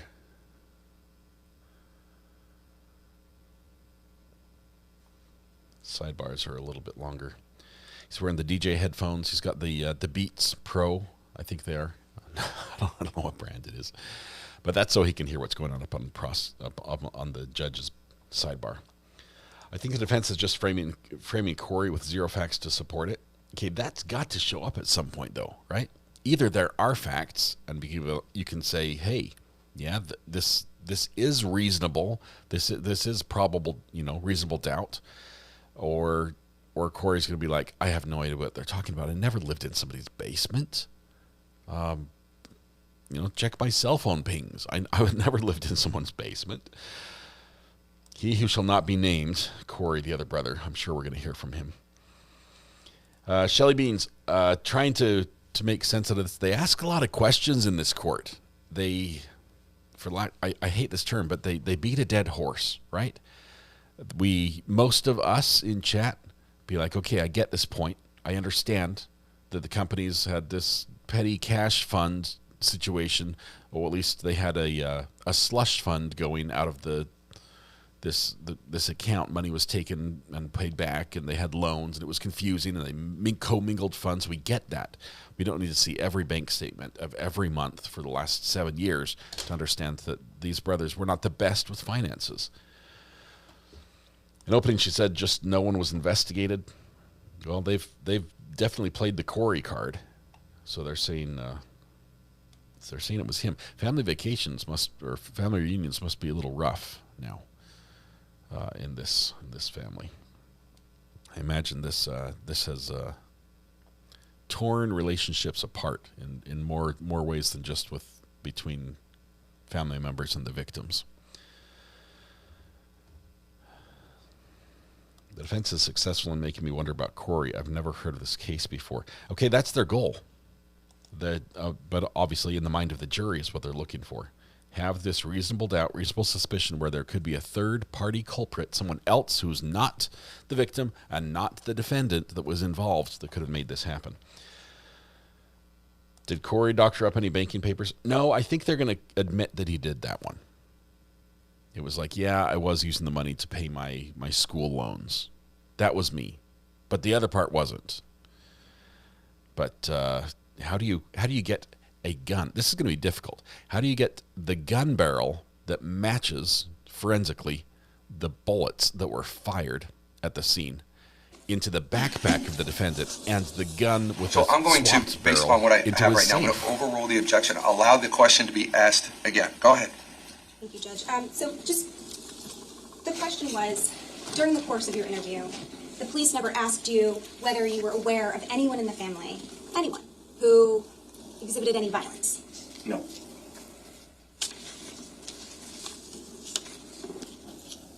Rare win for Just defense. to be clear, you were willing to cooperate with the police, right? Yes. Because Keith was your very close friend, and as his friend, you cared a lot about him. Yes. So any question the police would have asked you, you would have tried to answer to the best of your ability and help them out, right? Yes. If the police wanted to interview you for hours, you would be willing to give them your time. Yes.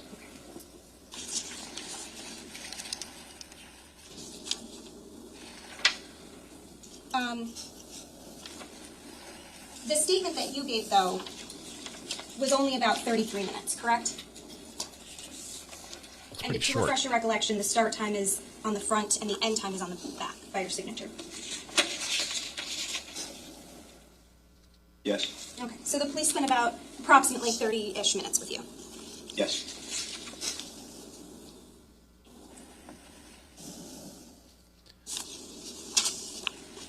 My wife texted me from Sam's Club saying she's in line fighting for a rotisserie chicken. And then she texted me again saying she got one, but she had to take out a couple of people to get You it. don't recall when Paul was arrested and charged with Keith's? I don't know what the specific date and time that was, no.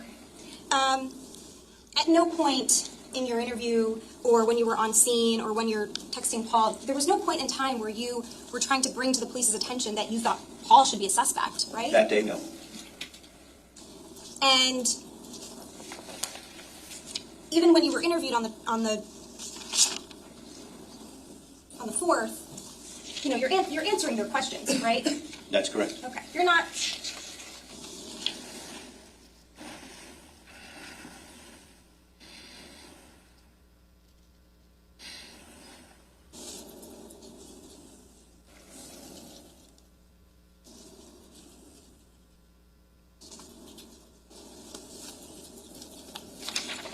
He's a good witness. I like him. When you texted Paul that day on the 20th, you did so because based on your knowledge, as of then, on the 20th, they were close brothers, and Paul would want to be there for Keith the same way Keith would want to be there for Paul. Is that fair? Yes. Thank you. Redirect. Paolucci, I showed you those messages on direct examination, correct? Yes. Okay. They were friendly between you and Paul Caneiro, correct? Yes. You had a good relationship back then, correct? Yes. And Keith had a good relationship with his brother, correct? Yes. And you... Judge, just objecting to the leading. I know it's. I'm going to let him get to the point. Go ahead. Ms. Paolucci, I guess my point is this. Just laid foundation. You were asked a bunch of questions about being, very familiar with Paul Caneiro and also close with Keith, correct? Yes. And you said they were very close, correct? Yes. Now, in that statement, I believe is up there in front of you. Do you have that statement still? Yes, I do. The police. That's Yes. 6 evidence? It's 5. That's 5, sorry. Now, you were asked some questions in that statement about the relationship between Paul and Keith, correct? Yes. So, on the morning of November 20th, 2018, besides Keith, you called who you thought might have information, correct? That is correct. Now, he's who? Paul. You called him despite some information that you had. Objection leading, Judge. This is his witness. Ask it another way. Despite texting Paul, did you have information that was contrary to their rosy relationship? Like if there was a rift between the two? Yeah. Yes, there was. He knew there was a rift between them. Did you have a conversation about that rift at dinner a couple days earlier? Yeah, I talked to Keith about it. And it surrounded what? Money. Money in what way? Money that was taken from an account from Keith. Business account. Who? Paul. Correct. And Jennifer told me the same thing. Despite that, though, you texted Paul that day. Correct. Okay. Now, you were asked a lot of questions about what the police didn't ask you, correct? Yes. And they asked you if you recall the names of any police officers or detectives you talked to on November 20th at the scene, correct? That's correct. Do you recall their names? I do not.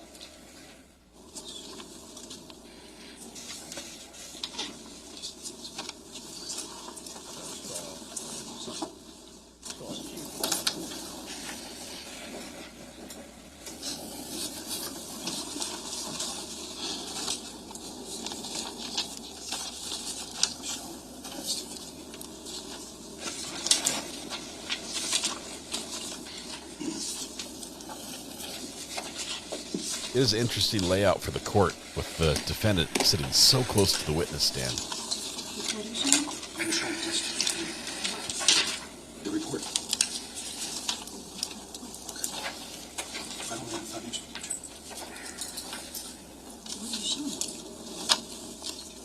Now he's getting frustrated.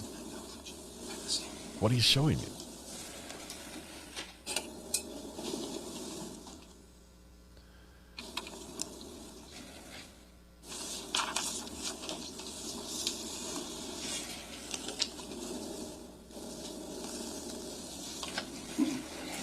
This layout makes it crucial that the bailiffs have really good response times. We've seen defendants come out of their chair a time or two, either at a judge or a witness. Keep going. I don't have... Judge, can I be heard? Sure. Sidebar. We might have an issue. He raises his hand to make sure he can hear, puts his hand down when he can hear. What is Mrs. R.A.'s ringtone? I can't change it yet. Her phone won't let me put Big Dill in as her ringtone, which I'd love to do. If somebody can figure out how I can put Big Dill on her phone, that would be great. It's an old iPhone 12. What appears to be happening right here is that defense attorney is objecting to what he's about to show this witness, what prosecution will show the witness, because she doesn't have it. Like, this is something different than, so, I don't know, are we going to get all the way up to like a Brady violation or something like this? But it seems to be an evidence issue that things aren't matching up. Did she make an oopsie? Possibly. Mr. Paolucci, I'm just going to show you this part as 258, S258 identification. I'm going to gather that you don't recognize that. No, I don't. Okay. Does that appear to be a Monmouth County Prosecutor's Office report? That's what it looks like. Does it indicate who the author is? Authored by Ryan. Okay. Mahoney. Do you independently remember Ryan Mahoney? I do not. Okay. I would just renew my objection. This witness has no familiarity with this document. It's not authored. You can use any document to refresh somebody's recollection, so I'm going to overrule your objection. Go ahead, prosecutor. Whoa. Mr. Pavlich, do you remember specifically what you told any of the detectives on scene initially on November 20th, 2018? No. Okay. Do you remember talking to them? I remember the officer that broke the news to us. Okay. Now, I just want to ask you to take a look at this paragraph at the bottom, page 2 of 7. I don't want you to read it out loud. I don't want you to say anything. I will ask you a follow-up question. If you could just read that. Okay, so now we're refreshing his memory with anything, including a ham sandwich, is legal. We've heard a judge say that before. So this is not a document he's seen before. He has no familiarity, but it should be a record of that conversation he had with the police. This might refresh his recollection as to what he said. Does that refresh your recollection as to, like, some of the initial information you gave the police? It does, a little bit. I just want to ask you one simple question. That having refreshed your recollection, do you recall who you were telling the police about? Yes. And who was that? Paul Caneiro. Was there a reason for that? Yes. And what was that reason? The problems that Keith and Paul were having. So the police were asking, is there somebody that Do he you had know problems with? if whether or not on scene that day, the detective you were speaking to even knew if Paul Caneiro or Corey Caneiro even existed? I don't know if he did or not. I don't know. It's a weird question. Did the detective know the brothers existed? On the statement that's in front of you, S5, you were asked about that. The question on page 2 that you were asked, the first substantive question you were asked. Yeah. You see that? Yes, sir. That was about the business relationship? Yeah. Now, had you previously discussed the business relationship with police prior to that statement? So let me get this right. This is the statement I went in the prosecutor's office. When I went to the prosecutor's office or to the police station, I'm not sure where it was for this one. Yeah, then that statement that you showed me before was the day of the November 20th. On scene, let me just be clear. On scene, while the fire's going, are you there? Yes. And did you discuss the business relationship to police there? Yes. I have nothing further. Okay, so the police had tips. Just hold on for 1 second. Just for the juror's sake, can you go to the front page of S5? See the front page there? If you look at that front page, does it say where your statement was taken? Front page, let's see, taken at Monmouth County Prosecutor's Office on Jerseyville Avenue in Freehold, New Jersey. Okay. Is that your recollection of Yes. giving a statement there? That is correct. Okay. And then there was another statement at another time? Or it's another conversation? I said that wrong. Yes. Okay. Everybody understand? Okay. Any cross? Go ahead. The statement at the prosecutor's office, you were, on that first page the judge directed your attention to, you were interviewed by 2 detectives. It says questioned by and then witnessed by, correct? Yes. And you were questioned by Detective Petrozello, is that right? Yes. From the Monmouth County Prosecutor's Office. That is correct. Okay, and then it says witnessed by, and it says Detective Mahoney, right? That is correct. Also at the Monmouth County Prosecutor's Office, right? Yes. So this 2.5-page statement was actually taken by the prosecutor's office, not by local police, right? And they're detectives. I'm not sure if they're local police or not. I don't know. Well, I don't know how it works. But it says a detective, so I'm assuming a detective is a police officer. So it says the detective, and then underneath it, it has their title. Monmouth County Prosecutor's Office. Right, so we're a detective with the Monmouth County Okay. Prosecutor's Office. Does that sound familiar? Yes. Okay. Now, the prosecutor asked you about, so let me just get this straight. You're texting Paul, telling him you need to go to Keith's house, right? Yes. You say, get to Keith's house now, you gotta get there, right? Yes. And Paul's saying, I can't, I'm at the police station, but you're insisting that he should go there because something is wrong. Yes. Right? And then you get there and you speak to a police officer, right? Yes. Now, that statement was summarized in the report that the prosecutor just showed you, right? Yes. It wasn't it's not like this one where it's question, answer, and it's not like a transcript of what happened. That's correct. Right? It's just the officers recounting what they say you said. That is correct. Do you have an independent recollection of what you said 7 years ago? 8 years ago? No. Okay. Because when I asked you initially if you had any conversations with any officers on scene, you seemed like you didn't really recall anything specific. I remember we were very upset that we found out that the babies were dead, Jen was dead, and Keith was dead, so we were all, I don't remember everything that happened that day, but everybody was crying, everybody was upset. So. When you spoke to, where's that exhibit? The report?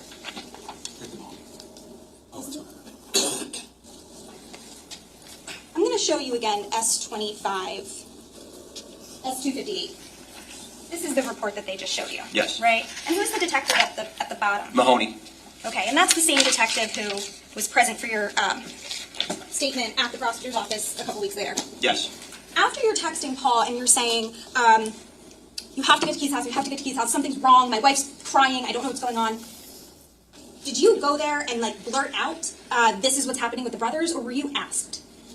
I don't recall if I was asked or if I blurted it out. Okay. Well, if you were, when you were having your initial conversation with the police officer, would those be like the first words out of your mouth? Oh, there's a business issue? No. Okay. That came up during the course of a conversation. I'm assuming yes. Okay.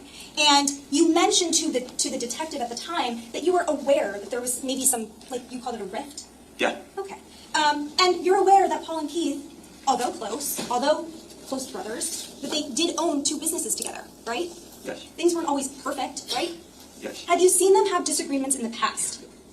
Not really, no. Not that I remember, like nothing, no. Nothing that you personally observed? No, nothing that was, no, nothing. As far as you're aware, every time you experienced an That was the interaction wrong with the answer. brothers, things were copacetic. They were fine. Yeah, we were out to lunch, we were having lunch or dinner. Okay. So, the issue with whether or not there was some sort of disagreement about the businesses, that doesn't come up until you're talking to a detective on scene, or an officer and someone. Correct. Okay. And the only person that you're hearing, the only side of the story you're hearing this from is Keith, right? Keith and Jennifer. Okay. Let's talk about that. Because the prosecutor asked you about money missing from an account, right? Yeah. And you were asked about that in your statement, right? Yes. Okay. And this is actually, you say, Jennifer mentioned 6 months ago that Keith was very upset with Paul, right? Yes. Okay, so you didn't hear this from Keith, you actually heard this from Jennifer. But, Keith also mentioned it. Okay, well that's not what you said in your statement though, right? He said Keith had also mentioned to me on the phone. He said, don't get me started, right? Yeah. Okay, it doesn't say that he mentioned to you the money being taken from the account. He did mention it. I remember him recalling. So he got started. And so, when they mentioned to you, you're saying 6 months ago, does April sound about right? For what? From November? Whenever Jennifer and Keith mentioned to you the money missing from the account, would that be approximately April? It looked like I said 6 months ago on the statement I wrote. And you're estimating, right? Yes. It's not like 6 months to the day. Yes, of course. So you could be referencing the time frame of April. Yes. Assuming if it's 6 months, I'm assuming that would be April, yeah, from November, or from December. If this is December, then it would probably be around June.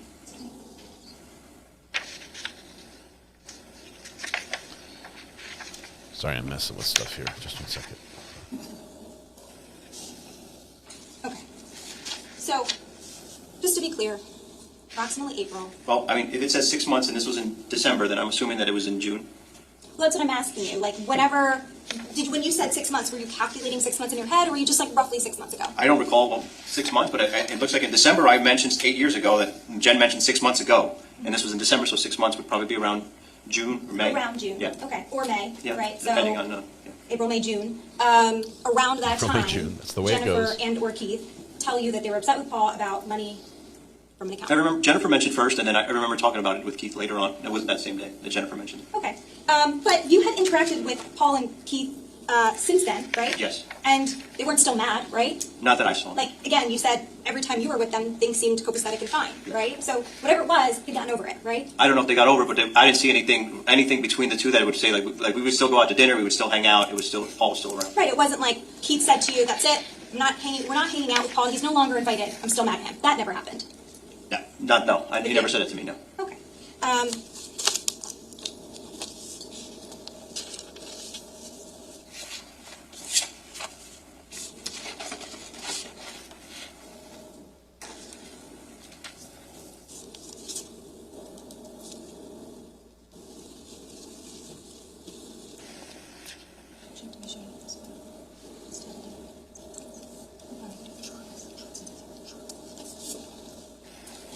Thanks for all the likes on the channel. Appreciate it. We're almost to 1,000. So you said that you were familiar with Keith's house, right? Yes. You had been there like plenty of times. Yes. And so you were familiar with the sort of like front side entrance of his home? Yeah. Yes. Okay, I'm going to show you a photograph. It's marked D1-1. I'm just going to ask if you can identify what is depicted in this photo. Which side is the It's front the front side? of his house. Okay, and do you know how based on this photograph, can you surmise how that photo's taken? Yeah, you're standing at the front door. It's kind of like side. And then you're just staring at the front of the, I guess that would be the front of the house. The driveway's, you're coming up the driveway, and this is the wall you would see. And if you're standing at the front door, you're taking the picture from the front door out towards the side of the house or the front of the house. Okay. Permission to publish? Go ahead. Can I just have the? So this is the photo we're looking at, and just to be clear, so this right here, I'm pointing to this this window in the middle of the photograph. No, wait a minute. That's right. There was a door that they never used because it was broke. Mm-hmm. It was next to those windows, and then you're right. There was a side entrance because that front door they didn't use it because it never worked. It never opened. Or there was something wrong with it. It either leaked or they never used it. They always used the side entrance with the coat rack. Okay. You can kind of see the sill of the front door there. I forgot about that door. We never used that door. We always came in through the side. So is this like a porch? Yeah. Then you said there's a door here somewhere that's broken? Right next, you can see the sill of the door on the floor there, next to the window. No, that's the stairwell. Come all the other to the wall. To the wall. Hold on for a second. Is this marked? Yes, D1-1. From the window to the wall. D1-1. Can we hand him the little stylus? Yeah, you can give that to him. Sir, tell us circle where you're talking about, so at least we know where we are on this page. That's the front door sill. Gotcha. There was a main door there. We would walk in through this side door here. All the time, there was a coat room there. Okay, and do you see the driveway depicted in this photo? Yes, I do. Okay, can you just circle the driveway, the general area? Okay, and is that a car that we see in the driveway also? Yeah, that's part of the driveway. I mean, the driveway would go all the way down to the road. It was a big, long driveway. 250 feet. And is this based on, we're looking at it, this is a nest photo? I'm assuming it says Nest on there. I don't, yeah. Did you have knowledge of the fact that Keith had Nest cameras? We have cameras everywhere in that house. Okay, including this one, right? Yeah. Can you leave that there for a second? Can we print that? Oh, wait, hold on, let me... Screenshot. Uh-oh, you moved it. You moved it. Put it back where it was. You got it. That's good. Yep. That'll work. We're going to mark that as D1.1A. You said it was 1.1, D1.1? Yes. Okay, 1.1A. For the record. Okay, you're good, Ms. Massalone.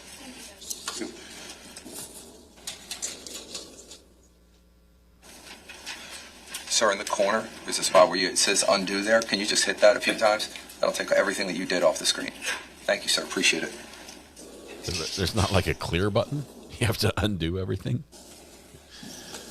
You can't get there from here. You have to undo it. Just one more question based on this photo. Was this the only house that you're aware of that Keith owned? That's the only one I'm aware of that he owned. Anything in Greece? Oh, they had that house. He just redid the house in Greece. I'm sorry. He was working on a house. He was working on I don't know if they finished it by the time this happened, but yeah, they were redoing the house where Jennifer's father would stay there all the time. In the summertime, he would spend the summers there. Okay. Thank you. Josh, we can get to 1,200 likes. I have nothing further. Okay, sir, you can step down. Thank you, sir. Just please make sure you leave everything there. Mr. Decker or Ms. Massalone will clean it all up. You can go. Thank you, sir. Thank you for your time. All right, Judge, it's about the end of the day for day one. We might start a little bit of day two. All right, ladies and gentlemen, it's about 12 minutes to 5. We're going to have a half day today. We're going to end a little early. A half a day. Nothing, huh? Well, I got you. All right.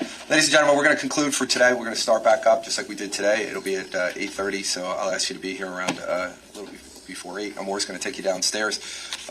Obviously, you heard a lot of testimony today, but it's just the beginning. So I don't want you to discuss this case as you're going to the room to get your stuff or walking down the hall on your way home tonight. Inevitably, your family's going to be asking you questions. Please do not discuss this case with anyone. Do not do any research with anyone or have anyone do anything for you. There's obviously, because it's clear that the media is here, so you are not to discuss this or look at anything. And or it's very important that you tell everyone that you know, family, friends, whatever it is, that they are not allowed to provide you with anything that's in the media. You're not allowed to provide you with any social media posts, anything. You are to basically be off all internet as much as you possibly can, except for certain things that you may need to do. Otherwise, I'm going to ask for you to stay off it. Otherwise, I hope that you have a good night. You guys kind of had a feel today of what it's like for lunchtime and how quickly it goes. So if you want, again, you can bring snacks for the morning break. If you want water or extra stuff with you, bring it with you so you can have it up here for any breaks.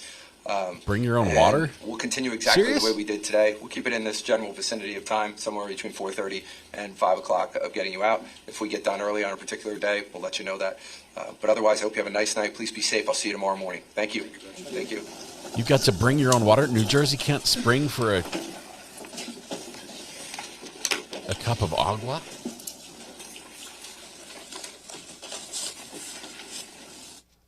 Next, we're going to find out they don't even get paid. Man. New Jersey. No internet, period. Unless you absolutely have to do something. So like if you have to log in and to turn on your microwave at home to cook your dinner. Because I guess some microwaves you need to use the internet to use. But bring your own water.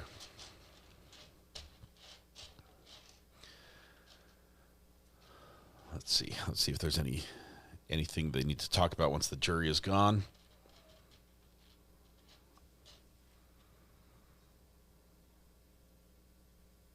I don't think they do. We're done with day one, and we've got some time. It's only 3 o'clock. We can work. I told you we worked through lunch. So you guys tell me what you want to do. Do you want to end it for today? I think we're done. Do you want to end it for today and start early tomorrow and put in a long day, or should we push ahead?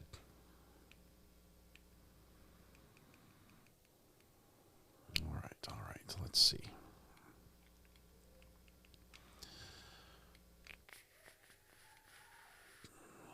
Let's see. We're going to be on.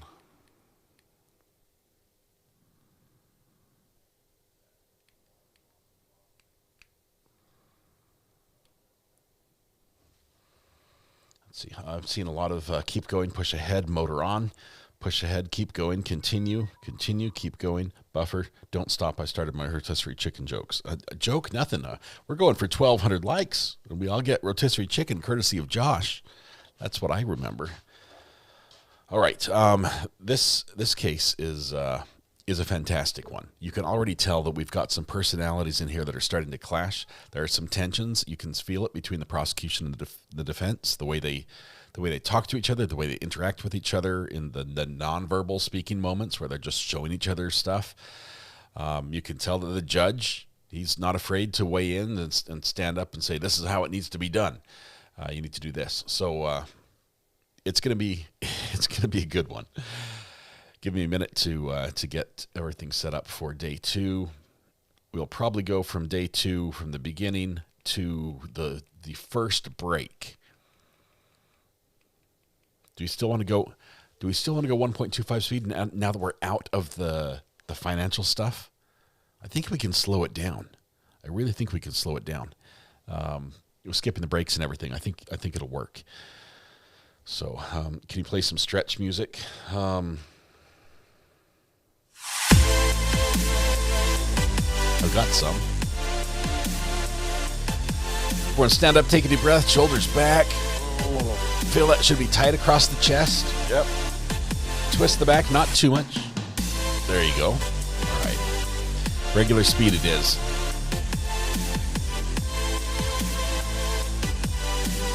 Okay, we are about to start day two. Get the speed back to normal.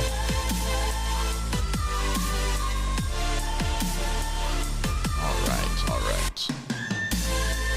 We'll go here, and then here, and then here. And there's our counter. All right. Stretching is. This is not AI, by the way. This is from YouTube's music library, available to YouTube partners.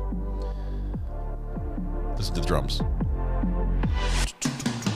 I like that part. All right, Judge is here. Music goes off. Welcome, Judge. Welcome, Your Honor. Good to have you here. Let's kick off day two. This would have been on Tuesday, I believe. Is that right? I think it's Tuesday.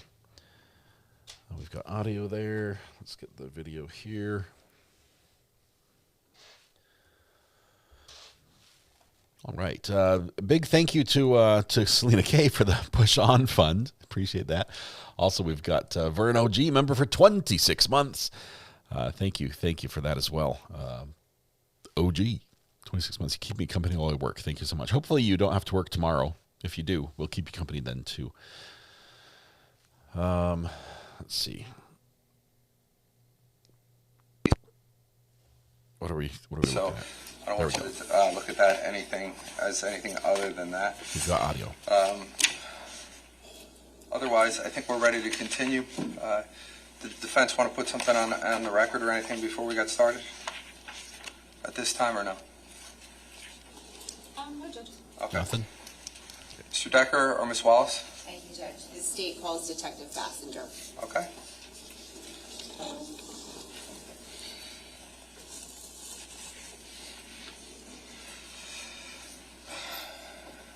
Good morning. Good morning. You can just watch your step going up there. Could you put your left hand on the Bible, raise your right hand? Do you solemnly swear or affirm to tell the truth, the whole truth, and nothing but the truth, so help you God? I do. Okay, once you get comfortable, can you state your name for the record and spell your last name, please? My name is Debbie Bassinger. My last name is Bassinder. Okay. Prosecutor, whenever you're ready. Thank you, Judge. Good morning, Detective. Good morning. Where are you employed? I'm employed at the Monmouth County Prosecutor's Office. In what capacity? As a detective.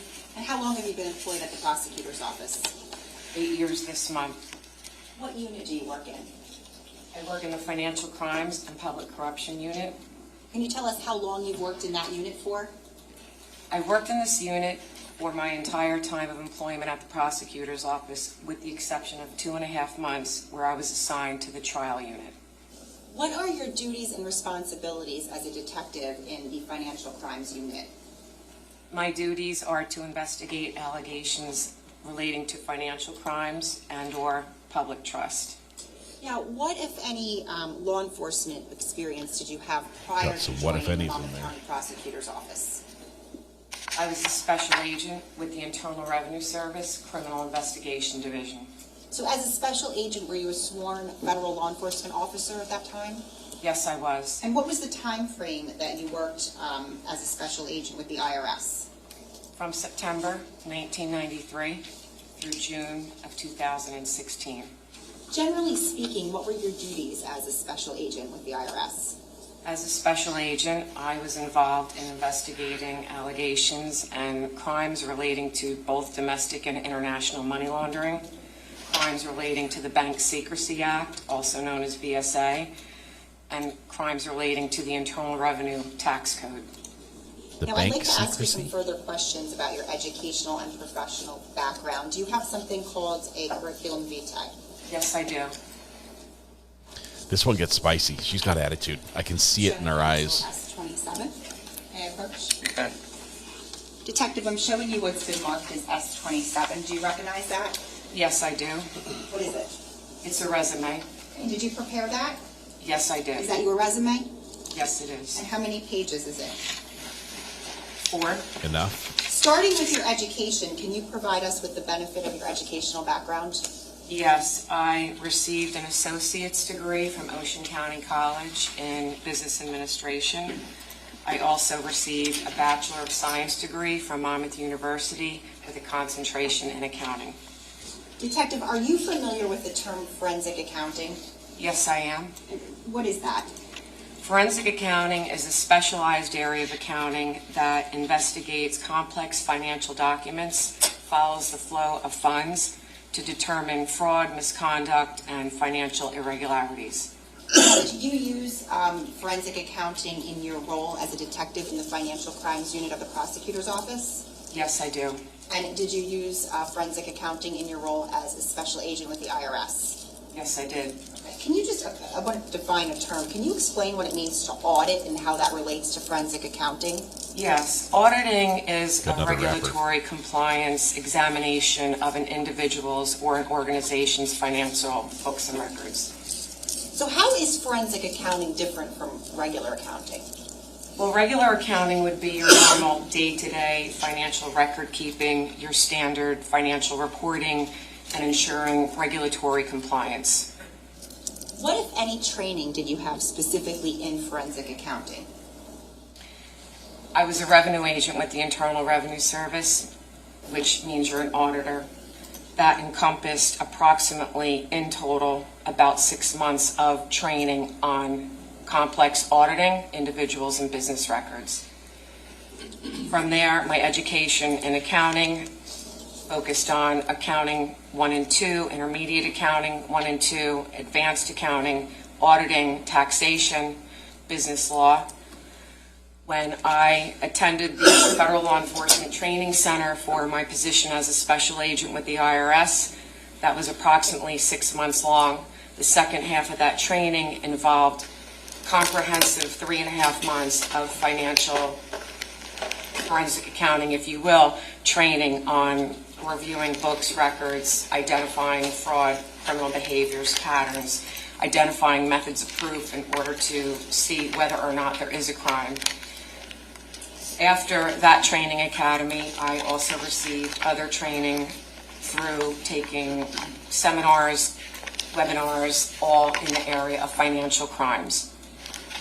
So what were your day-to-day responsibilities as a special agent with the IRS? Day-to-day, you were reviewing financial documents on a complex nature involving money laundering, Bank Secrecy Act, financial crimes, even relating to taxes, analyzing, reviewing, compiling detailed reports, interviewing witnesses, subjects, victims at times.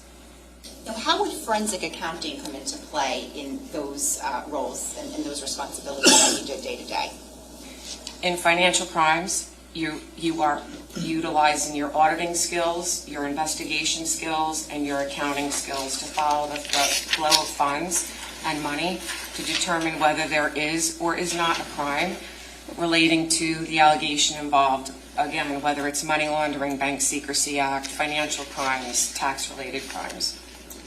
In your time with the IRS, and I'm sorry if I asked you this already, but how long were you there in total? 23 years. What, if any, promotions did you receive? In 2015, I was promoted to a supervisory special agent. What did that entail? They give you a I coin. oversaw 8 special agents, 2 administrative personnel, and a secretary. And the 8 special agents that I oversaw were conducting investigations as I just described what I did as a special agent. So I was overseeing their work, dealing with the U.S. Attorney's Office as it relates to those investigations. Now, as a special agent with the IRS, prior to receiving that promotion, approximately how many forensic accounting analyses had you conducted? Over 200.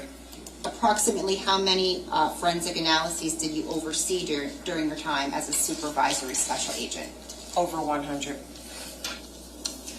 What, if any, certifications did you receive while you were with the IRS?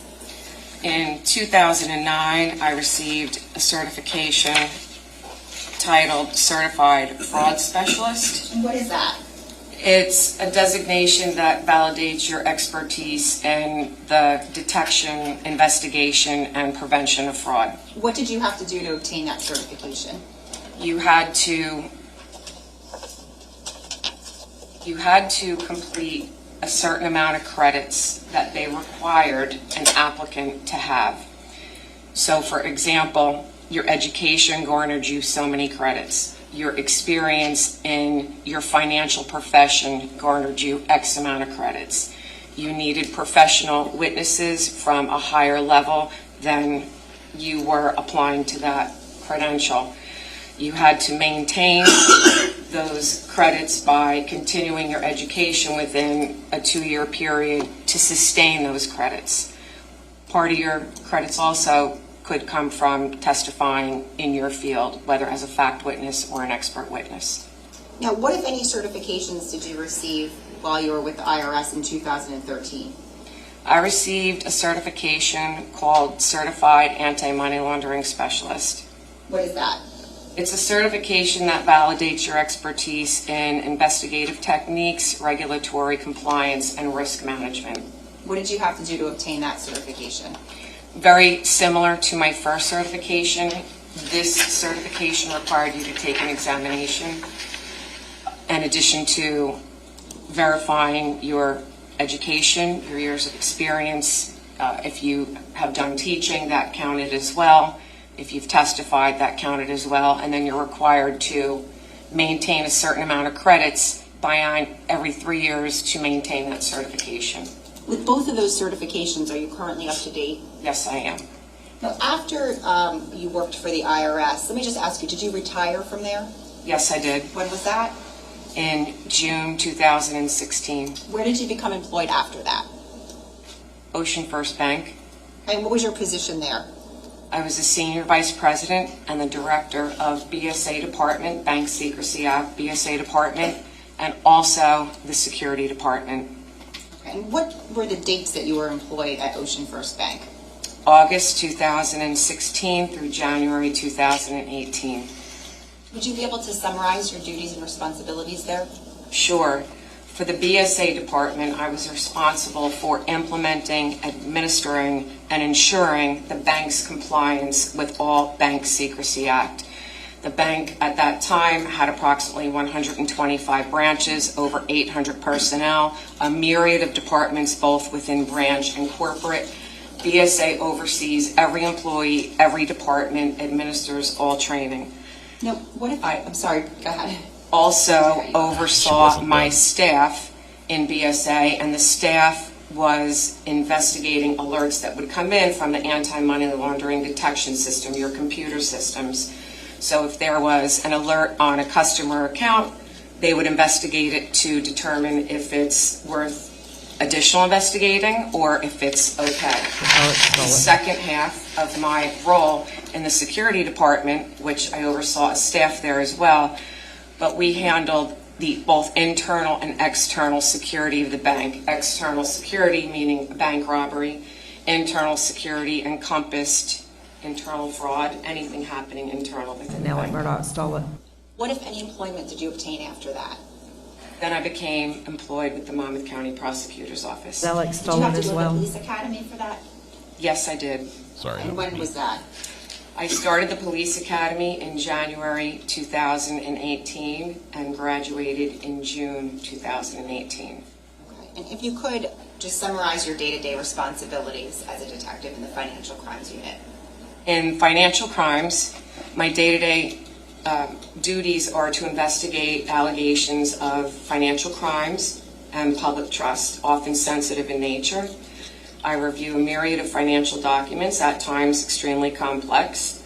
I interview witnesses, subjects, and victims. I compile detailed reports. Approximately how many forensic accounting analyses had you undertaken thus far as a detective in the Financial Crimes Unit of the Prosecutor's Office? Approximately 200. And what, if any, certifications did you receive while you were with the Prosecutor's Office?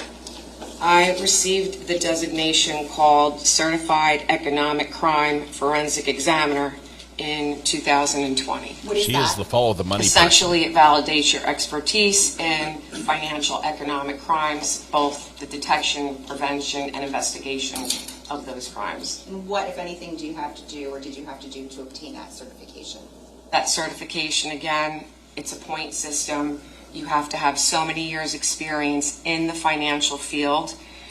You have to provide your education, which garners you additional points. If you've testified in court, both as a fact or an expert witness, and take continuing education classes. Teaching also counts, financial related classes. Is she here as an expert Do you do any witness? teaching as it relates to your profession? Yes, I do. Can you tell us about that? Yes. Annually at the Monmouth County Prosecutor's Office, our unit provides financial training to any law enforcement officer in the state of New Jersey. So I'm a part of that training on an annual basis.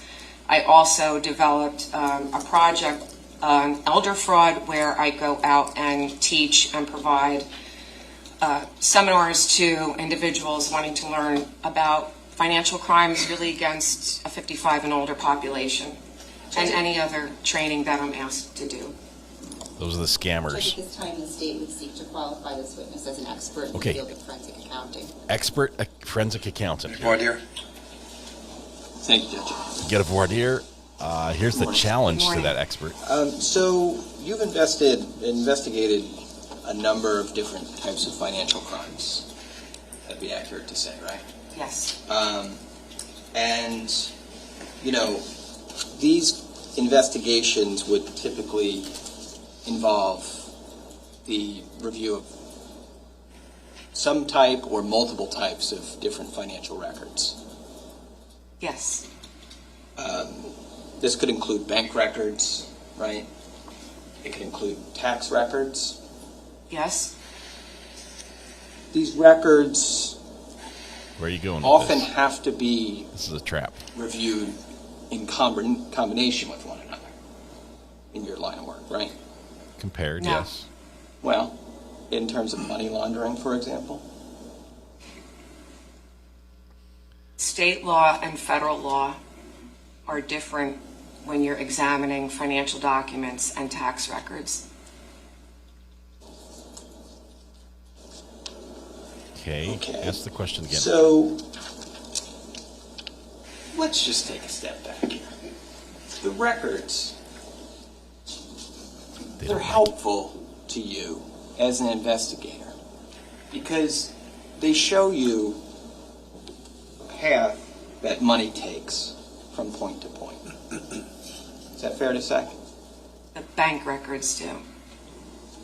Yes. She's bank records feisty about something. Because the bank records show you money going from point A to point B, right? Yes. And you need to establish in your investigations at point A to point B to determine if there's been criminal conduct. Or not, yes. Or not. And do they hate each other the thing, already? though, about these records is that the records by themselves don't really tell us anything about a person's motivations. The records are just numbers, right? Not exactly accurate. Well, So a you have to bank fight for every statement answer. shows the account that the statement refers to, right? The account that it comes from. It shows debits and credits on the account, right? Yes. It shows an opening balance, right? Correct. It shows a closing balance, right? Yes. Might show that I transferred money from that account to a different account, and if I did, it would list some indication of where the money went, right? Yes. None of that says anything about what my motivation was in transferring the money from point to point, right? I don't agree with that. You're able to discern something from abstract numbers on a piece of paper that the ordinary person is not. That's your expertise? She's not. My expertise is reviewing all the documents in a comprehensive manner and putting the financial picture together. Great. So you do need to look at multiple documents then in order to create this It's full a trap. picture. Is that what I heard you just say? I can look at multiple documents, yes. Okay.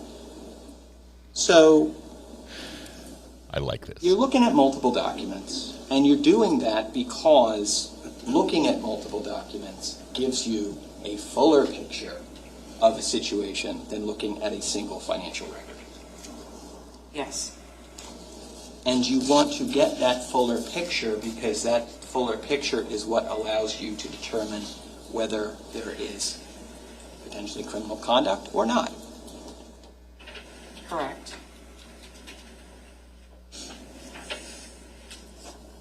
You are also looking for things in these records that could demonstrate motive.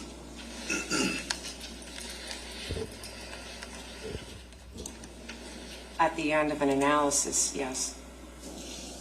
One of the things that you're trying to determine is if any of these records are supportive of or not supportive of motive. Yes. Because motive is going to, if it exists, right, is going to help in furtherance of an investigation. Yes. Motive evidence explains why a person might have made a financial decision that they made. Yes. So if you find evidence of motive as part of your investigation, it's something that you would take note of. Yes. And if you took note of it, it would be because it was significant to you. Yes. And if it was significant to you, you would, in some fashion, document it. Yes. In general, in a financial investigation,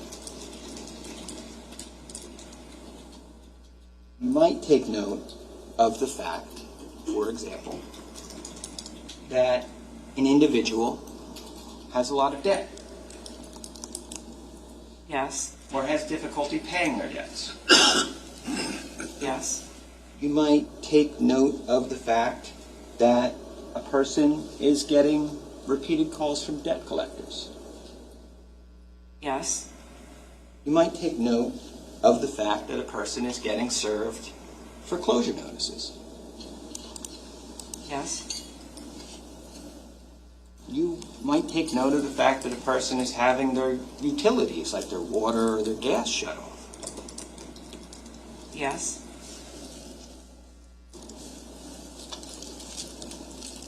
You might take note of the fact that a person isn't able to come up with the money to afford basic things like food and gas.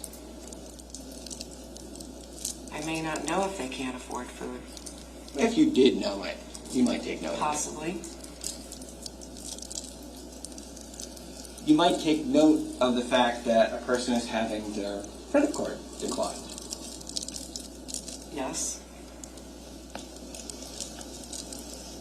You could take note of the fact that the person is having repeated communications with others about not having enough money. I may not know that. You may not. Or you may. Because sometimes you might have a person's record of text communications in a case, right? Not necessarily. Not necessarily, but sometimes you might. But I might not. And if you did have them, This is and you notice that the person is having communications about not having enough money, you might take note of that. Yes. If you had a record that a person is consistently borrowing money because they don't have sufficient funds, you might take note of that fact. Yes. The person was the subject of a civil lawsuit. I'm not speeding this up. I love this part. Yes. If the person was discussing, and there was evidence that they were discussing or considering bankruptcy, you might take note of that fact. If they were considering bankruptcy, I may not know that. If there was evidence that they were, you might take note of that. Yes. She says yes through gritted teeth. She does not want to agree with anything he says. She knows it's a trap. When you were with the IRS and as part of your work with the prosecutor's office, you didn't. Sometimes these investigations, I'd imagine, might involve a single person who was a suspect, and sometimes an investigation might involve multiple people that are suspects. Is that fair to say? Federally, yes. And sometimes investigations might involve situations where multiple people had access to the same bank accounts. That's possible.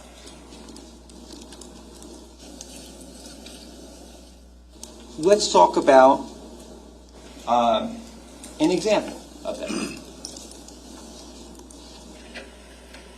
Let's say we have a small business.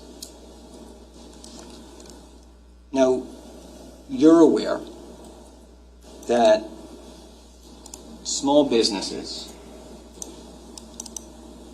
often operate under a less regimented structure than large, highly regulated businesses, right? Can happen. Can I see counsel, please? I believe the jury is here for this.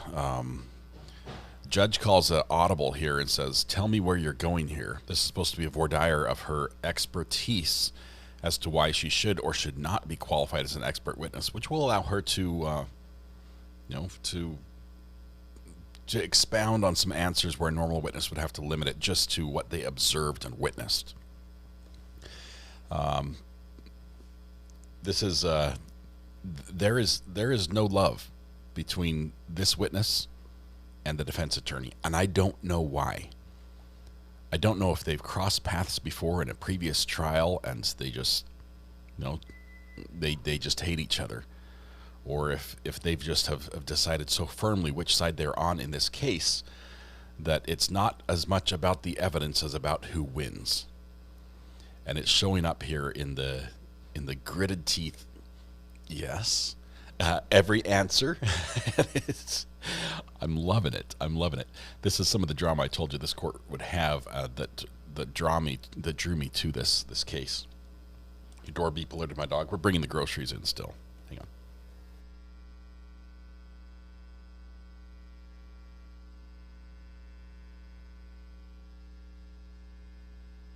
Gesundheit. I think it's her work personality. She's good at what she does. I love that she's worked for the IRS for what she said 23 years, 24 years, and then she went to private sector. The businesses love to hire somebody who's been in the trenches, in the agency that I won't say opposes, but controls and monitors, regulates your business. If you can get somebody from the inside that thinks like the IRS does on your side to now work for you, it's like switching teams and having all the plays from the opposing team's playbook in your staff meetings now. So it's a great hire. She probably got paid very well for making that transition, and her only being there a couple years is probably normal. They only want you because of you have that current information that the other side is using. So you know how they're looking at things, what to watch for, how to make sure that you pass your audits and everything else. They're not trying. The bank's not trying to sneak something past the IRS, right? But they do want to comply. They want to have no hiccups, no bumps, no fines, no issues. And she knows she's worth it. I get the feeling we'll learn much more about his money situation. I think that's where we're going here. She was obviously an investigator financially, so we'll see. We'll see how that applies. Just going to order 3 days worth of DoorDash to not have to pay the fees for ordering 3 days in a row. Hard part is not eating it tonight. I know. Zara just went to Sam's Club and picked up a rotisserie chicken, which she had to stand in line and nearly fight for. And it's not for tonight's dinner. I personally think it's a sin to take a rotisserie chicken hot and put it in the fridge and cool it off. You don't. I realize it's only like a $4.98 chicken, but you just can't do that. If you have to, let it cool a little bit and pick all the meat off while it's hot. But then it can go in the fridge.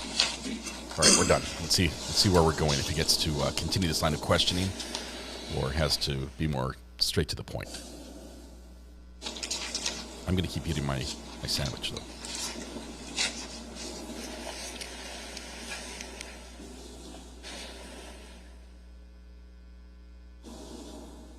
You've testified in court before? One time, yes. Was that as an expert or as fact witness? A fact witness. And was that in your professional capacity or personal capacity? Professional. You've never been qualified as an expert in a court proceeding? No.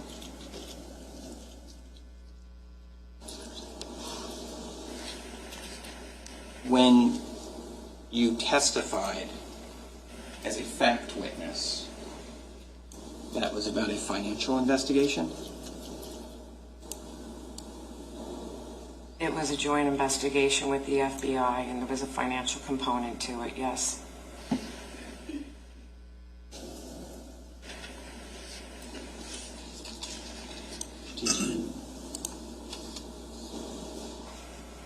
What was your role in that investigation? The defendant accepted bribes in the amount of $30,000. Excuse me, the defendant accepted bribes, and I was a fact witness to that. And there were also tax charges in combination. Okay. So basically your role, what I'm taking from that is your role in that case was as a detective. I was a federal agent.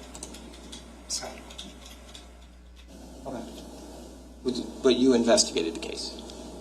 Tax component, yes. And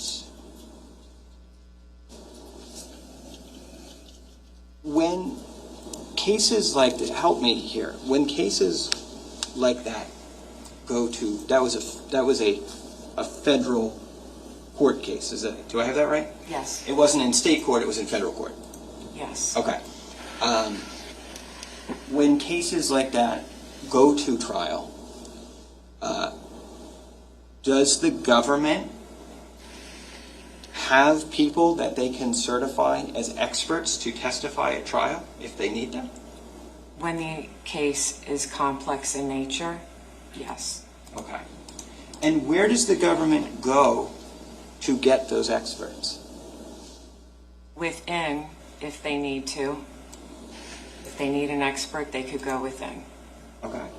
So those experts, for example, could come from within an agency like the IRS?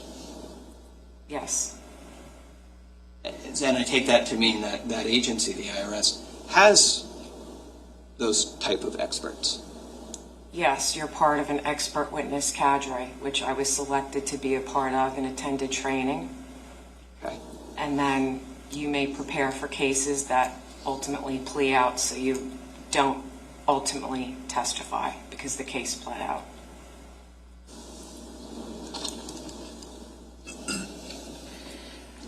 Fine. But this is the first time that you've been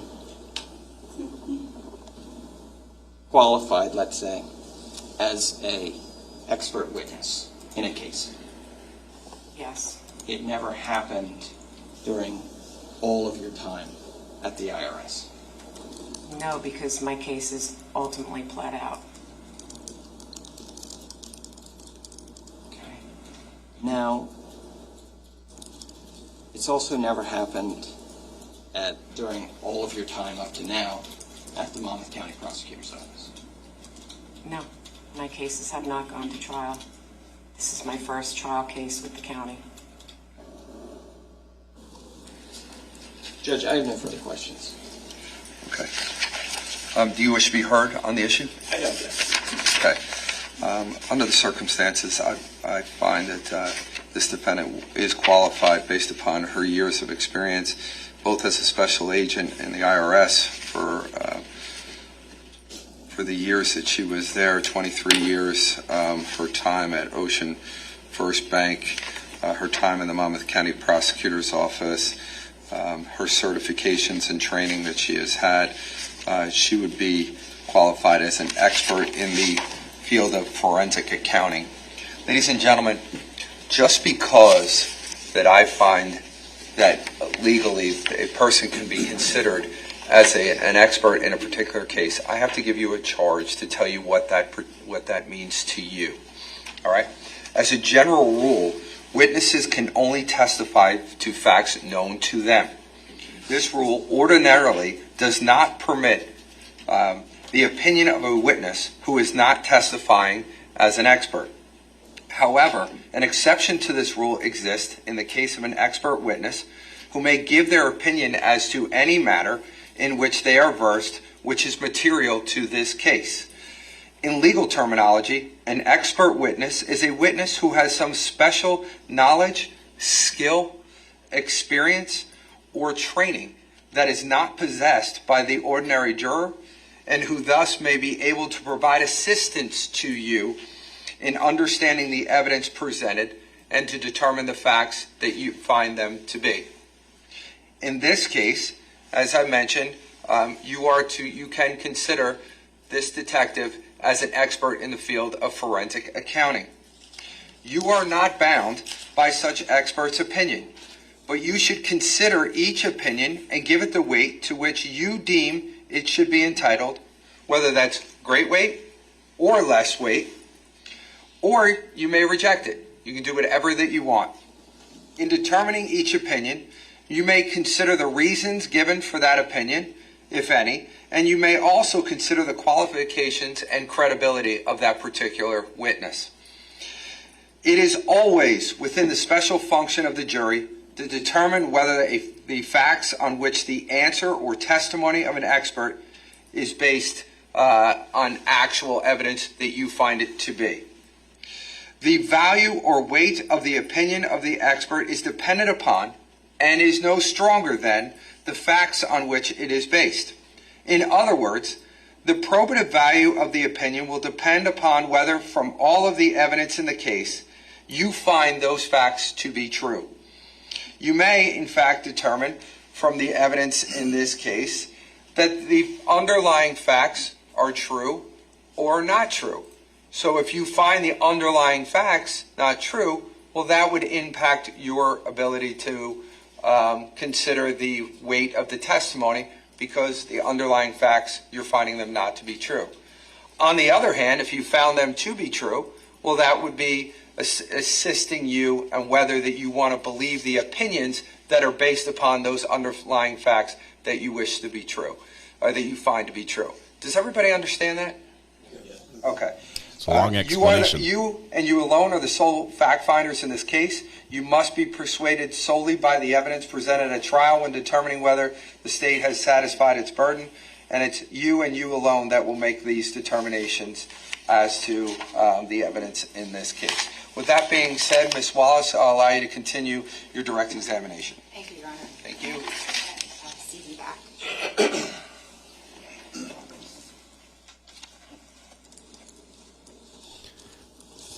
All right, we now have an expert witness. Detective, are you familiar with the case State of New Jersey versus Caneiro? Yes, I am. How?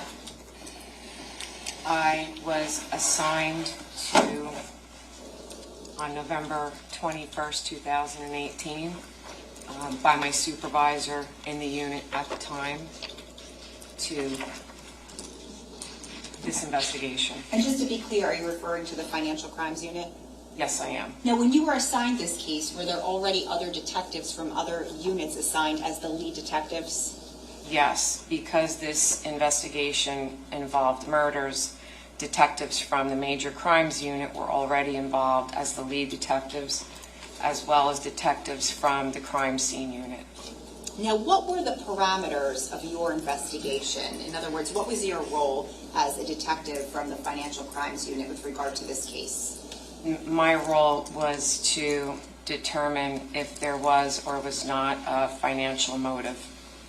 Can you tell us about the investigative steps that you took? Yes. Through legal process, serving a grand jury subpoena, through legal process, I obtained statements from the bank for the trust account, the bank that held the trust account. I also, through legal process, obtained statements for the defendant's bank accounts.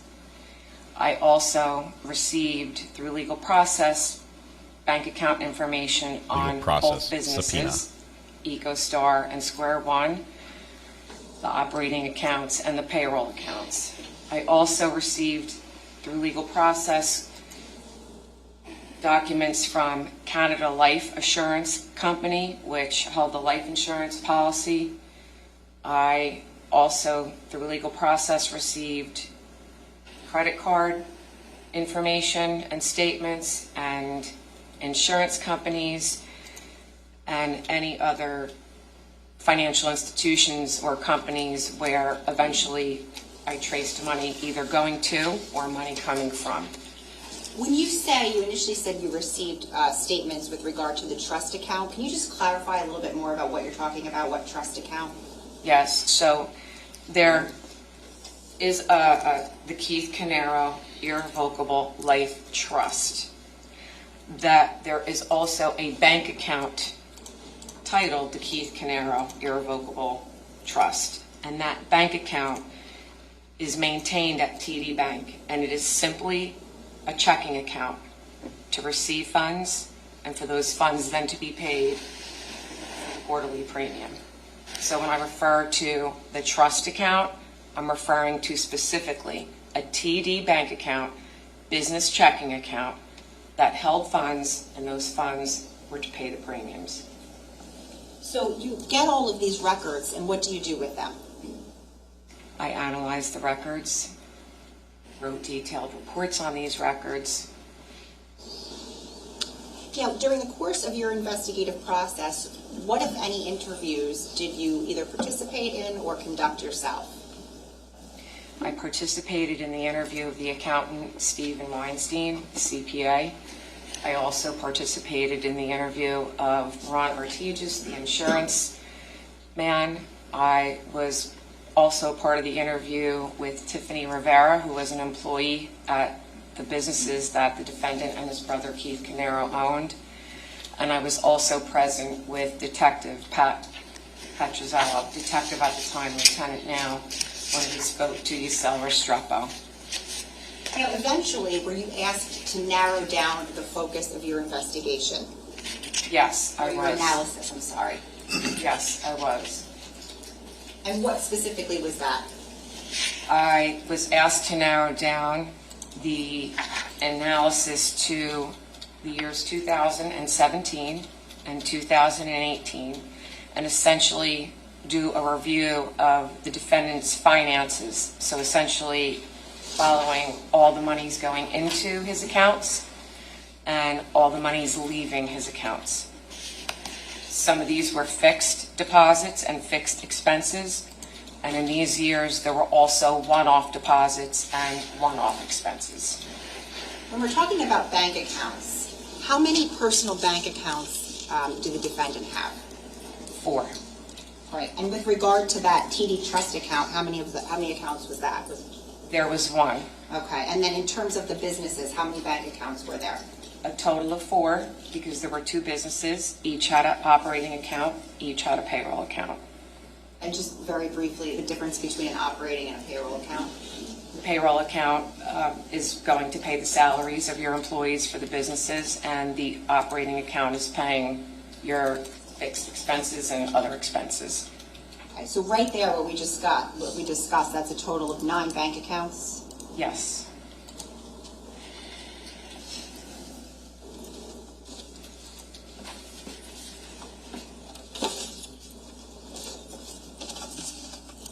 For the record, I'm showing counsel S28. Okay. May I approach, sir? You can. Detective, I'm showing you what's been marked as S28. Do you recognize this? Yes, I do. And what is this? This is a list of all the 9 accounts that I just described. Okay. And does this have the bank names of the checking accounts on here? Yes, this lists the name of the bank. It lists the type of account. It lists the account holders, and it lists the account number. Judge, permission to publish? Any objection? Okay, you can publish. I hope we get a good shot of that. That might help clarify some stuff for us. Just grab an easel from the stash of easels, which we maintain right next to the defendant, in case he wants to use them as a weapon. Ooh, WD-40. I was just about to ask, Why is this on the screen? I didn't put it on. We can just turn that off if you don't mind. Thank you. That's the judge. That does not make the judge happy. So we're going to put that as a number 13 or 12 for him.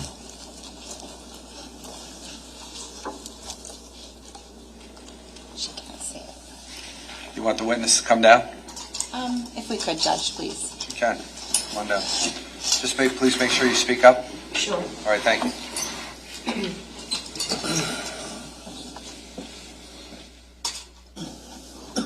We can still see you.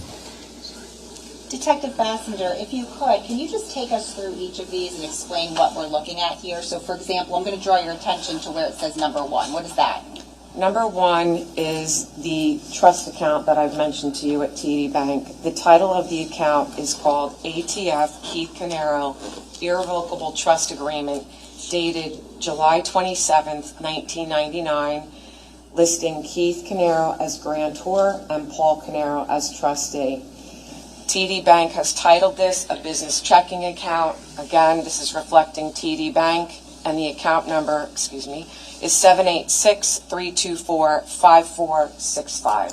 For purposes of the rest of your testimony, is it okay if we refer to the last 4 numbers of the account numbers here? Yes. Okay.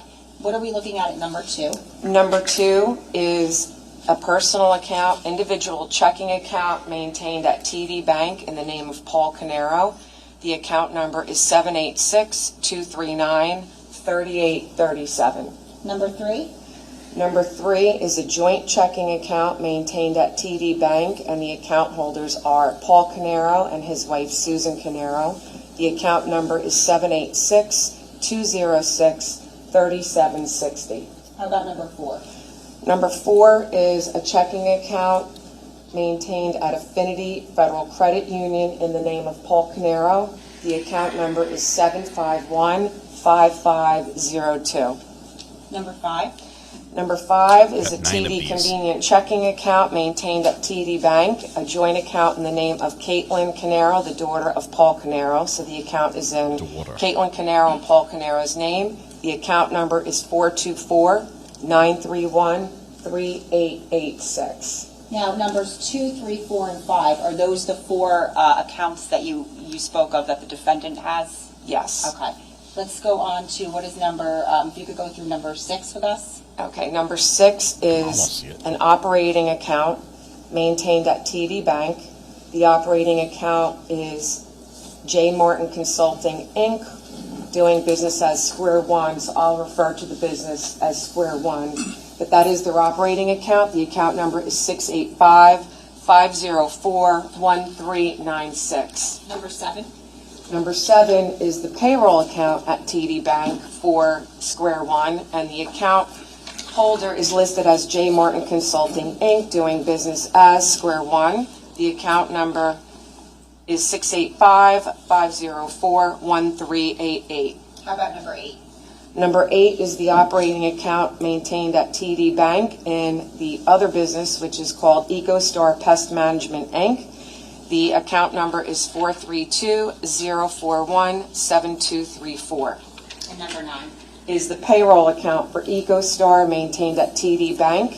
The account holder name is EcoStar Pest Management, Inc., and the account number is 432-041-7101.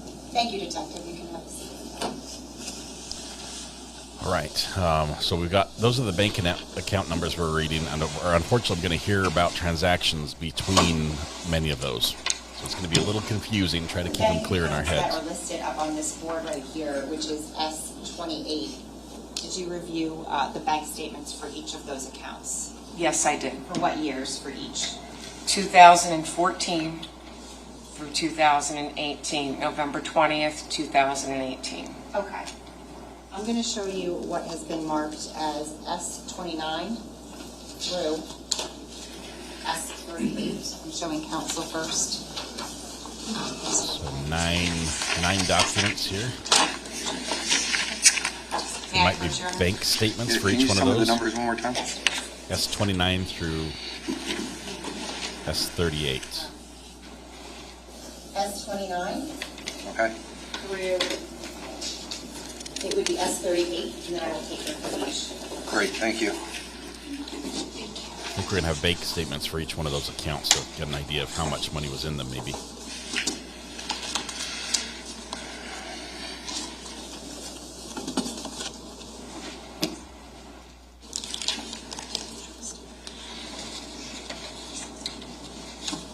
These accounts would all be closed or frozen.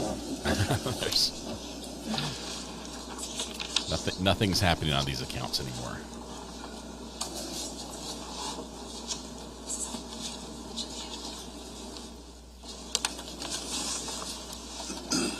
I know this is a lot, Detective, but I'm going to ask you, I'm showing you what's been marked as S29 through S38. We're going to start with S29. Do you recognize that? Yes, I do. What is that? This is the bank statements from TD Bank in the name of Paul Caneiro. The account number, can I just say the last four digits Yes. for these? The account number ends in 3837, and the statement period is from December 24th, 2016, and it ends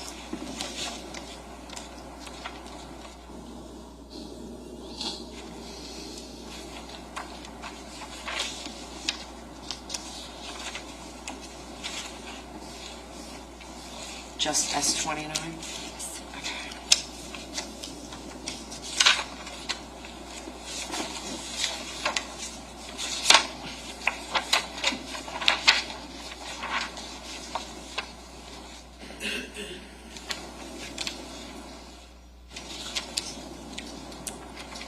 Detective, if I could, are these the bank statements for 2017 for 3837? Yes, and it ends January 23rd, 2018. Okay, and are there also the deposit slips attached to those bank statements? Yes, there are. Okay, and does this correspond to number 2 on the board over there?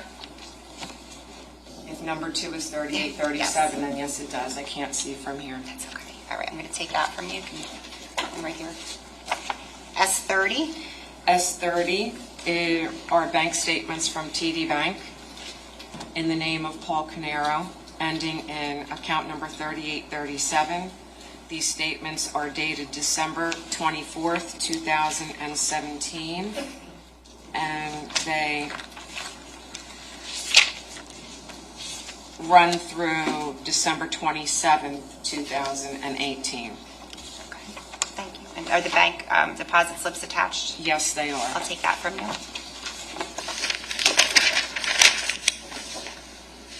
S31. S31 are bank statements from Affinity Federal Credit Union in the name of Paul Caneiro. The account ending in 5502. These statements cover the period January 1st, 2017 through December 31st, 2017. S32.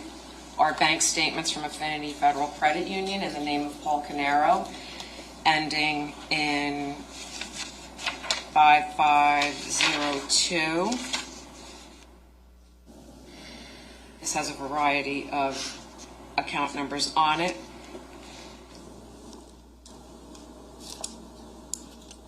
They are dated January 1st, 2018, and through December 31st, 2018. Okay, do you see S33?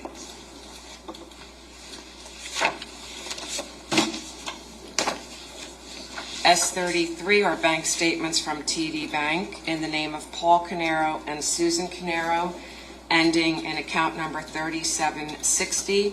These statements period begins December 24th, 2016, and the statement period ends January 23rd, 2018. S34. S34 are bank statements from TD Bank. Excuse me.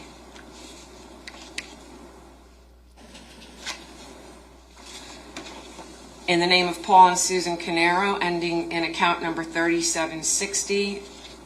The statement period covers December 24th, 2017 and the last date is December 28th, 2018. S35.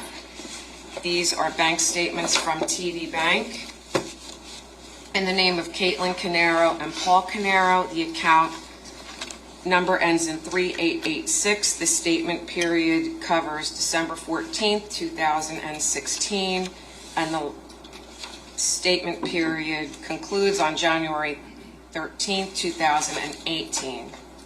Okay, and S36. Are statements from TD Bank in the name of Caitlin Caneiro, Paul Caneiro, ending in account number 3886. The statement period begins on December 14th, 2017, and the last date is December 26, 2018. And the last two, S37. Are statements from TD Bank in the account holder is ATF Keith Caneiro Irrevocable Trust Agreement dated July 27th, 1999. Keith Caneiro Grantor, Paul Caneiro Trustee. The ending account number is 5465. The statement period begins January 1st, 2017 through December 31st, 2017. Did you mean 2018? Are you?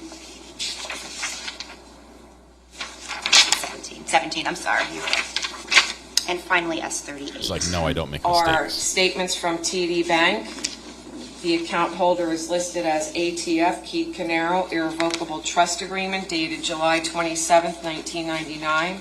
Keith Caneiro Grantor, Paul Caneiro Trustee. The account number ends in 5465. The statement period begins January 1st, 2018 through December 31st, 2018. Thank you, Detective. Did you obtain each of these bank statements through legal process? Yes, I did. Meaning you obtained them directly from the bank? Yes, I did. And did you review each one of them in terms of your conducting your analyses? Yes, I did. Now, what, if anything, did you do to memorialize your analysis with regards to what you had mentioned earlier, the defendant's revenue, sources of revenue, and sources of income for the years 2017 and 2018? I prepared a report, and then I also prepared a supplemental report. Showing defense counsel S39 and S40. I'm showing you what's been marked as S39 and S40. Let's start with S39. Do you recognize that? Yes, I do. What is that? This is a summary of sources of revenue and income and expenses for the period 2017 and 2018. Is S39, though, is that a report? It's That's your report, right? It's my report. Okay, what's Yes. the date? This is dated July 21st, 2025. Right, and how about S40? Do you recognize that? Yes. What is it? This is a supplemental report dated December 8th, 2025, and this includes corrections. Okay, and those, just to be clear, those are both your reports that you created, right? Yes. Okay. Now, what, if any, summary charts of your analyses did you create? I created a summary chart of revenue for 2018, and I created a summary chart of expenses for 2017 and 18. And where are those summary charts reflected? They are reflected in the most updated summary charts are reflected in the December 8th, 2025 report. So S40? Yes. Specifically, I'm going to draw your attention to pages 3 on that report. Yes. What are we looking at there? Page 3 lists the sources of revenue and income for the years 2017 and 18. How about pages 4 and 5? What does that reflect? 4 and 5 reflect expenses for the years 2017 and 18. Alex stole it. Are you aware of whether there were any boards prepared to reflect pages 3 through 5 of your report? Yes.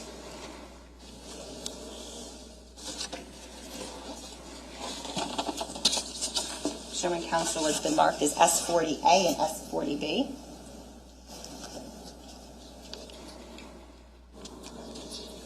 May I first, Judge? You can. I'm going to start, Detective, with S40A. Do you recognize this? Yes, I do. And what is that? That's the chart I prepared of sources of revenue and income for the years 2017 and 18. And is this board, is this in the same exact condition with the same exact substance as what is in your report on pages? Yes, on page 3. Page 3. I'm showing you what's been marked as S40A. I mean B, I'm sorry. We've got all the what is posters this? here. This is There's the a lot of chart numbers. the expenses for the years 2017 and 2018. And is this reflected on pages 4 and 5 of your report? Yes, it is. And is it in the exact same condition as it is in your report? Yes, it is. I'd like to start with expenses, permission to publish S40B. Any objection? Okay, so she's going to read her report. Hopefully we'll get to see the chart. It looks like we're talking hundreds, if not even over $1 million in some of these accounts. Possible total income outgoing for the year. You know, their one big account was $1.6 million for the year.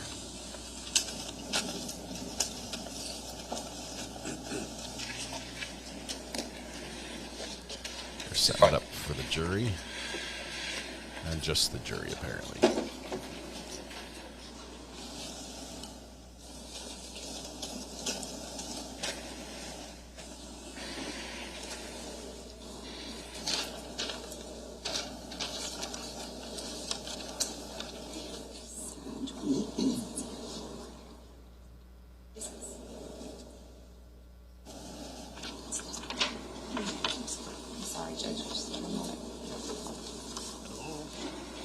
Just to make it easier, I'm going to show you, and I'll show council, just what's been marked as S28.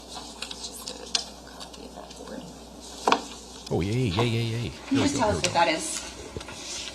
This is the listing of the 9 accounts that I previously spoke about and are listed on the board over there. Okay, so that is, I forget the number, I'm just going to be clear for the record.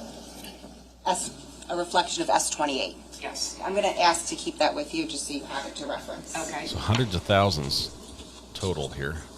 A little too quick to read everything, but lots of money in, lots of money out. S40B, which is reflected on pages 4 and 5 of your expert report. Do you see that? Yes, I do. Okay. Can you just generally explain what we're looking at?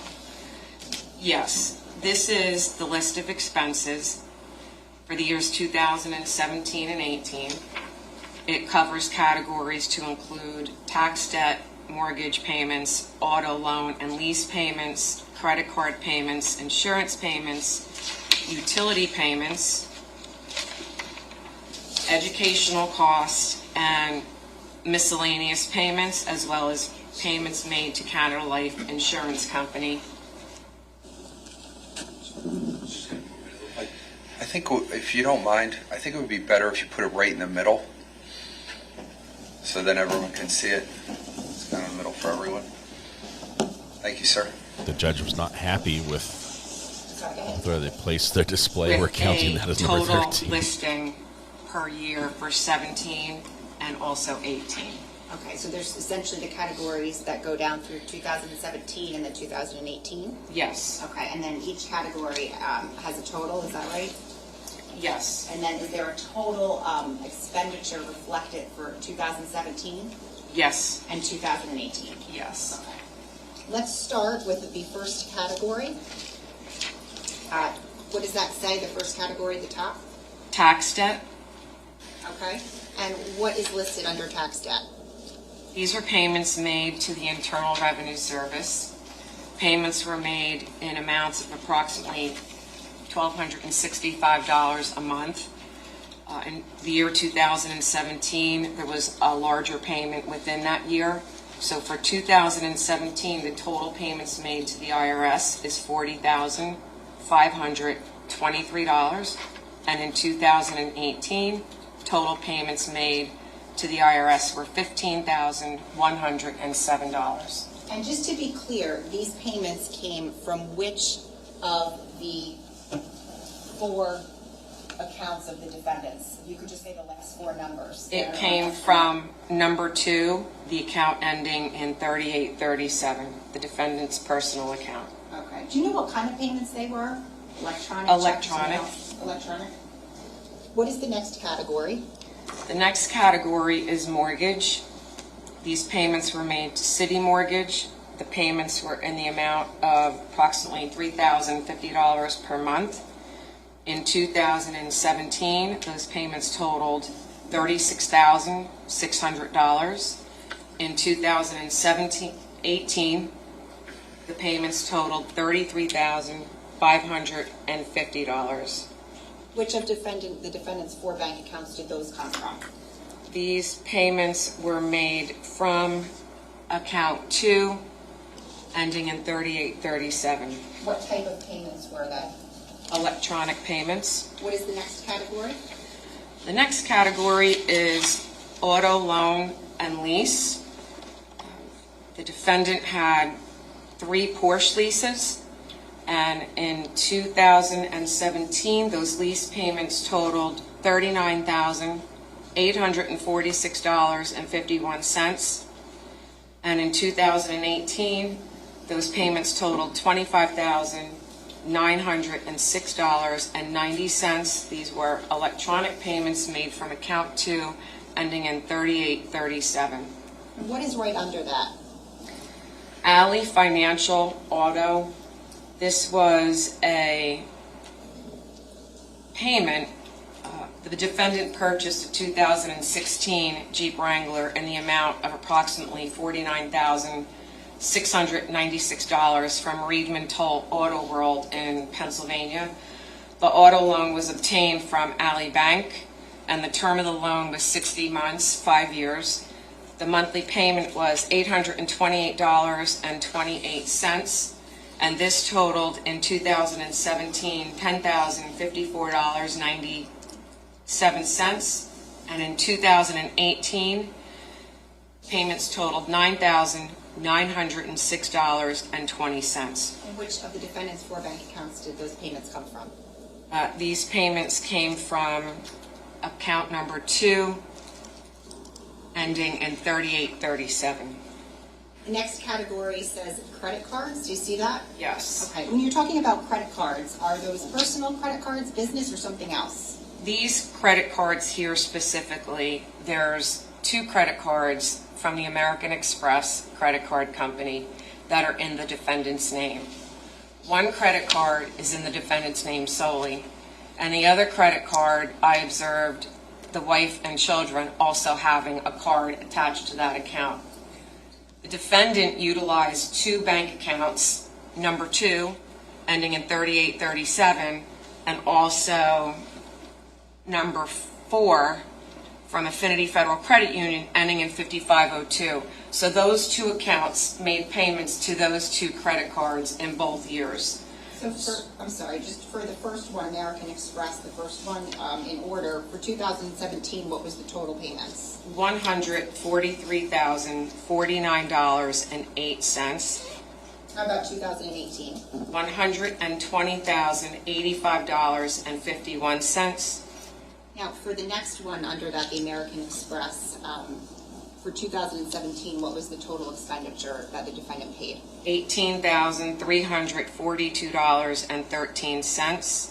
2018? $43,044.35. The next credit card listed says Bank of America. Do you see that? I do. Okay, and what is the total expenditure for 2017? $15,623.96. In 2018? $20,089.51. And from which bank account of the 4 bank accounts did that come from? Account number 2, ending in 3837. The next credit card. Let's see if I can put the picture up. Chase card in 2017, payments totaled $7,281.83. And in 18, payments totaled $3,473. These payments were made from account 2, ending in 3837. It's a ton of expenses. Retail card. Do you see that? Yes. In 2017, and in 2018, payments were $1,680 in each year, and those payments were made from account 2, ending in 3837. And finally, the Citibank card. It's a lot of expenses. Citibank in 2017, payments totaling $12,473.11 were made, and in 2018, payments in the amount of $6,211 were made from account 2, ending in 3837. The next category lists insurance. Do you see that? Yes, I do. Okay. And what is Chubb and Son? Chubb and Son is an insurance company where the defendant maintained his homeowner's policy. Okay. Chubby Son? Chubb and Son? Expense was for 2017. Yes, in 2017, the amount was $5,137.94, and in 2018, the amount was $2,905.81. They paid over $10,000 a month to American Express. Account 2, ending in 3837. And by the way, these payments that we're referring to, are they electronic payments? Electronic. Okay. Utilities, do you see that category? Yes. Go ahead. Utilities consisted of First Energy, JCP&L. Payments for 2017 amounted to $5,147.84. In 2018, payments amounted to $4,915.05. The next category is New Jersey Natural Gas. In 2017, payments totaled $3,275.24, and in 2018, payments totaled $2,519.29. New Jersey American Water. In 2017, payments totaled $1,682.14. In 2018, payments totaled $1,436.13. And finally, Township of Ocean Sewer. Payments totaled $460 for both 2017 and 2018. Did all of those utility payments come from the same bank account? Yes, account number 2, ending in 3837. The next category is educational costs. Is that correct? Okay. So let's start with, I want to start with 2018. Can you explain what we're looking at? Yes, this is educational costs that were paid to Discover, which indicated on the payment it was a student loan payment. In 2018, the payment total was $2,525. Over the course of your review, Detective, did you see any other payments from any of the defendants' accounts in 2018 that went to some sort of educational or school loan? I did not. Now, let's go to 2017. What is that? This is a payment to Brookdale Community College in the amount of $1,757.50, which was made from account 2, ending in 3837. All right, and we get to the miscellaneous category. Do you see where it says Woodshire Apartments? Yes. Okay, and under Might speed this up. 2017, there's a total listed there. What is that? $2,673. And what is Woodshire Apartments? It is an apartment complex in Ocean Township. Did any of the witnesses that you spoke to that you mentioned earlier live in Woodshire Apartments? Yes. Who's that? Yusel Restrepo. Yardy Service is next. Yardy Service in 2017, payments totaled $3,666. And where did that come from? Which account? From the defendant's account number 2, ending in 3837. Restoration Hardware. Restoration Hardware payments totaled $15,720.47 in 2017. In 2018, payments totaled $7,701.17. And where did those come from? Account number 2, ending in 3837. Next category is Tiffany & Company. Do you see that? Yes. In 2017, payments totaled $17,700 $714, and in 2018, payments totaled $2,625. And they came from which bank account? Account number 2, ending in 3837. Volkswagen Audi, do you see that? I do. Okay, and can you tell us, so just 2018, is that accurate? Yes. What was the total amount? The total amount was $9,920.78. Okay, and that came from which account? Account number 2, ending in 3837. Did you review the records from Volkswagen Audi?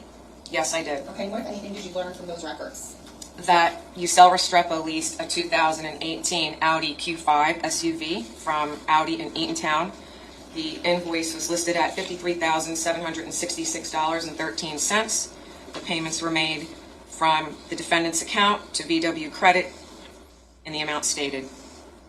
Now, the last category on there is Canada Life Insurance Company, Keith Caneiro Trust. Do you see that? Yes. Okay, and under 2017, what is the amount listed?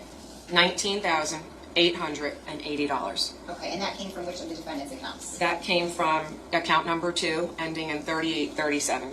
Was there anything paid to Canada Life in 2018 from any of the defendant's personal accounts?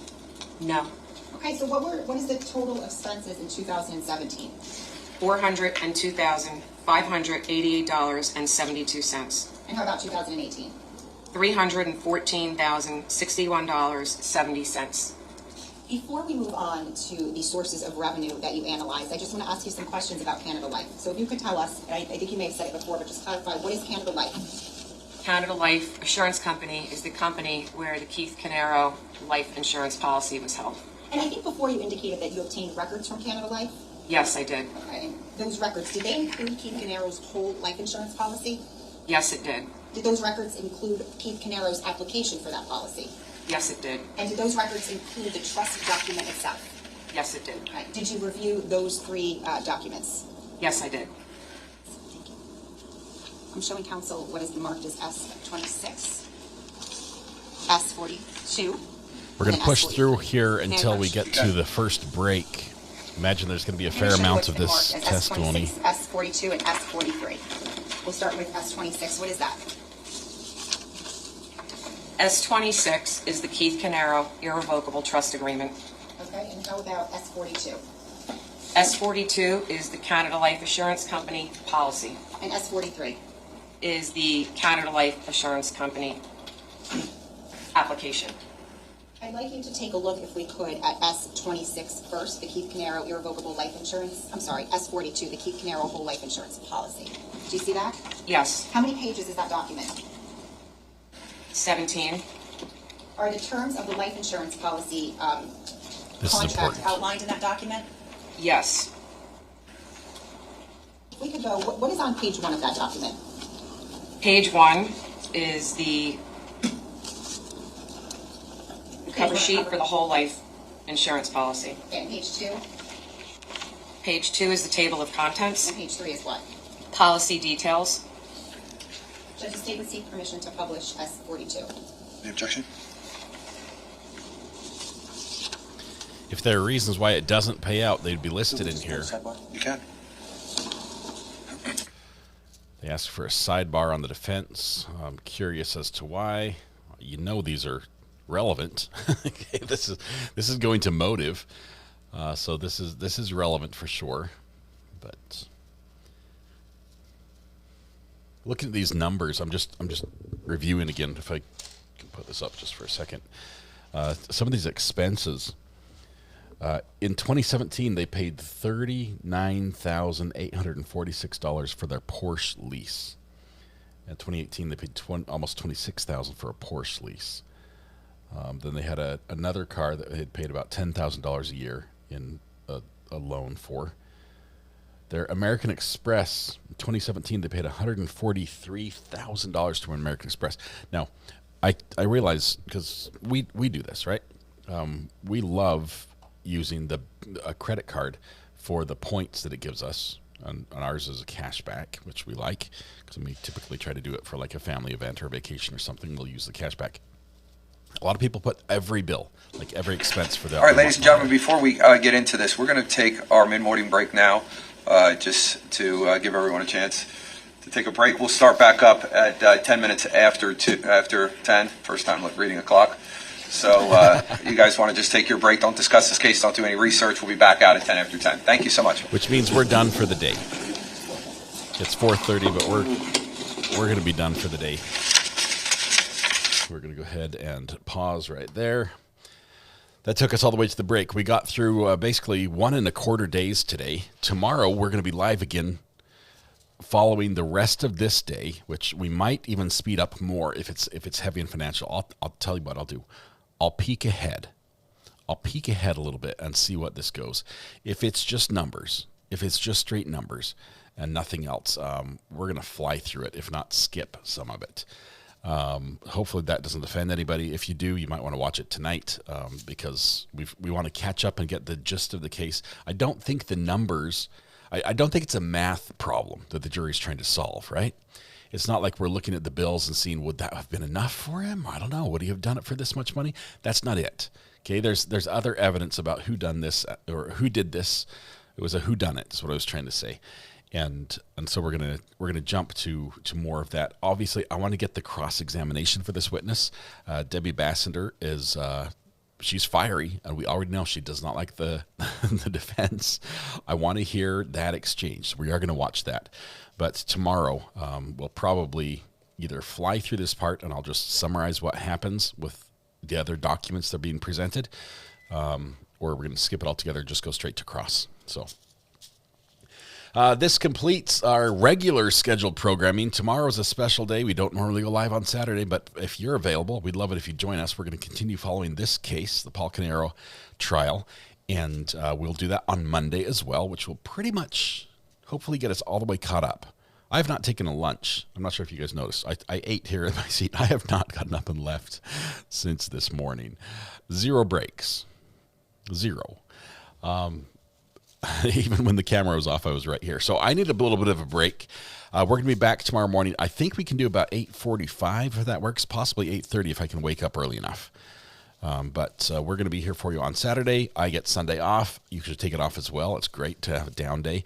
And then Monday we'll be back again following this trial. Tuesday we'll go to the au pair trial, which the state is going to rest in on Tuesday. So we're going to jump back to au pair, finish that one to its conclusion, which should be a verdict, is what we anticipate. And then we'll be back and finish this one. We'll get caught up here next week on this trial, and we'll stay with that until its conclusion. So Josh says, I can save you time. It's all numbers for the rest of day 2. Well, you're going to get caught up very quickly then. So we're going to fly through it. Josh, there's cross on day 2, right? Is there cross on day 2? I'll peek ahead. We'll find out where the cross is, and we'll bring it to you. All right. Anything else? Who would have thunk we'd be this far ahead already? Well, that's what happens when you skip through the breaks. Yes, cross. We're going to watch the cross. We're not going to pass that. I want to see what the fire exchange that happens between these two. All right, and I love using these sound effects, which are great. Alex stole it, and Alex Murdoch stole it. Alex stole it as well. Those are great from one of the I think it was one of the earliest trials we covered on this channel, was the Alex Murdoch trial. So with that, we're going to wrap up for today. Thank you all for being here. It's been a long one. Let's see, how long have we been here? About 7.5 hours. Not bad. Not bad. That's no breaks. No breaks, 7.5 hours. I'm not saying I'm superhuman, but I do own a cape. So. All right, check your phone. I will check the phone, Kim. I assume you mean burner phone, right?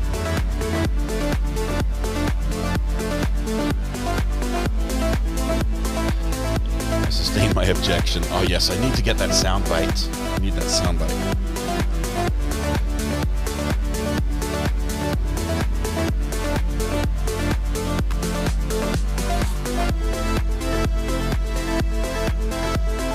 Kim, it's complicated. I'm going to have to read that again. Let's see. Oh, Madonna? Got a text from Madonna. Oh, the Virginia trial? Okay, awesome. Okay, we've got a lot of messages. I'll try to respond to all these tonight. You guys, thank you very much. It's been a wonderful day. I love watching trial with you guys. You make it fun and interesting, and I appreciate all that. Tonight when you go home, please hug the people you love, smile at someone, make their day just a little bit better, and please stay safe till we go live again. It will be tomorrow morning on a Saturday. Cross is great. I cannot wait. It's going to be great. You sustained your own objection. I'm going to look for that soundbite. I'll try to grab that as well. We'll be going live tomorrow on a Saturday. Full day scheduled for me. I've okayed it with Mrs. R.A. ahead of time before I even presented it with you. She's on board. So no problems there. But you guys have a great Friday night. Your weekend starts tomorrow, but I'll be here for you. Get some sleep. You guys be good to each other. We'll see you. Bye-bye.